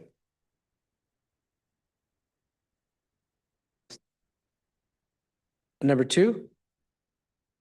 And the amendment is? The council directs administration to return a report to council in time for the 2027 budget deliberations outlining options for the implementation of a larger item community disposal program, including operational considerations, service impacts, costs, potential delivery models, and recommendations for council's consideration. I think a lot of this can be informed by the discussion today. It should include something in line with what the motion was originally intending. The intent here is to make it a little less prescriptive and give some leeway for something that's going to work for Prince George based on what our expert staff can bring together as a report. Thanks.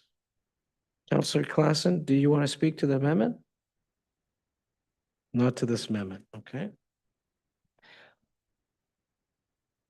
Okay, I can do it as an amendment to the amendment. Yeah, it makes things a little more complicated, but yes, it would. Okay, what I want to include is in the report that comes back to us, what I want to know is the current number of illegal dumping calls that we field and our current costs of cleanup of illegal dumping. And that's just so that we know what we're comparing to, because when we get the numbers back for how much it's going to cost, I think it's smart to know how much is it actually costing us right now. Director McIntosh, do you want to, do you see that as a lot of work or something that we can do? Acting Mayor, I don't believe it's a lot of work. We can look at the service calls for illegal dumping. Of note, it'll just be illegal dumping within city limits. Anything in the RD won't be in our records. Yeah. Okay, so we have. And Councillor Frizzell has. Wait, Councillor Frizzell, second the amendment to the amendment. Councillor Sampson, do you want to speak to the amendment Yeah, thanks. I'll support, but I did want to flag that I think a question could be posed to the regional district, perhaps even just an email to staff, or if it's included here, of how many tipping fees are waived for groups that do large cleanups, the weight perhaps of that comes in. There's a lot of volunteer groups, to Councillor Scott's point earlier. There's groups that do work to clean up, whether it is inside of city limits in some cases or outside. And so it's the data we're going to get back is valuable, but it's limited to the city's operational piece, not the overall scope of what illegal dumping is happening throughout Prince George proper and then immediate kind of outside of city limits. So I think it's valuable. It should be relatively simple. From staff, I'm sure, to identify how much resources are going in from the Parks Department likely to address illegal dumping. But I think it's important to note that there's a lot of work that goes in as well immediately outside of the city. And that could be somewhat considered through tipping fee waiving through the regional district. Thanks. Okay, so we'll vote on the amendment to the amendment. All in favor of the amendment to the amendment? Any opposed? Carried. Now we go to the amendment. All in favor of the amendment? Any opposed? That is carried unanimously. Now the main motion. I think this is the first time in our term that we've had two amendments to a motion. And it happens to be on the night that I chair. So thank you, council. So we're voting on the main motion. All in favor? Any opposed? That is carried unanimously. I believe that moves us forward to E5. And this is the postponed motion, Recovery and Wellness Center. Councillor Klassen, I believe you're introducing a new motion, right? Thank you, Acting Mayor. First, I have to Withdraw the motion that's on the floor. And I think Councillor Bennett was willing. Consent to withdraw. Okay. But I believe it actually just require unanimous consent. That's correct. So, yeah. Are we unanimously okay with the withdrawal? Yeah, and then after that, I have a motion to replace it. Okay. All in favor with withdrawal? Councillor. But does the new motion have to do the notification period for the next meeting, or is it just introduced and discussed now? Mr. Anderson? As long as the subject's still in the same area. If it was a brand new subject, then it would have to go through the notice period. Okay, thank you. Okay. Got that point of clarification? Okay, so we have the withdrawal of the previous motion and you want to introduce a new motion, correct? Yeah. So we have to vote on the withdrawal first. I believe we have. Good. Okay. Yeah, it was, Great, very good. it was unanimous, yeah. Ms. Kellett has my new motion. Thank you very much. And this is much simpler, obviously, and gives our staff the leeway to come back with a proposal. And I understand that Councillor Bennett is still willing to second this one, and that Councillor Sampson will be offering an amendment. Second. Councillor Sampson, you have an amendment? Yeah, thanks very much, Acting Mayor, and thanks, Councillors Klassen and Bennett.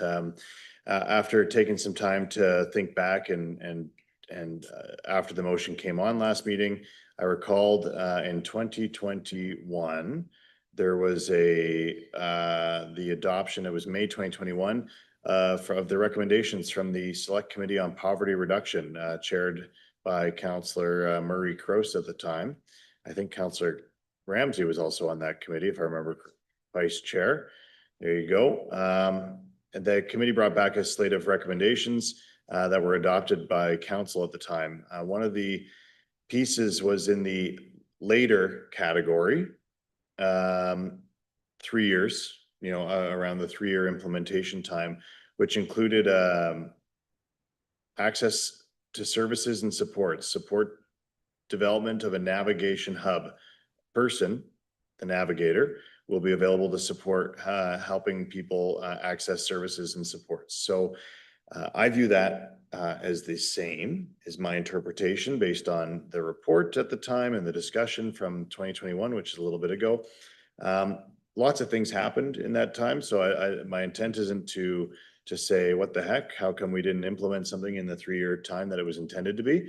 But you know, we had to shift our focuses a lot on some other priorities, particularly around some challenges around the encampment. And we did what we could to operationalize our resources the best we could. But I would like to get that back on track and try to kind of reignite some of the recommendations that council adopted from that report, including this one. So I did send Ms. Kellett, there we go, as on the screen. My intent is, so actually a few of us recently went to a navigation center, Councillor Palillo and Bennett, myself here, and Mayor Yu. Went to a navigation center in Edmonton, very similar to what I'm interpreting this is going to be. So in the term navigator in the 2021 report in Prince George, I see that as relating to something that they called a thanks, Councillor Bennett, recovery coach in the Edmonton model. So essentially this person is the first point of contact for folks who are accessing this hub, navigation hub, to support them in connecting with the resources. So very similar model. We were lucky to have some staff accompany us at this tour as well. Mr. Depineau was there. So I think the intent that from 2021 carries into this. And I think the vision from what Councillor Clausen's talking about and what us just prior to the last meeting saw in Edmonton relates into this. So the intent with the amendment is to restart the conversation around what council had already directed to be done in 2021 and give staff a little bit longer time as well. 90 days, I wasn't sure if I was comfortable with on the time to actually source out through a procurement process, a potential partner, and looking at how this model could be operated. But I do think it would be important for council to be able to consider this at the budget or before the budget process in 2027. So I'll move the amendment. Do we have a second? Acting Mayor, if I might. Sorry, respectfully, it doesn't really look like an amendment. It looks like a total rewrite of the motion. So if the idea is to put this on the floor, I would think that maybe withdrawing the original motion and just putting this motion on the floor, because it's not an amendment. It doesn't tweak the wording. It rewrites the wording. You see it as a significant change? It's pretty significant. I would recommend withdrawing the original one and just putting this on the floor. Is that something you're amenable to, Councillor Clausen, Bennett? Oh, well, again, respectfully, it's once the motion's on the floor, Acting Mayor, it doesn't belong to us anymore. It would be unanimous consent of council to withdraw. That's correct. I'm gonna move the amendment and let the chair rule. I view this as not, my intent is not to be drastically different than Councillor Clausen's. I appreciate where she's going with this. The intent is drawing on what council has already directed previously and rolling that into what is trying to be done now and carrying that initiative forward. The largest change here from my perspective is from 90 days to budget 2027. So I'll move the amendment and then let the chair rule on if it's questioned. I'll second the amendment. Respectfully, Mr. Anderson, I understand where you're coming from, but I do see this as a change, but not a significant change. So I'll rule this is acceptable.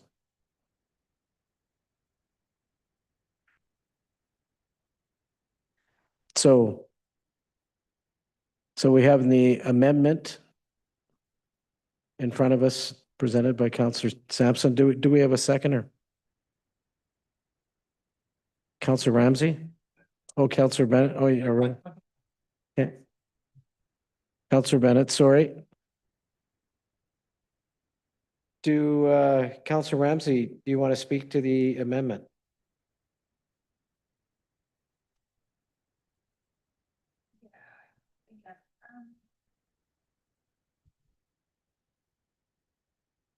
On the number 2,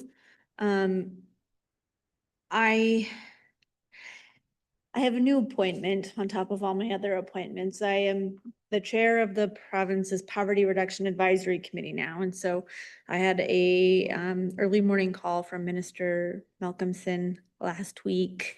And they are working on some sort of navigation system support piece that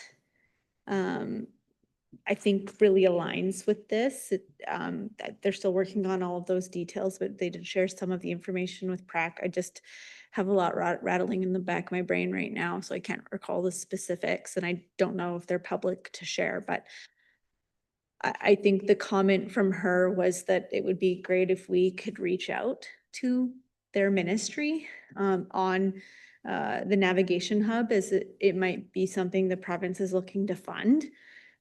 So I just think that on the potential partnership models, funding opportunities piece, that we need to be reaching out to the province there, as it seems to have been invited. So I don't know where if that's an amendment or if it's implied in the second motion. The intent is funding opportunities. Okay. Right. I see it as intended. Mr. Anderson, I'd go back to the maker of the amendments about what the intent of it was. So it sounds like it was intended. Thank you. Then no amendment needed, but I'll support it and just add that we should approach the province reaching out to sooner than later. Thanks. Councillor Claassen, do you want So to? you've approved the motion that's Yeah. in front of us now, or the amendment? Correct. Okay, so. I've all ruled right, that it's in order. Yep, I will support it, and let's get it done. Okay. Try something to maybe make an impact. So we'll call the question. The amendment to the main motion, replacing items number 1 and 2 that's in front of you. All in favor?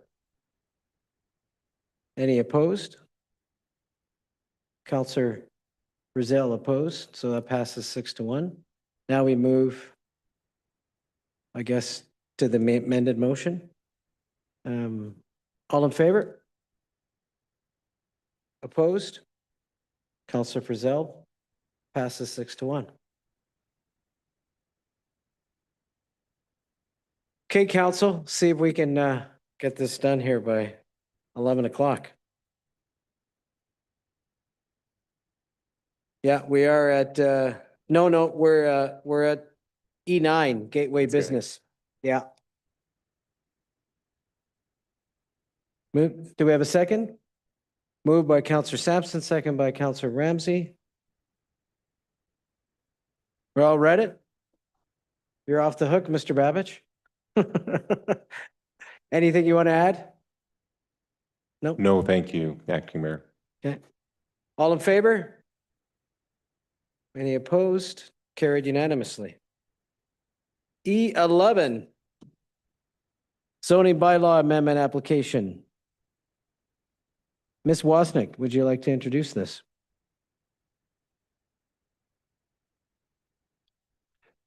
Sure. Thank you, Acting Mayor. Rezoning bylaw number 9559 proposes to rezone 1396 Central Street East from RS2 single residential to C8 commercial conversion. The applicant would like to convert the existing single detached house into an office use that would include business, advisory, immigration, consulting, and investment services. Administration supports bylaw number 9559 as it's consistent with the policy direction of the official community plan and aligns with the land uses occurring in the area.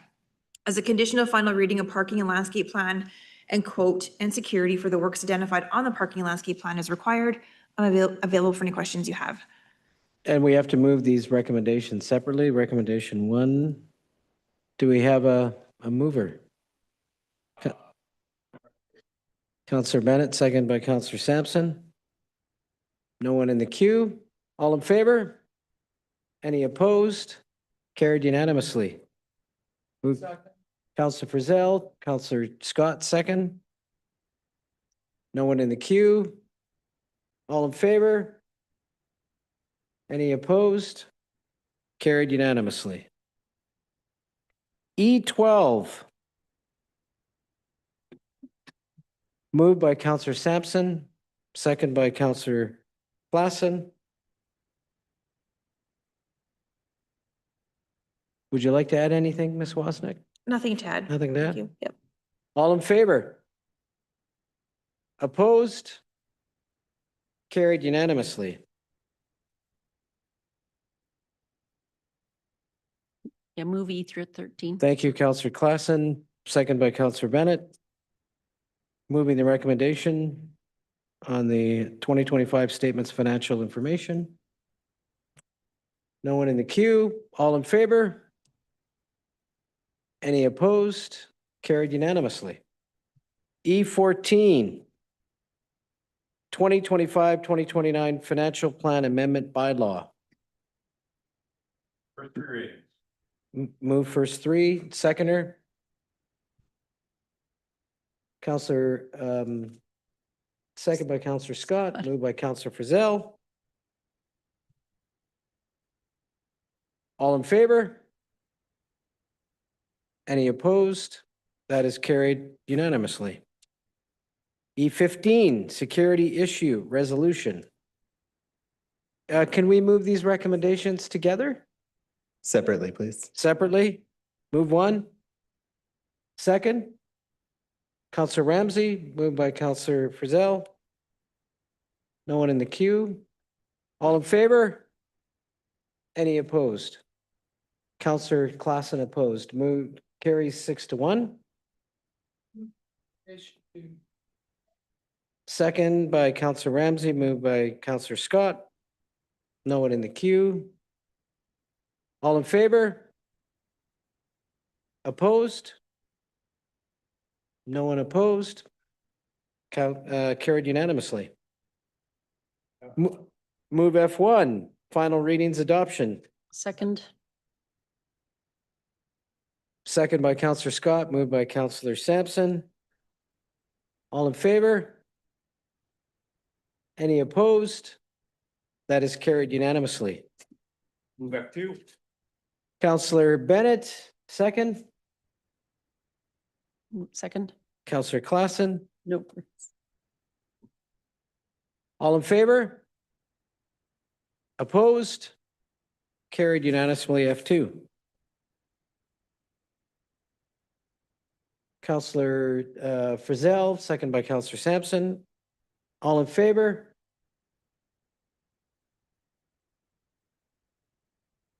Any opposed? Carried unanimously F3. Correspondence. G6, so G4, G6, and G7. We've dealt with G5 already. Yeah, we've dealt with G5 already. Anything else? G4, I think that was Counselor Sampson, yeah. Yeah, thanks very much, Acting Mayor. And I want to thank Mayor Dakins from Telqua.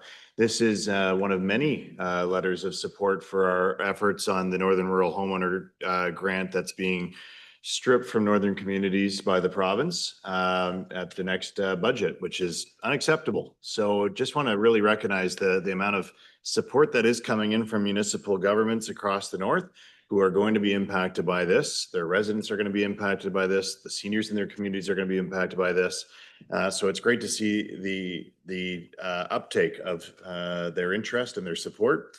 What I would like to see perhaps is we put out another blast urging those who haven't yet provided their support to do so. Perhaps they missed the correspondence, but the folks who haven't yet submitted that support, I think we should take the chance to touch base with a second time.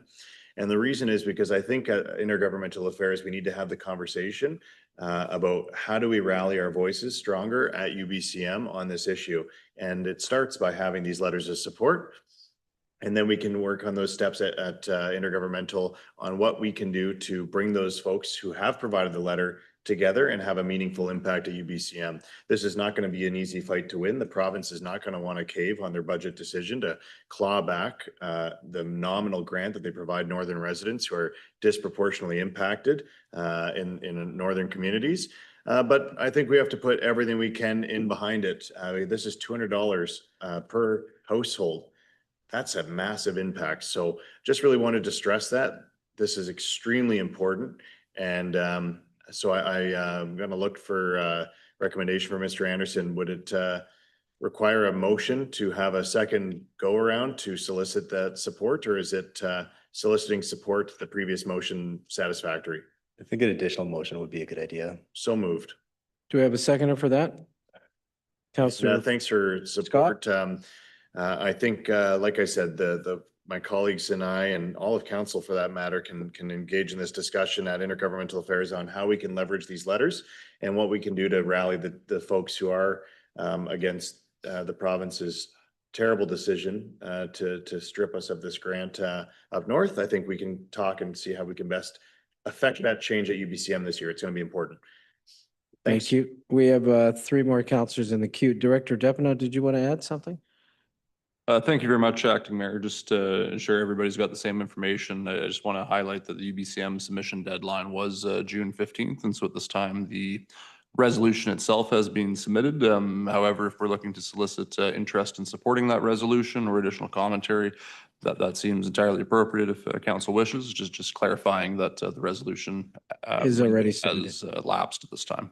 Yeah, absolutely. Thanks very much, Mr. Deppino. Aware of the time frame. I think what I'm trying to do with this motion is garner as much support, written support from municipalities, and then being able to leverage that the council approved support from these communities and leverage that at UBCM. That's going to be the job because simply putting a resolution for it, I don't think it's going to cut it with the province. We need to figure our strategy out on how to better push this issue across the table. They can't get off with this with a simple resolution at UBCM. Thanks. Counselor Ramsey, is this to G4? Yep. Okay. Yeah, thanks, Counselor Sampson. I was able to raise this with Minister Malcolmson in the Poverty Reduction Advisory Committee meeting last week as a flag. You know, they are benchmarking poverty rates for seniors and Indigenous people in the strategy. And so, you know, this is going to have a drastic impact on a lot of those groups. And so there is a representative from the Friendship Center in Williams Lake who also commented on this having impact. So I just wonder if there's benefit in reaching out to other partners such as friendship centers in Northern BC, as well as senior centers in different groups. I feel like in terms of targeted advocacy, having a lot of those individual groups come together would be just really strong, and there's strength in numbers. You know, we have seen anyway with the carbon tax eliminated, there was virtually no savings for northern homeowners, which is the rationale, and that's just not.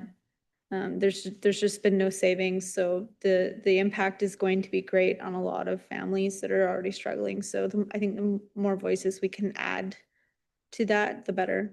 So. Do you want to comment on that, then, Councillor Frizzell?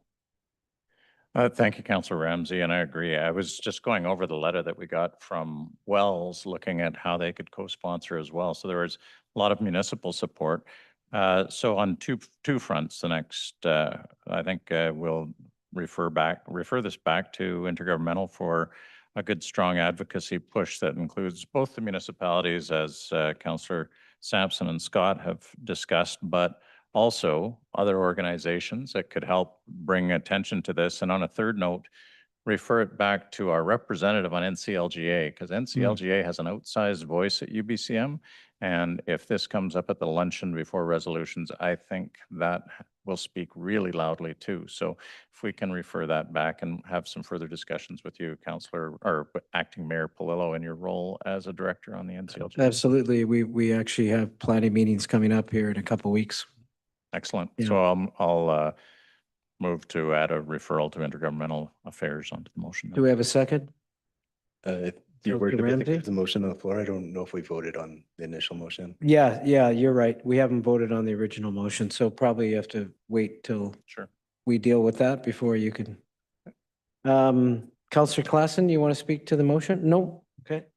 So let's deal with the motion that's on the floor. All in favor? Any opposed? Carried unanimously. And refer it back to Intergovernmental Affairs for advocacy as discussed. Second? Counselor Scott? Voting the referral motion, all in favor? Any opposed? Carried unanimously. So that's G4. G6, who pulled G6? Counselor Bazell? Thanks.